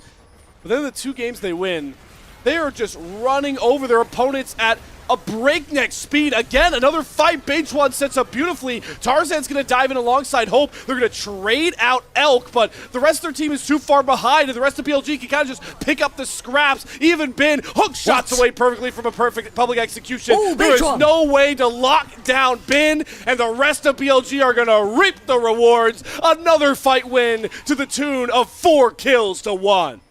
AL, they have to throw everything in the kitchen sink at Elk, and they're only just able to pick themselves up that kill. Flandra now potentially going to get jumped right here, get stunned into the wall, and this should just be one dead champion. That's going to be the ace picked up right here. Tier 2 tower taken down as well. Like you said, 20 minutes into this game, Slayer. This is rapid. It's just the 2 sides of the coin to BLG. You're either completely frustrated at their decision-making approach in one game, and then speechless to how dominating they could be. No team can dominate a single game in the LPL quite like BLG this season. They sure know how to throw a game, and they sure know how to just keep the pace up when they're in control. BLG, you give them an inch, and they will take the whole dang mile. You see in this fight, right? Yes, you managed to get the one kill onto Elk, but there's absolutely nothing going for the rest of it. The fact that Bin... on my screen, I'd be mad about that one not landing from Flandra. I don't even know how much that really helps. Yes, maybe you get the kill onto the Camille, but what really do you get for that? And then Bertrand, he's not even done in this situation. He's like, no, boys. We can finish them off right here. We can land this killing blow. Oh, picture-in-picture. Hold on, picture-in-picture. Lights are out. But look at Bertrand, man. This guy's 2 take items deep. He's like, all right, Kyle, come here. Impale down. Arrow to the heart. Down goes Kyle. The rest of BLG hunting. There's a Hextech ultimated hookshot combination coming across from Bin. Flandra is trapped, and one more arrow will send another member of Anyone's Legend to the gray screen. And Beitwan's looking for more. Another beautiful installs, impact stun, lands another kill. It's one after another. BLG are unrelenting. And that should be a turnaround towards the Baron, but oh wait, we're way too fast into this game. Yeah, they've only got themselves the Atakan and a lonely red buff to be able to take away. The pace of this game is just so accelerated. 21 minutes, 40 seconds into this game, you've got 2 completed items onto your bot lane. 2 for your mid, 2 all across the board right now for BLG, whereas you're pulling together scraps and components right now as AL. Hope has only just managed to complete that second item. What a response from BLG. A game set up to be all about AL. Solidifying another top 8 team is unproven members alongside staple carry veterans. Making another grand final in convincing fashion. But that was all anticlimactic. That was all a smokescreen. Yeah. Because Big Way, who knows top 8 better than most, has BLG in position to come into that side selection with all the confidence in the world, as these kills are just routine. Does. Yeah, I mean, that's 1 Q2, does about 60% of Kyle's health bar, and he's down for a 7th time, and just going through the motions, BLG. Oh, Cloud Drake's up, that's ours. And they're just picking up the available objectives right now. The only thing slowing them down is the fact that they're too dang fast in this game. They don't have a Baron to be able to grab, to push themselves into the base. Is going to be a trade back of a tower. That's a little bit of gold that you return to yourselves as AL, but they're still going to be down by 10,000 gold. The 2 games right here that BLG have won, they've managed to establish themselves 10,000 gold leads. That's a difference between the way that these 2 teams play. When AL win, they do it calm and collected. They find themselves the correct fights. They don't over-aggress, you know. They play with a lot of restraint. BLG, the second that you give them a little bit, they're just going to keep going. They tempered their aggression a bit during the early stages of this game. Now, though, they are full foot on the gas. And they're just double ganking mid lane onto Shanks, who just wants to pick up simple creeps. He thinks, oh yeah, gotta wait for one. No. Psych! Beitwan's waiting for you in a brush, sets up the beautiful impale. This is Beitwan at his peak performance on this Skarner. What has really elevated BLG and made them a true threat once again for the LPL title. The only thing holding AL into this game right now is the fact that you've got a ton of wave clear on the Ziggs. This Corki, right, I was a little bit suspicious of it coming into this game. And so far, Hope has been able to do absolutely nothing. Yeah, he kind of does some decent damage now that he's got these 2 items completed, but let's see if he can actually make it work he's scaled up. Flandra, I don't know that you actually want this fight, bud. Yeah, no, we're committing ultimates on a full tank champions when we're 10k gold down. This is exactly what happens. Yep. Flandra leaves with a whimper. Night Flash is going to taunt just for the ego. He's just mentally waging war against Hope, and it's more kills for BLG. Oh, the TP, again. the TP. Go through the motions. There are some low health bars here. Yeah. Can Shanks clean them up? This is just a Corki, right? You got to be careful. If you dash too close, one taunt, one big boulder to the face could ruin it all. And look at the backside of the fight here. It's Owen starting it off. Kyle's going to die once again. Shanks and Tarzan. How do they even clean this up? They can't get anywhere near Elk. Bin will threaten them with 1 hook shot. They can't find any avenue in. Instead, they're trapped in a hexagon of decimation. Down goes Tarzan. Shanks gets 932 gold and another one-way ticket to the fountain. 28 kills in 25 minutes. Bloodshed by definition in the name of BLG. I love this right here. They could have easily turned straight on towards this Baron, but you've got a ton of gold in your back pockets right now as BLG. Instead, they're going to establish themselves a push in the top lane, go back, spend their gold, and then you can keep threatening onto this Baron. Every time you can draw the AO members out of their base, make them have to fight you around an objective. That's exactly what BLG and their team fight composition wants. We were talking about how Knight isn't necessarily going to be the main carry in this game, but this is going to be a Galio with the death cap in inventory. He is still looking to be that main threat right now, that guy here for BLG. He wants to send them to that game number 5. Listen, I'm sure he would have built, Roa still, maybe the Riftmaker, but when you're this far ahead and you have a full stack Darkseal, time to have some fun. And Yeah, Knight, who cares? You don't need it. All about the one-shot Galio by this point, and you called it. Baron is up. One of two things are going to happen here. BLG are going to take it uncontested and walk 3 lanes up to AL's base, or AL are likely going to try and throw all caution in the wind here to stop this Baron play and very likely lose the fight and finally send us to the silver scrapes that we all hear very quietly in the back of our minds. It's looming. It is looming, and the volume has been increasing slowly but surely. AL, they know this is going to be their last stand here, potentially. I love this from BLG, though. They decide not to go for the play. Instead, they're just going to push through the mid lane right now, see if they can potentially catch someone out. Hope just about going to be able to get away from the Impel. That's a pretty big teamfight tool, no longer available. We'll have to see if that comes to bite BLG. For now, they'll just take away all the vision and, well, of course, camps from Tarzan on this top side, and we'll see if they threaten the Baron. It's just a complete guessing game, gambling by definition for Kyle and AL trying to walk into this Baron pit. Do spot on clearing some wards, and the Baron start is spotted. AL have 5 stacked in this brush. Now here's the dilemma. Do you jump in when he roams down, or do you go for the 50-50? Oh, Tarzan! No!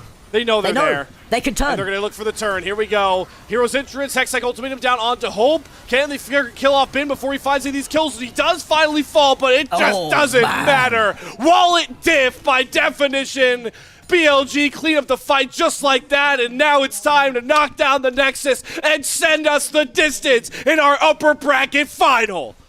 It's going to be the slow walk down of the Nexus. BLG, they didn't even need the Baron in this game. They do not want to be sent down to the loser's bracket. They want to compete for that MSI spot. They want to compete for the grand finals right here. It took them 27 minutes, but they were in control for all 27. The respawn timers are way too long. BLG, they're going to walk this one through. You can question their losses all day long, but when BLG win, they dominate better than any other, and they've done it in 2 games of 3 to get to that grand final. Silver Scrapes coming our way soon. Domination for BLG once more. Blue side, 4-0. 100% win rate. Yep. And that's not just here. That's across a lot of the different series at the moment. Blue side has a lot of power. There's going to be a 1 versus 1 for this. And yeah, 1v1s have been kind of troll, kind of funny. But in this situation, where you've got a spot for MSI and Grand Finals on the line, I don't think you want to be playing around with this one. Yeah, this is incredibly important. But as we set up for that 1v1 and this one game to decide an emphasize spot, really want to make sure, Blockster, we emphasize the history of this matchup, the similarities between these two teams that a BLG have passed. And it starts again with the coaching, right? It's so awesome to see that Big Way, who studied under Tabe with BLG in 2023, when they made that first miracle run that a lot of people were kind of cautious about them even being able to do, kind of like we feel about AL right now. And now he's in the position to continue that legacy for BLG. Again, I want to emphasize, if BLG win this series and get to MSI, they've done something nobody else has ever done in the history of the LPL. Make the mid-season invitational tournament 3 years in a row. This is a BLG that manages to dismantle T1 in 2023 over in London and send themselves to the MSI finals and then just about falls. And then this is a BLG that manages to do that same thing again in MSI in 2024, send themselves to the finals, loses it, send themselves to the World's finals, loses it. But they were picking themselves up LPL trophies like they were nothing. They were chilling. They were coming into this split, World's finalists, ready to play. And the split just goes wrong from the very beginning. They lose best of fives to Thunder Talk. They drop games to other bad teams that they have sat in their group as well. And we're questioning it. We're like, what is happening to this BLG? They have to make coaching changes. As you're saying, coach is so important at this level of play. They have to bring in Bechuan from Thunder Talk to potentially pull them through onto this one. And apparently all of these changes that people were kind of questioning as they came in. Why do you want a jungler from a bottom of the pack team, from a terrible Thunder Talk team that nobody even expected to see in Group Ascent? Well, they bring him in. He's not the main carry, but dang can he play around the rest of the team. He was really instrumental in this game. And if they do want to make it to that third MSI in a row, Bechuan is going to have to pull out another great performance in game number 5. And he loses access to that Skarner, but I would say he is my pick for MVP, the way he really set up every single one of his lanes in this one. I can see maybe, I mean, Bin's Camille is also massive in this game. Again, yeah. I feel like a broken record saying this. I've said this on so many single games I've watched, but if I could give MVP to a team, like a team award, this may be the best spot I've seen all season long. I mean, the way that BLG played, everybody was pulling their weight. In this situation, right, who do you even look towards? Because the flashy carries of Elk and Bin are really cool in this one. But Bechuan is that big initial bit of engage. Knight is doing mad damage right here on the Galio, right? He nearly outdamages Elk in this situation because Elk just keeps being the main target. But more than that, On actually using this Elise to impressive effect. This Elise can be really tricky to play, right? You can expect it to die in the majority of engages. You're often fine with it being 1-for-1, but actually in this game, he was right on target. You can see here, we're just playing these combos to perfection. This was absolutely a team win out of BLG. It was also better macro for all of them, something that was pretty bad in their games number 1 and games number 3. It's what's honestly hilarious by this point, head scratching, if you want to describe it that way, how polarizing the half of these games have been for BLG. It's almost, it feels like 5 different players have like played for BLG in games 1 and 3 versus 2 and 4. Yeah. Maybe they have this system, right, where they swap who gets to do the decision making back and forth, right? And someone is making great decisions in game 2 and 4, and whoever else is making the decisions games 1 and 3, maybe they need to not have control over team composition right there, because we see in game 3 specifically, they go for this weird long play down in the bottom side jungle, and you're like, what are you doing? Why are you here? And they lose a ton of gold. They lose any momentum they'd had in that game. They snap any hope of being able to scale into the later stages of the game as well. Yep. And it's just baffling. Whereas in this game, especially on that initial fight that we saw up around the Grubs, they temper their aggression so effectively, and they never really allowed AL to even get a look in this game. They never got a sniff of victory in this one. They were in complete control the entire time. For AL, it never really feels like they're making terrible macro decisions. It feels like when they lose, they're getting kind of hands checked right here by BLG. And that has always been the fear for AL. Mostly, it's not in those early game skirmishes like you're talking about for this game. The question with AL when they, lost the top esports last grand final, they didn't have the greatest record against their other top 4 opponents this split either. It was, Hope and Shanks not too reliable in team fighting, and AL not being the best at the staple of the LPL, which is just team fighting yourself to wins. That was the worrying trend. And as much as we've talked about BLG for their questionable decision-making that have lost them games in this series, AL, when they're not able to get Tarzan in a position to kind of play the map he wants to, it is an ugly anyone's legend to watch. Yeah. I mean, we've been talking about this jungler so much, but he hasn't really been able to carry his team through early deficits, right? When he manages to get quite far ahead, he looks great. He looks like a split MVP, potentially. But when it doesn't happen for him, when you're in a situation where you need to carry your team from behind, he hasn't shown that he can particularly do that. To be honest, neither of these junglers have particularly shown that they can do that, and that's why I think these early games are going to be critical once we get into game number 5. Bloxer, though, I do want you to, put on the fortune teller a little bit here. Who do you think wins this player of the game? Because I think this is the hardest one, like I talked about, to really ever decipher. So, who do I think and who I want are potentially different. Who I want is very much going to be On. Who I think maybe... does Knight grab it? I mean, he was so strong. Does Bin grab it? Oh, I don't know. They were all so strong. I think Elk is the only one who probably doesn't, and that's just because he kept getting jumped by every member of AL. Even then, he was still absolutely fine. Let's see. They're going to give it to Bin. Okay. So this I'm Camille okay pick with that. sees the blind at Bessa, says, all right, give me the Camille. Bet. Let's throw down here, and grabs himself his first player of the game of this series. What a series it has been, everybody. It has been both teams winning early games and taking those leads to the summit and winning the clutch games. We are knotted up 2 apiece. Game 5, MSI on the line. No matter where we go from here on out, we are making history for the LPL. Side selection going to be a 1v1 coming after break, but after that, we'll see if we'll have our first ever LPL 3-time MSI appearance in a row for BLG, or if anyone's legend for the first time in organizational history will make an international tournament. Regardless how it happens, it's going to be a banger, and we'll see you guys for the start of it on the other side of one of our final intermissions.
all comes down to this, everybody. We have gone as far as we possibly can in our winners finals. One of our two teams, Billy Gaming or Anyone's Legends, will book a ticket to the grand finals. But more importantly, I'll reiterate for the rest of the night, MSI will be locked in for one of these two teams. And Bloxer, it's history in the making regardless who grabs that mantle. My prediction already wrong. I did have BLG coming out on top, but I gotta be honest, the way that BLG have played out these games, they are so volatile that I don't know if I can put that full bit of faith into them right here. AL, they felt like the more consistent overall team. If they can get themselves a competent draft, I think AL can just do enough to get this victory for themselves and book that ticket to the International. You kind of talked about your prediction, your Bloxer. While we have time before the 1v1 bread, if we can throw up our caster predictions as quickly as you can get it up here, because there are definitely a lot of people who staked this series as a 5-game one, and it's awesome to see it. Of course, we'll show you guys that as soon as we possibly can. Yeah, there we go. We'll throw it up. I am, of course, biased in that one. As you can see, a lot of our members are at 3-2 BLG. Shout out Prey, our leading predictor in the Discord, trying to get back from third place as AL 3-2. But that is where the majority of picks are lying. 5 games deep between our two teams. Yeah, people thought that if it was going to be one-sided, it was going to be BLG favored. A lot more of us over on the BLG side. But AL, they're definitely making themselves a name right here. The way they've been playing out this series, as we've been saying, right, has been a heck of a lot more consistent. It's looked a lot easier to play. Again, though, the other big thing is not the way that these teams are playing at all, but it's the draft, and it's the draft side. 1v1 side selection to get blue side. It's the battle for blue. We had it all throughout the regular split. It was a little bit of a joke back and forth. This one, I don't think it could be more serious. Yeah, so those 1v1s, if you're unfamiliar, were before every best of 3 to decide who got basically 2 games of blue side in a best of 3 during the Rumble stage. So you could have some fun with it. You saw some, support players try the 1v1s, have some fun. Some unique champions came out. We had we had Jax Fiora matchups. We had Irelia show up. Yeah. This is game 5 for blue side that is undefeated in this series, statistically way better in the LPL right now. So who's the dream matchup here, Bloxer? We'll start with that as we'll learn side select right when we get into that draft. Who do you want to see throwing down here?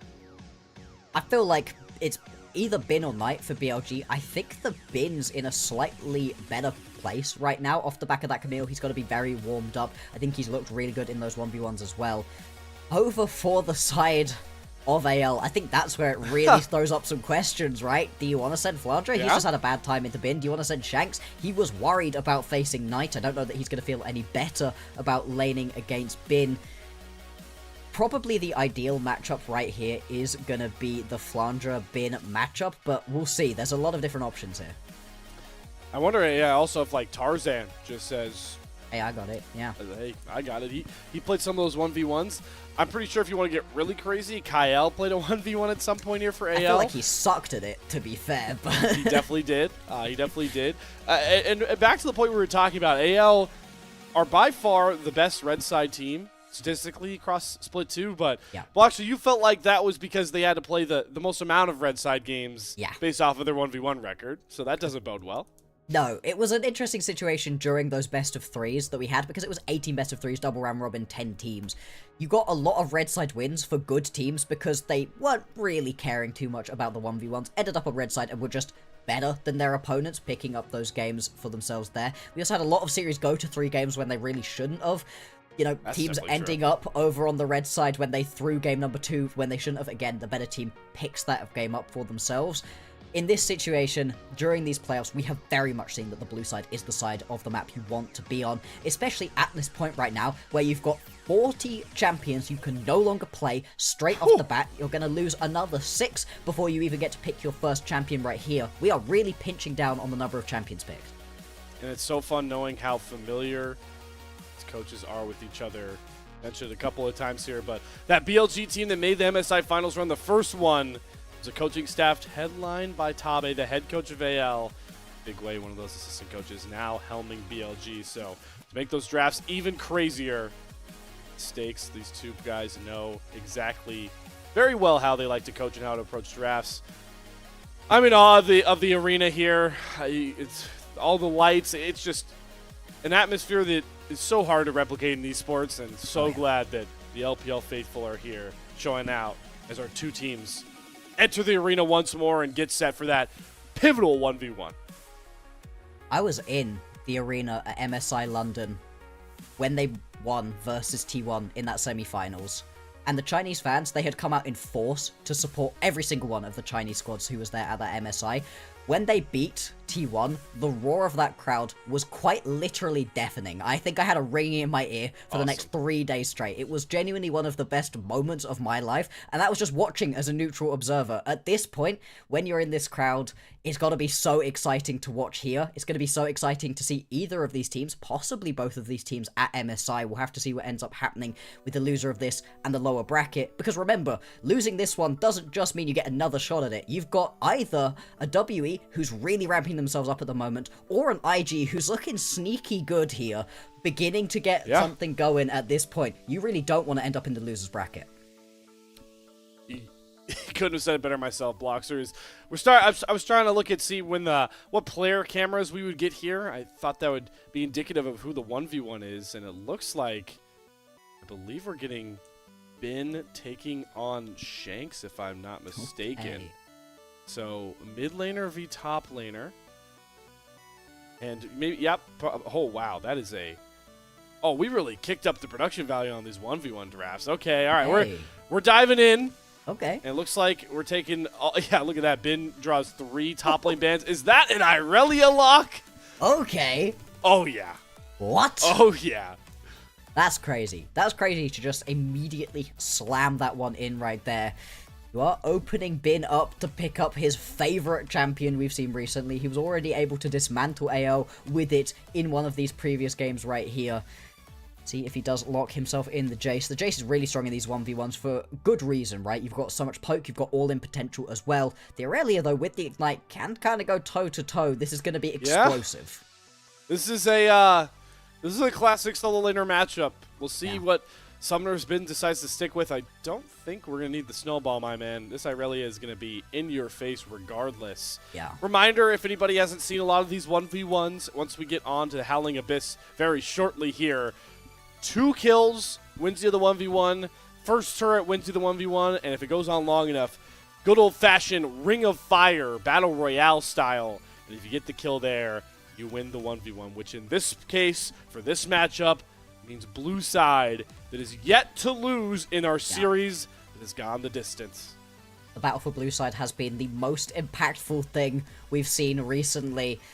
Being able to pick it up for yourself right here, it just puts you in such a more comfortable spot when we get into this draft phase, when there's so many champions taken off of the board, when you're really getting pushed to the absolute limits of what you can play, what your champion pool is. I have to see what gets pulled out right here. We'll be jumping onto the Rift very, very soon.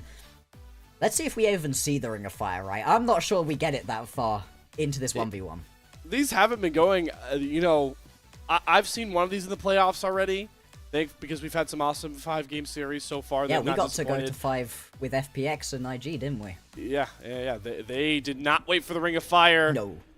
Fire already in the hands of our 2 players here, Shanks and Bin, as they make their way down the bridge.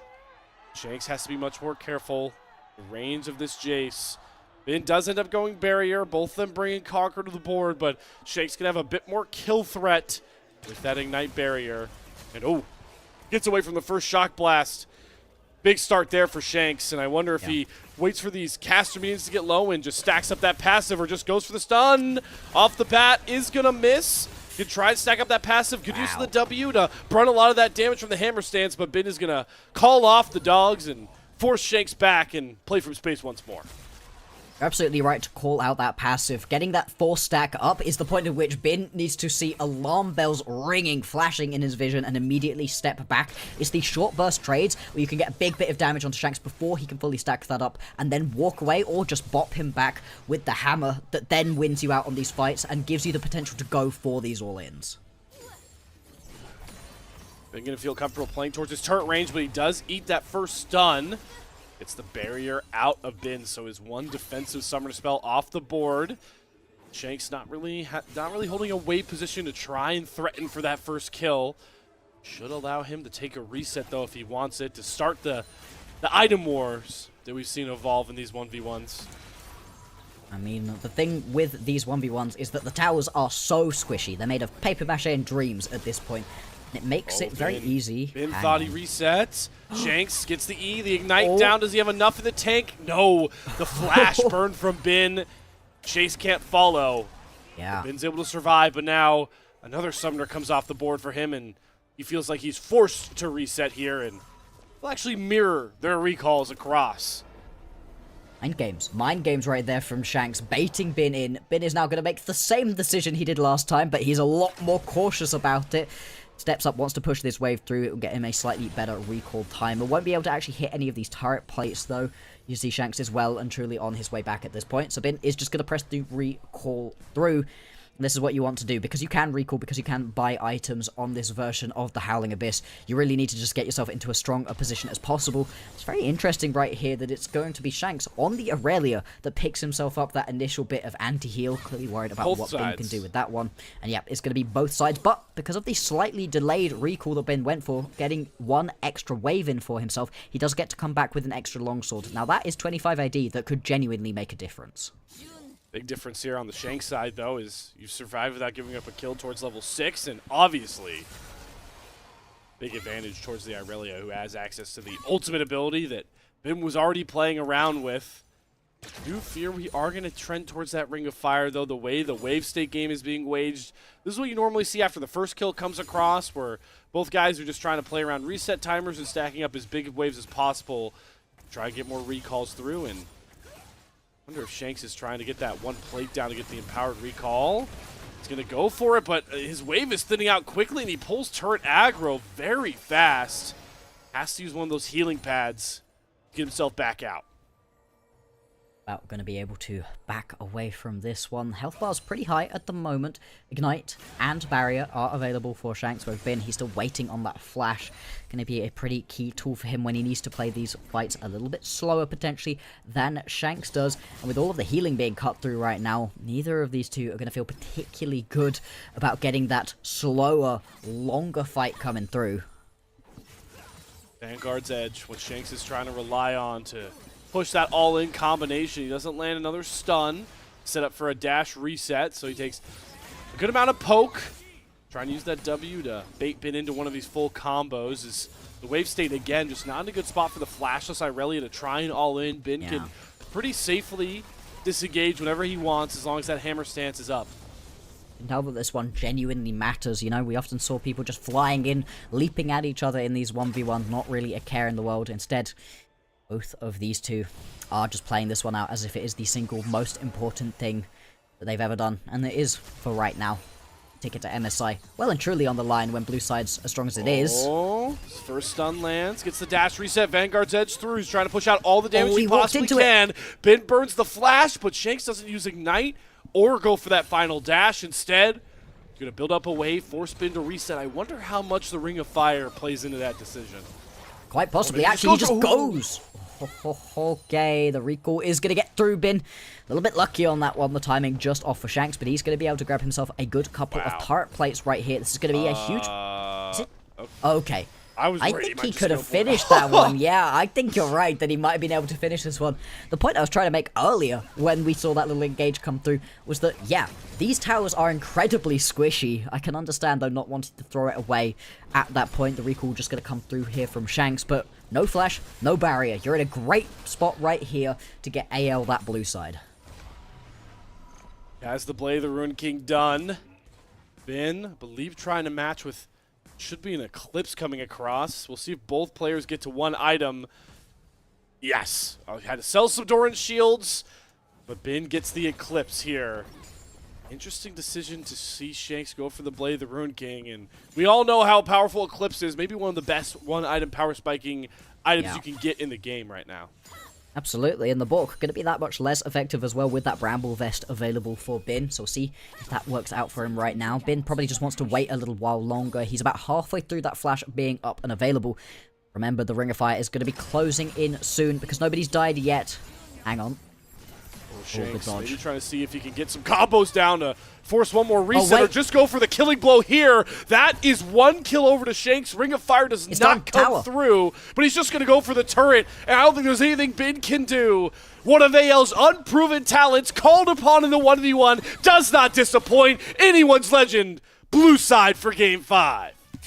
There we go. And if prior history is to be believed, then that should be an AL ticket to the Grand Finals, an AL ticket to MSI. Of course, it all comes down to what happens on the Rift, but this is the start that you want going into this game number 5.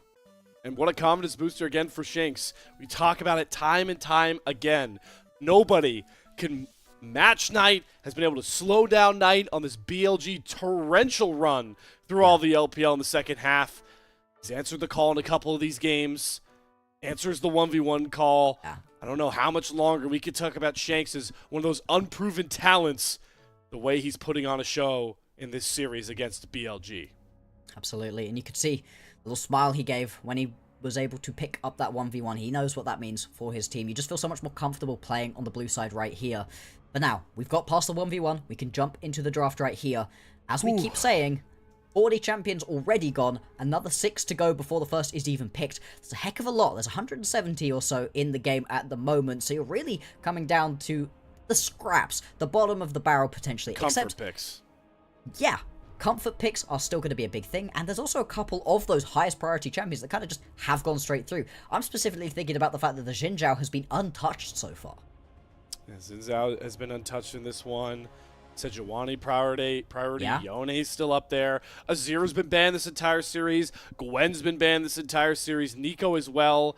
Usually you don't see those bans change up a lot, though. It's kind of there's a couple, you know, those S-tier champions, a couple of them are just handshook is never really getting let through in the series unless one of these two teams, one of these two coaches, again, they're so familiar with each other, Tabe and Big Way, have an angle to try and counter a Nico, try and counter an Azir that they think will get them the game win as we get set for that Game 5 draft. And Blockster, B1 here, knowing Tarzan's pool, is there anyone else that you're locking in for at B1 than Tarzan if you're AL? I think AL has shown a real priority towards getting him into a good spot in this game, and I don't see why they would step away from that in this situation. These junglers have been key to the ability to win these games. Where the junglers have been ahead, it's looked good, it's looked great. When the junglers have been behind, there's just not been anything that they can do to help the rest of their team push on forwards. We've been talking about a couple of the interesting champions that have been floating around the edges. If you do want to go towards something a bit more aggressive, potentially, like the Lee Sin, maybe you do want to wait a little bit later on into the game, but you're kind of running out of these very safe pickups, potentially, for your bot lane specifically. There's a few left in the mid lane, though. Love to see it. Well, actually, sorry. Interesting to see this Silas ban from AL. That is the Shanks-esque champion, I would feel like. So that's an interesting ban to see. That does mean that some of those other S-tier champions we talk about may start slipping through. Not going to be Azir or Nico. If you're AL here, do you just dare BLG to ban Gwen? No, they're going to ban Gwen. They're banning a lot of the things I would have thought AL would have picked up for themselves. Now, Tabe's cooking something. Speculate. Yeah, there is something specific that they're looking to pick up for themselves right here. Do you ban out the Yone or the Sejuani right here? No. Lucian. Right, so AL, if they don't pick themselves the Yone or the Sejuani, BLG can just slam either of those. Jinx, first pick. Okay, so you're thinking, hey, we're going to play the later stages of this game. We're going to put Hope in a position to carry us once we get a little while into this game. But that's fascinating right here. I mean, I don't hate it, though. Like, we had a Corki used last game in the mid lane. Like, I'm not even going to list all the 80 carries off the board from Fearless already. You lose Lucian, Caitlyn. Like, we are scraping the barrel. Like, Zeri, the last one left up, but let's soak this one in for a second. Game 5, Knight Akali. That's got to terrify all of the Anyone's Legend fans in chat right now. Definitely getting me nervous. Absolutely, it's this pickup that's just been so strong recently for Knight. It's been strong in the meta anyway, and we saw in the previous game how he's able to help his team out, carry them through on the Galio. Well, this is a champion where he's looking, no, Game 5, MSI on the line, Grand Finals on the line. It's about me. I'm going to be the main carry right here. Going to pair it up with Bins, Renekton as well, another champion he is well known for, something that can be so strong. The thing with the Akali is, though, you need to get these early kills rolling for it to be useful. There is going to be this Aurora locked in the mid lane. That kind of just neutralizes out the mid lane. So that too, the Braum also should just keep things a little bit safer for these carries. What a spot here from Tabe. AL, a team so structured around Tarzan as the focal point, especially early. And they are indexing, like we always talk about with Fearless, just into a cohesive comp. It looks like it's going to be a Protect the Jinx comp. They're calling on another one of those unproven, you know, up-and-coming players in Hope. Has had himself a big playoffs. Sejuani, though, as you called out, does get through. So Beichuan, Beichuan, and Knight are all on staple champions in their repertoire. Yeah. And Big Way's got to be happy about that. Absolutely. The Xin Zhao going to be taken off of the board. You can now really pinch onto this jungle pool. There's a ton of junglers that we are just missing now on the map. In terms of things that people have been playing quite a lot of, the Jarvan and the Lee Sin, maybe the Viego if you want to get yourself some early aggression down. These are all potential options right here for Tarzan, because in this game, right, you very much need to be protecting onto your Jinx. Your Aurora should be pretty slippery, but you have to frontline for the Jinx. So I don't know if you're going to unlock Tarzan to go for these really aggressive pickups in the jungle. Does love the Volibear. Has gone to that at points. Banned away. So as much as we talk about the wide champion pool of Tarzan, starting to get tested. But again, I have to think the way Tabe has prioritized this draft, that Tarzan has a champion in mind, that he's comfortable playing in this spot. It really just comes down to, what do we think it's going to be? Lilia was screaming out to me, but by this point, I think with Aurora already locked in, maybe I'll say this: Flandra, Aurora top. Do you want to go Yone, Lilia in the jungle? It is it's like trying to decipher code to figure out where these head coaches are going with these last two picks. And we talked about the AD carry pool being pinch blocker. Zeri, Siver's been big. Tristana as well. Got to think the latter two are where Elk's going to go. Okay. Yorda will come out here for Elk. I was quite worried if that was going to be a Sivir pickup. BLG really haven't shown that they can get themselves through the early game into the late stages to really get a Sivir online. I like this Tristana a heck of a lot more. We have been talking about, though, the Yone is still potentially an option. Blanca can pick up a lot of different things right here. I think he probably wants something a little bit tankier. The Cassante, I mean, he's had a lot taken out of him, right? This is no longer the Cassante of old that was completely busted, the sort of champion that could just take over the game, but it does do a good job still of being able to buy space. You can drag someone away with that ulti as well. What do you want to pair it up with right now? You are leaving that jungle pickup, Tarzan. We said, does he want to have that B1? Well, no, he's going to instead going to take this B5 pick. Okay. Wow. Protect the players. Protect hope. Yeah.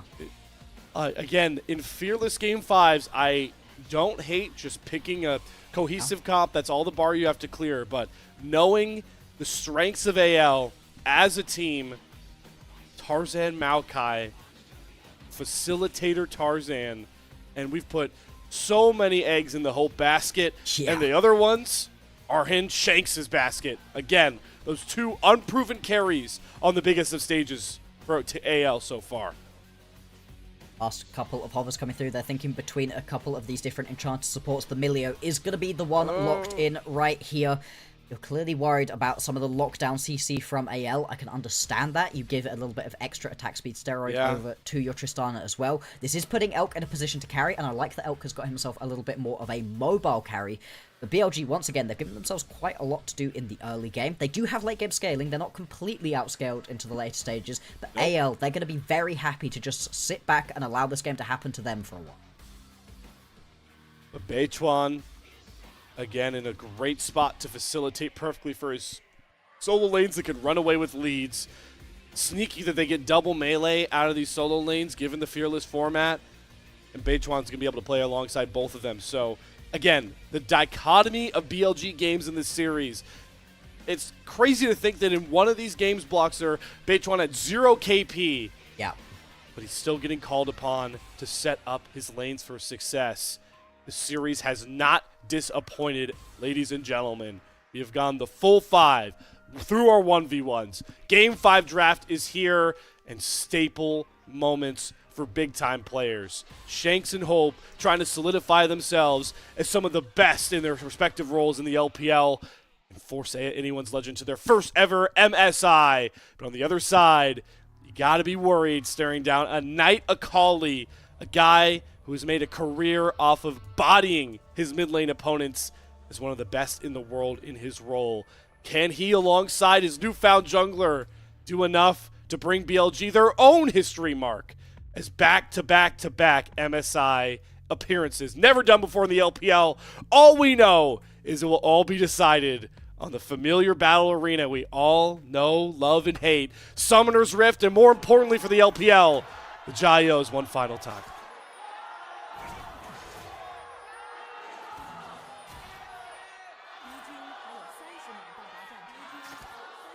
Ooh, blocks. I was getting worried the Jayos were going to get cut off by that Braum passive stack, but... Little bit of early aggression right there out of AL, as you'd expect, right? The Braum, very good at the level 1s. Luckily, though, for BLG, they're just going to be able to walk this away. Luckily for us, we just get to listen to the last few little cheers of the crowd. This has been an amazing crowd so far. So much passion for both of these organizations. BLG, through all of their international runs, have really built themselves such a solid fan base. The AL fans, still loud and proud.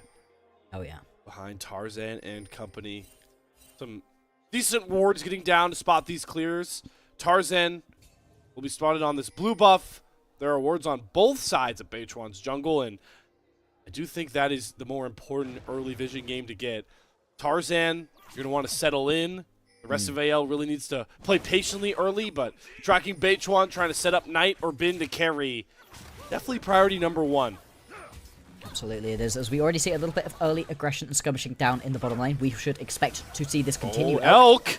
He eats the Q to the face, burns the heal to buy enough space. Already. Both summoner heals down there as Kyle and Hope try and find themselves an edge in this bottom lane. And I mean, it's tricky, right? Hang on again. The Braum passive, I mean, you have to respect it here. Yeah, the Tristana is very much just going to be looking to scale up to weave your way through these team fights later on, but you need to be able to get through the laning phase, and it's also tricky with the Tristana, right? Because of your E, once that's going to be available, you constantly are pushing waves out, so you can't even freeze the wave back towards your tower, keep yourself safe from this Braum. It's going to be a very hard laning phase right here for BLG's bot lane. We'll have to see what they're able to do, because they can turn it around, right? You can get these snap engages back, you just have to be very careful to avoid those Winter's Bites. So I make those Braum lanes so potent. And speaking of potent, Aurora Akali matchup, Shanks and Knight. Again, valiant to see how Shanks has been able to take advantage of this lane up against the best of the best when it comes to mid lane in not just the LPL, but potentially the world. Can he do it again with this Aurora? The WE Prodigy turn staple piece for AL and their future, aiming for titles, international tournament appearances. Only time will tell as our junglers wrap up their clears on the same side of the map. Could be a kind of underwhelming Scuttle Crab fight, I'd have to say, as the first rocket jump from Elk comes across, just trying to fully Hope off this lane, and bot lane Prio may just secure that bot Crab here for Beichuan. Don't know how Tarzan can ever contest, and also doesn't help that he's slower to his clear. Yeah, unfortunately, just getting a little bit outpaced right now. Might potentially have to just book it straight up towards the top side of the map to grab himself a little bit of extra gold up there. Beichuan potentially looking for a little gank right here. Hope is at about half health, but he is going to be spotted out right here, is Beichuan, so you know this is happening. There's not going to be any response from anyone else from AL. I just don't know if they have the minion wave for this dive. Here we go, the first domino to fall. Protect Hope comp being tested at level 1. Flashes over the turret, burns the barrier. On perfectly takes up the turret aggro, but Beichuan is going to die to the ramp up. Kyle gets the kill, but a win for Billy because guess who grabbed Fruit's Blood? It's Elk on the Tristana. Yeah, they've given Elk a lot of priority in this game. They want him to be strong, and you can see it through Beatron immediately diving his way down onto the bottom side of the map, picking up that initial kill, like you said, and the fact that Kyle grabs the one back really does just stop this from being anywhere near as nice. That's also a full minion wave as well, missed out onto for Hope, so they have managed to put this Jinx well and truly behind. They need to keep the pressure up, right? If you let the Jinx scale, if you let the Jinx get a couple of kills early on, this champion can just wreck through in these straight up front to back fights once we get later on into the game. So far, so good for BLG. Talked about it, how starkly different the losses have looked for BLG compared to the wins. It's all about that early game lead. We've had a series where both teams have had clear advantages out of that first opening 10 to 15 minutes and manifested wins in their own staple ways. How fitting would it be if we settle into the closest early game of the series here in Game 5? Only time will tell by that mark. Well, this is kind of miserable for the Cassante early on. You can see the early pressure that Bin's putting through. He picks himself up a turret plate as well. In fact, he's just going to have to rotate out of this lane. The bot lanes are going to head towards top side of the map. Well, at least the bot lane for AL. BLG actually decide not to rotate their bot lane up anywhere near as quickly, and that should secure this initial Drake right here for BLG. It's going to be spotted out by Tarzan. He can try for a steal if he wants it, but with push in the bot lane, push in the mid lane, it wouldn't really be his chance. Doesn't help that Shanks is also taking some rough trades into Knight, who now brings a ton more kill threat to wherever he goes. Perfect execution online. Ultimates coming through for these solo lanes. And there is the first dragon to fall. Beichuan secures that one uncontested as Tarzan still just slower, having to clear out his own camps. We'll take that reset, and likely with the lane swap initiated by AL, set up for Grubs. That's the priority for anyone's Legend. That's a priority that BLG have really been indexing into throughout the previous 4 games in this series. They've really been happy to go scrap around these Grubs, pick as many up for themselves as possible. And let's see if BLG are going to keep that up in this game number 5, because they do have a composition that can make an early fight work around this objective. You just have to be careful to not use all of your damage straight into that Brom shield. Knight swinging over first here to deny Tarzan. Trying to clear out some of this vision. Tarzan has to be really careful about dying for this pink ward. Is Beichuan and Honor hovering towards the side, but Kyle and Hope swing over next. Cluster blow stacks, not going to be able to come across towards onto Beichuan, but AL bottom lane buys enough space for Tarzan. Get vision control on this top river as the Grubs under a minute away from spawning onto the rift. Now, Tarzan potentially going to go and try to compete for the red buff of his opposite number. On is in the area. AL do also have a couple of members around. Both of the top laners. Oh, Bin has used his TP, but Flandre hasn't. So Flandre can potentially go and join up if he buys himself enough space away from the Crocodile to not have it stopped. Power of initiating that lane swap first. Bin had to burn teleport to answer. Collapse coming across onto Tarzan, but who's really getting jumped on here as the Nature's Grasp comes down, Twisted Advance onto Knight. And Glacial Prison has to be used by Beichuan just to make sure Knight's able to get out safely. So key engage ultimate off the board. Feeling more and more like AL are going to have control over these Grubs. Yeah, everybody was just all of a sudden snap engage attempted around this objective. Between world. Shanks trying to hold Elk and On in position. Elk patiently waits till the ult drops, uses that rocket jump. Still though, more signs showing that AL should have control over these Grubs, but where has Bin going? Bin has decided to go on a walkabout. He's recognized, right, that he doesn't necessarily have the TP, so he wants to at least get himself into the mid lane, give himself a little bit of quicker priority over. It's going to be a reset out of Flandre. He can teleport back into this fight if he wants to. The first Grub is going to go down to BLG. We'll see where the remainers go. We've seen so many fights start out around here. This is where BLG got a huge lead in Game 4 and ran away with it, but this time, going to exercise caution once more. They like the trade, having 2 for 1. Yep. They'll have Mites in their control.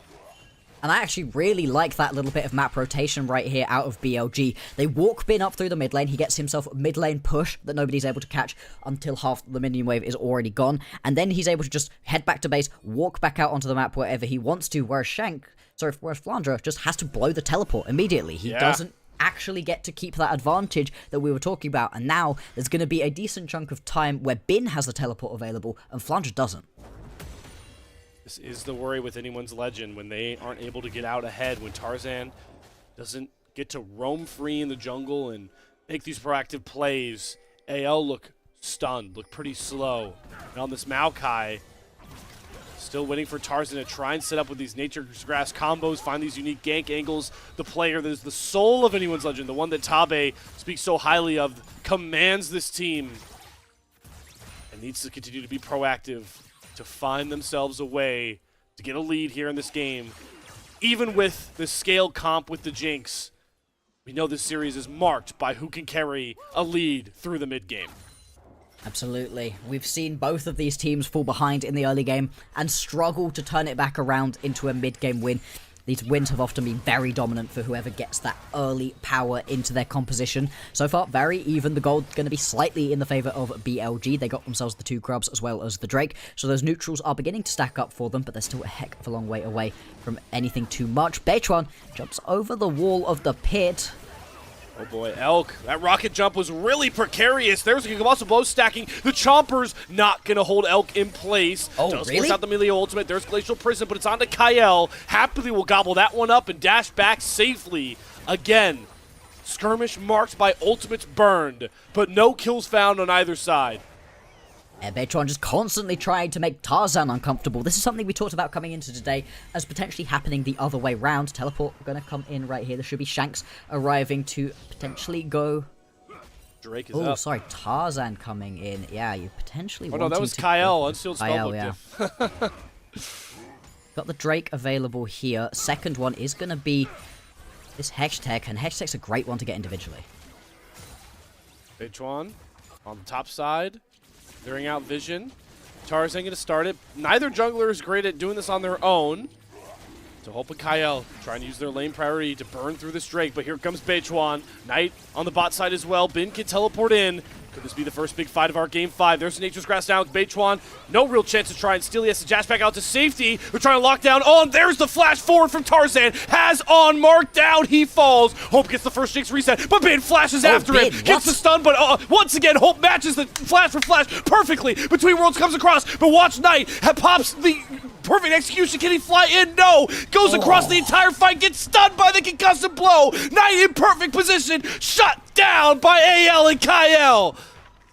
Oh, it's over-aggressive right there from BLG. They jump in way too far forwards, get themselves taken down, and it's multiple members of BLG trying desperately to find a way back into that fight. Bin jumps into the backline. Elk also jumps into the backline, but he's not able to get the reset through and jump back out. And it all comes off the back of a great Nature's Grasp that just stops everybody in their tracks. The Milio immediately dies, and this is a Milio who doesn't even get to use any spells to make this fight work for them. You can see Bin here leaps into the backline. Now watch Elk. In a second, he's also going to leap straight in. Here you go, trying desperately to get that reset on the bomb onto Hope. He fails to do so, and just as he's about to jump away, gets taken down. It's a complete disaster of a fight right here for BLG, on a fight they really didn't need to take. Concussive blow diff showing through here. All of those jump-ins you're calling out, met by stuns to the face. Bin flashes after Hope. Gets close enough? No. Concussive blow stun. Yep. Jump through for Elk. Concussive blow stun. Knight trying to trade some of those kills out. The Braum value is ludicrous in this game. And now we're starting to see BLG fall into those similar patterns of desperate dives to try and get gold back. 4 versus 1. Flandre has flash, no ultimate. But unlike games 1 and 3, nobody here is coming to save Flandre. The rest of AL are on the mid side of the map. Good flash. Glacial Prison, though, locks down for Bechuan. Flandre's still pretty tanky, and they can't get Elk close enough. No dominance for Bin. And Flandre absorbs all of this pressure and doesn't even die. Wow, we were talking about how the Cassante has been gutted at the moment, nowhere near as strong as it was in the past. Well, apparently in Flandre's hands, he is more than okay with that one, and you had to pick up some gold advantage from that right here. Yes, you're eventually going to get to start pushing onto this tower, but actually the teleport comes back in right here from Flandre. He thinks he's fine for a take 2. Keep in mind, he's got Thormail. Like, if you don't bring Knight, it's impossible to kill Flandre. As the race for the first turret comes around, they bring Bechuan down again. This is deja vu, but this time they have no turret. They have no wave. They can't dive. look at what it's costing them. AL are burning through plates. They should get this first turret as well. They're going to win for first brick. That's going to get them feats of warfare. They're All losing of this mid lane time, as well. Flandra, I mean, how much time has Flandra wasted? BLG, sure, this dive is probably going to come across. Flandra and the turret are going to go down, but it's taken so much time off the clock. Nearly a full minute, Flandra has occupied 4 out of 5 BLG members' attention. And they lose themselves the top lane tower first, so they lose themselves the feats right there. And then, they lose themselves a ton of damage onto the mid lane tower. Yes, you finally, eventually pick up that kill, but this feels like a desperation play out of a BLG that are not down and out. They're not down 10,000 gold. You don't need to be giving everything to kill onto the top laner in the side lane. This is BLG once again showing that as soon as they don't feel comfortable, as soon as they don't feel like they're massively far ahead, this team just doesn't know what to do with map-based macro. Luckily, though, gold-wise, as you can see, everyone's current gold spots doesn't cost them too much. Everybody has virtually hit their first item breakpoint at the exact same time, which means the clock strikes skirmish o'clock. With this Herald on the map, Scuttle Crab will be the first thing to fight over as AL. Command control of this river. Side waves are pressing against them, though. They're dropping top and bot waves to try and play for this Herald. Plays right into BLG's hands here, knowing that they have the side wave in their grasp that protects them. Yeah. And just like that, as you see Shanks have to go answer topside, BLG wrestle control of the Herald and will start it up. They do right here as AL. They're going to walk into this pit second, a place where their composition going to be more than happy. Knight potentially looking for a little bit of a flank right here. Oh, Glacial Prison hits no members. There goes Knight. They're going after Hope. Protect the Jinx comp. The concussive blow stuns. Keep Knight in place. Can he get the perfect execute? No! It falls fat. The 5-fingered strike misses. Elk's going to go down as well. Hope stays alive. Protects the Jinx. Win game 5. The recipe for success. AL trying to get it. They gave so much over to Hope right here. They expected to keep him alive with this composition, and they manage it right now. Bin also gonna have to run away right here. Just about gets underneath the tower. Isn't gonna get killed here, but still, the mid lane tier 1 also goes down. You pick yourself up that Herald as well, and BLG, they are falling apart in this game number 5. They are collapsing, Bloxer. They're not on the same page. They're whiffing ultimates. Even Knight making some critical mechanical errors in this one. And now it's really going to start hurting them where it matters most. The wallet and map control. That mid-tier 1 turret goes down. Dragons up. And BLG are constantly going to have to answer these long waves everywhere. They put themselves in a spot where they are now having to fight from behind. We'll have a look back at this one. You can see what Knight is trying to do. Maybe if that Glacial Prison lands, it works. Maybe if it lands onto anybody, but it whiffs completely. Bechuan just not quite able to make that one work. Elk also jumps forwards in a desperate attempt to maybe finish off this kill, but there is so much use being got out of this Braum. Constant stuns coming through. Bin has to use the teleport to just get away, to just keep himself alive. That means that the tower is going to go down. Elk at least manages to trade a little bit of gold back to himself in the top side of the map. But they want to keep going, do AL. They have control. They can cut off all the jump points. Beichuan going to go under turret. Shelly cracks into tier 2. There's concussive blows again, stacking up. It's stuns on top of stuns. A rocket in the back of Beichuan. Blinking health bar. Is that enough for BLG to surrender this tier 2 turret? No, it's their solo lanes they're trying to stand on. They're veterans, but Bin is brunted once again. It's the Braum stuns ruining everything for BLG, and now it's desperation. Glacial Prison thrown into the face of Kyle. He gobbles that one happily, and guess who gets the free fire? Again, it's the unproven AD carry that AL rely on. Hope making the most out of this Jinx pick. It just doesn't feel like Knight can get any ways into the backline. Bechuan and Bin, they're not tanky enough to frontline it right now, and they're going to lose out onto another Drake right here. AL picking themselves up everything across the board right now. The gold lead is only 3,000, and they haven't got quite as many of the neutral objectives as they would otherwise want, but they are still in firm control of this game, partly because BLG have decided it's desperation mode and are just throwing themselves at AL in a situation in which their composition is just not online. We've talked about it all night, Bloxer, how different half of these 4 games have looked versus the other half, and it's hard not to see shades of game 1 and 3, shades of the AL victories in this series, mainly by how well They've committed to the comp they've drafted. Such a good job protecting Hope fight after fight, and most importantly, like you called out, stunning and just causing dysfunction for those diving carries on the BLG side. So tricky to play this one out. You want to play this composition as pretty much a front to back, with Knight maybe finding a way into the backline, but the concussive blows are just so miserable to try to walk into. And then beyond that, when you're actually just trying for the front to back, you've got that Unbreakable up in front of you, absorbing all of the damage that Elk is trying to do. He can't get those resets off, and it's just so tricky to try to play these fights out. I think for BLG, if they want any hope of winning this, they're going to have to find themselves picks on the side lanes and then try to play out these 4v5s. BLG, this iteration roster outside of BH1, think about how many massive games they played in. Dominated 2024 in their local region. Yeah. MSI final. World final. They've been in way hotter seats than this one now. It's AL, where you'd expect the pressure to be mounting. Arguably the biggest game outside of Split 1 finals for guys like Hope, Shanks, and Kyle. They dreamed of being in spots like this, but it's those three that have shown up in this series, those three in prime position to bring home MSI for the first time to anyone's legend. Massive shutdowns right now set onto 4 members here of AL. If you can find a big fight for BLG, the gold lead is not insurmountable. They're only down by 2,000, just a little bit over 2,000. You can easily claw that back with getting these kills and getting these shutdowns. So AL, they need to be very careful about this. Keep playing this Protect the Jinx composition perfectly, because the second that you start losing out, things can go wrong very rapidly here for AL. Exercise caution like you've done so well in those 2 series wins. Important to remember, when BLG won games 2 and 4, when we reached 21 minutes, their gold leads were astounding. They were way far ahead. There wasn't any way for AL to even crawl back. When they're ahead, they are deadly. We have yet to have a comeback in this series, a true comeback bloxer, and that's what needs to happen for BLG if they want to make history going to 3 straight MSI. Like I said, these teams really haven't shown that they're good at fighting back from a lead.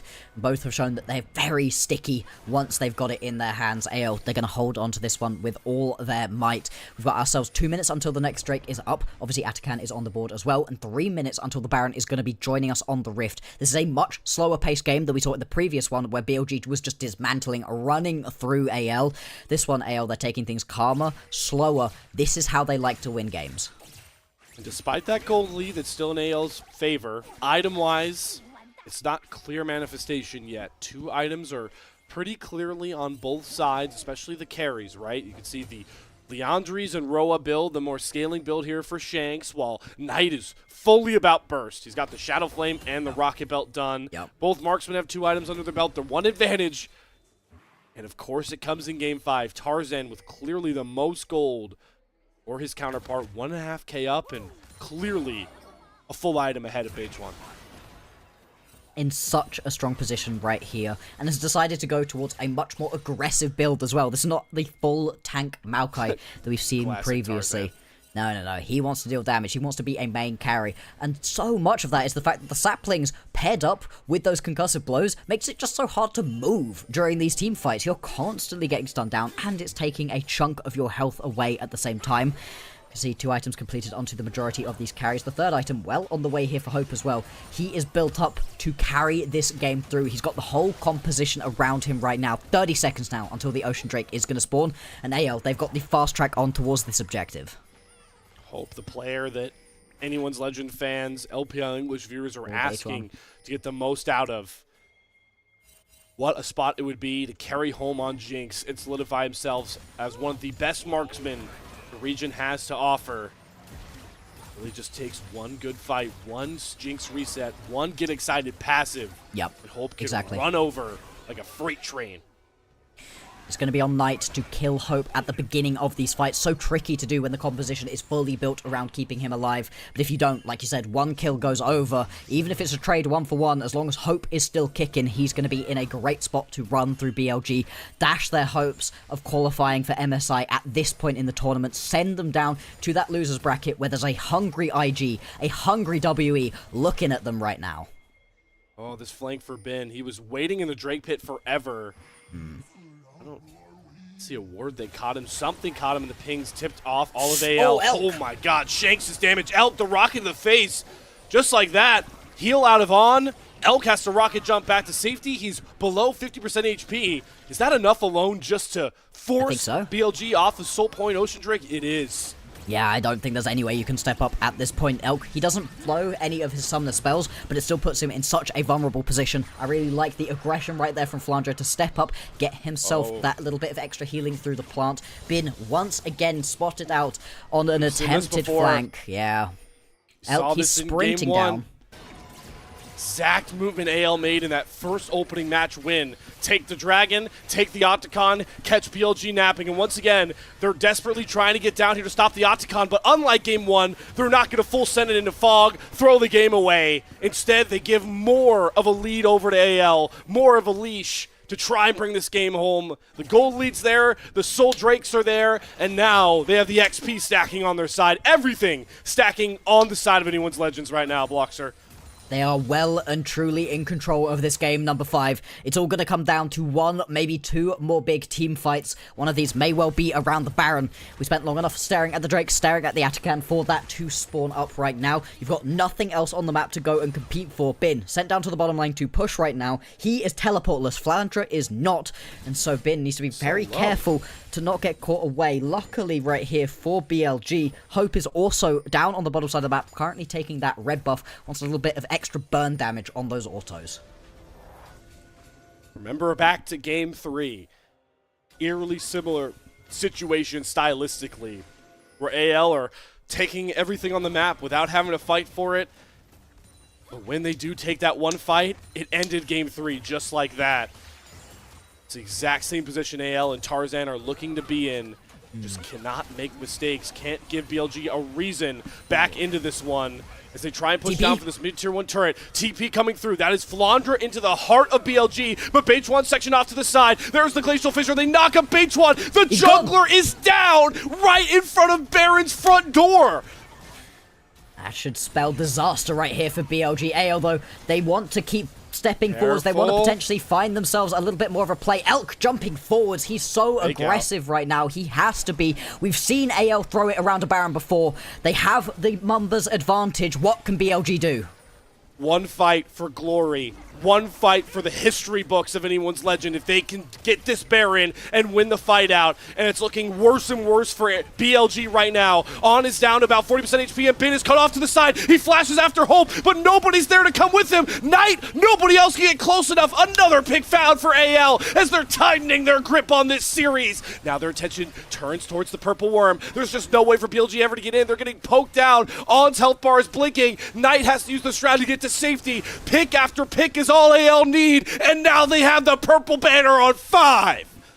This is going to be AL tightening the grip right here on BLG. Go back to base, spend that gold, and then walk it through a couple of these lanes and see what you can pick up for yourselves already. They've got a huge swing in gold there in their favor. And BLG, there's just nothing they can do. Knight cannot find his way into the backline. Bin, he finds his way into the backline, but it does absolutely nothing. The Renekton not far enough ahead. The lack of follow-up really hurting him right now. And all comes off the back of Beichuan trying to find himself a little bit of aggression right here, but he just gets caught out. He's so far out of position at this point. Shanks immediately makes his way over. Yes, you blow a couple of ultis to pick up this kill, but the jungler being dead right in front of the Baron is exactly what you're looking for. The one part of this BLG Titanic level team is what can you get out of Beichuan against one of the best that the jungle brings in the LPL. He's had his moments, but right now, when it matters most, Tarzan is running circles around him. The one matchup you had to be worried about on paper coming into this Titan v Titan winners final was the jungle position for BLG fans. And it's gone as we unfortunately expected. Indeed, it has. Now, for BLG. You're going to have to find ways back into this game. You've now got 3 items completed on Elk. If he's ever actually allowed to step up and hit somebody during these team fights, there's a chance that this goes well for him. But unfortunately, you're just constantly getting pushed away. Kyle takes a decent chunk of damage here, but Tarzan... Grass forces out the campfire from On, but Elk is down, and there's the reset for Hope. Could this be the moment that anyone's legend grab the glory for MSI for the first time? Maybe with Beitwan going down, and Knight just can't get away from the Gatling gun that's Hope. It's a triple kill. It's a chance at glory, a chance in the history books. And AL, they might just go for it all right here, right now, Bloxer. Oh, it's only been an On left available right now. The tower gonna fall. The inhibitor gets melted through as well. And with the last bits of the Baron buff still available, this one should be over. AL, they want to go to the grand finals. They want the MSI title for themselves. The first tower falls. The second soon to follow. Here it is, everyone. Hope has done it. History was on the side of BLG, but fate and destiny is behind anyone's legends. Say it with me now for the first time. AL going to MSI for the LPL. And look at the emotion on everybody's faces right here. You know how much it means for them. It went to all 5 games. It was a back and forth series the entire time. I was not confident in either of these teams going into game 5, but AL, they get themselves the side select. They do it for themselves during that 1v1, and in the map, on the Summoner's Rift, they look beautiful. They're just baiting BLG into bad fights left, right, and center. What a statement. How different all 5 games of this series was, but the bow comes through, the AL fans rise up, and while this is a return to the grand finals, that is a whole bigger conversation now that AL are in back-to-back split grand finals. Like we talked about, history in the making. The first time that Kyle, Hope, Shanks will take their talents to the MSI stage, to an international stage, something you gotta think these players have been dreaming about ever since they got their first looks in the LPL. And you could see the emotion on Shanks' face. He leaps out of his chair at the end of that one, jumps into the arms of his teammates. He talked about being nervous going into this one. He talked about how, you know, wasn't sure he was going to be able to go toe-to-toe tonight. But hey, Tarzan Flandre, they had his back, you know. They knew that their boy was going to be able to step up, and he had himself a great series as well. In that last game specifically, Knight, he wasn't able to do anything. He really wasn't able to step up in any of these fights. The Akali was practically irrelevant during these team fights. It's a devastating end to the upper bracket for BLG. Luckily for them, this is not the end. They're not knocked out, but they do now have to watch the next matchup we're going to have here on the LPL English between IG and WE very closely. And maybe BLG, you're finally looking mortal. We talked about, you talked about the hot streak that WE is on the lower bracket, but ever since Beitwan got in for this team, they've had the best record in the Rumble stage. They ran this gauntlet to the upper bracket, barely looking like scratched at all. Maybe poised for another grand final. Yeah. But AL, maybe showing the blueprint on how to beat this BLG team. Or more importantly, showing that nobody can beat them when they're decisive and cohesive as a unit, like they were in really all 3 of their game wins. Absolutely. I mean, AL, they look like the best macro team that we've got remaining to us. All 3 of the other teams left in the tournament so far, IG, WE, and BLG, they're all crazy. They're fun. They're enjoyable teams to watch play, but they don't necessarily play the map perfectly. In a lot of situations, they're just going to hands check you. They're just going to find random ways to be able to win. Even WE, who can't necessarily hands check in lane, just know how to find themselves better fights. Monkey is an absolute madman. AL, they can rely on their macro, and then they can beat you in these individual lanes. In that last game, I mean, Kyle, there's a reason that he got voted as one of the best supports we've had so far in the LPL Split 2. He's been incredible. That Braum was a brilliant performance. MVP-worthy performance in my mind. I think so. he should get that mark, but again, I want to call back to the parallels between this AL team and a BLG squad from a couple years ago before they established themselves as the big bad in the LPL. The first year they made that run to MSI. So awesome to see that was a Tabe-led BLG team. Again, with guys at the time that were unproven talents on the biggest of stages. It was Elk and On alongside Shun. People were asking these same questions of that we do with AL. They're good, but are they great? Yeah. Well, AL are going to have their chance to prove how great they are, regardless how the grand final goes at the Mid-Season Invitational. And China, the LPL, but a lot to prove at this next international. Top Esports already gets eliminated from this split. They did not have a good time during first stand. The LPL really going to be looking to take names, show that they're not a little bit of a joke on the international stage. I mean, Korea looking really strong at the moment. Honestly, already a ton of really fun teams going through. Beitron, Knight doing 11,000 damage in that game really sums up his experience of the game. He just was not allowed to do anything. A lot of that damage will have come through the trading that happened for him during the laning phase. As soon as he got out of it, there was just never any access. It was really well played right here from AL to just bodyguard around Hope, make sure he was able to sit and do whatever he needed to. We were so curious about it in the draft, right? Some of the bans that Tabe decides to make, like he bans away, what was it, Gwen? What was the other ban blocks? He bans away like staple B1 picks that you'd expect in the LPL, like the Gwen. He takes away Shanks's Silas. We're sitting there like, what in the world is this guy cooking? Yeah. And well, it was really simple. Gwen, and Silas, Kate were those first bans there. But he always had that plan in mind, and we saw it come together when the Braum got picked. The Jinx obviously early, but you're curious about when Tarzan's pick was going to come across, but it was the jungle counter pick. I can't think of a better champion to ruin what Sejuani wants to do than this Maokai. And for all the talk we had about, Elk should be favored over Hope the way this guy is performed at higher level. On has been one of the best supports in the LPL for a very long time on the international stage as well. Knight versus Shanks. Good luck, Shanks.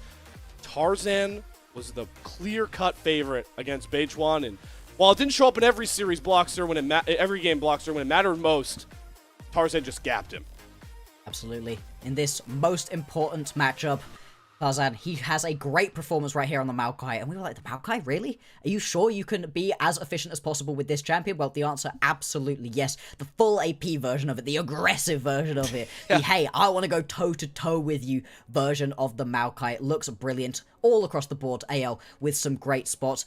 A well-deserved victory for them. For BLG, back to the drawing board. In their 3 losses, they have head-scratching plays every single time. Why they re-engage after they steal that Baron away in game number 1 is baffling. Why they go for that fight down in the topside jungle of their opponents in game number 3 and get absolutely nothing for it is baffling. Why they spend 5 full minutes attempting to dive a bot lane Cassante whilst the top lane towers fall and the mid lane towers fall is baffling. I just don't know what they're doing with their map play.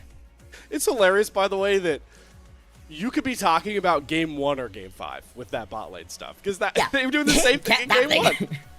They do the same thing in game 1. Happening. I mean, BLG, there's going to be a lot to look back on, a lot of tape to go towards and go, hey, boys, what were we doing? What was the decision making here? Because in the games they win, you give BLG that little bit in the early stage of the game, they will dismantle you. We saw how much they were dominant in games 2 and games 4, but as soon as they don't have that massive advantage that they can play around, it feels like they're just floundering. There we go. Yeah. Kyle, LPL English's first team All-Pro support, does not disappoint. Again, another one of those lesser proven talents. Yeah. I'm gonna stop saying unproven the way these guys have now performed in back-to-back splits. That is back-to-back grand finals for anyone's legend. Like you talked about, though, for BLG, they still have a chance to write history. There is one more slot available for an MSI spot at LPL. It just means they have to win the whole dang thing to do it. Curious if we have an updated bracket to look at. It looks like we are currently working on that. So we'll have that one up. I do want to quickly, before we get that bracket up, obviously have one big final thank you to throw down as we start to close out our day here with the winners finals. And that, of course, goes to our Elite Coffee supporters. So thank you very much to these individuals, our Elite Coffee supporters, Aaron Soup, Ong, Forest Without, and owners of a Silmaril. Shout out Lord of the Rings. To see with that name. Their pledged financial contributions help level up the broadcast and give it back to the cast and crew who strive to give you an English LPL product every single day. Big shout out to those Elite Coffee supporters. Oh boy. All right, it looks like we're gonna skip the bracket, but Bloxer, before we get out here, set the stage here for, I know you're a big WE guy. WEIG coming soon. Where's your head at? If you're not a Monkey believer at this point, you kind of gotta be, right? Monkey has been looking so good. The fact that they're able to take all 5 games and pick up that win right there, knocking Top out. Genuinely insane. Not what anybody was really expecting, other than me. Obviously, I had that prediction right. I just think this guy has been so much fun. If you have been watching throughout the entirety of the LPL Split 2, you watch from the very beginning of the split, where we've got the placements, where Vampire's running it down on the Nautilus, Monkey's running it down on the Skarner, on all of these pickups where he's just trying desperately to get his team going. But the bot lane's been looking better and better. And Monkey, he's been able to temper that aggression to where I think he's still the most aggressive jungler we've got in the LPL, but he knows the right situations to do it. He just gets the enemy jungler on the back heel and just keeps pushing them, finds those fights, they go, go, go. This is not a team that can individually go toe-to-toe in any individual lane. But the way they play together, the way they play through their aggressive jungler is just so much fun to watch. Of course, IG, they're going to be a next level task for them. Gonna be a fun matchup nonetheless to see who matches up against BLG. But that will do it here, folks, for us here today on the LPL English. Congratulations once more, anyone's legend, back-to-back grand finals, and more importantly, their first organizational appearance internationally ever at your 2025 mid-season invitational. That will do it for myself and Bloxer. Shout out Brett, our producer behind the scenes. This will be our final broadcast for at least us, myself and Bloxer here on the LPL Split 2. I'd like to say this has been the most fun split I have ever had as a caster, and it's all thanks to you guys that continue allowing us to come on here and talk about the greatest league in the entire world, the LPL. Make sure to stay locked to socials to see when we go live next, to see who will challenge BLG in the lower finals as we ramp up for Split 2 Grand Finals. But until then, take care and see you later.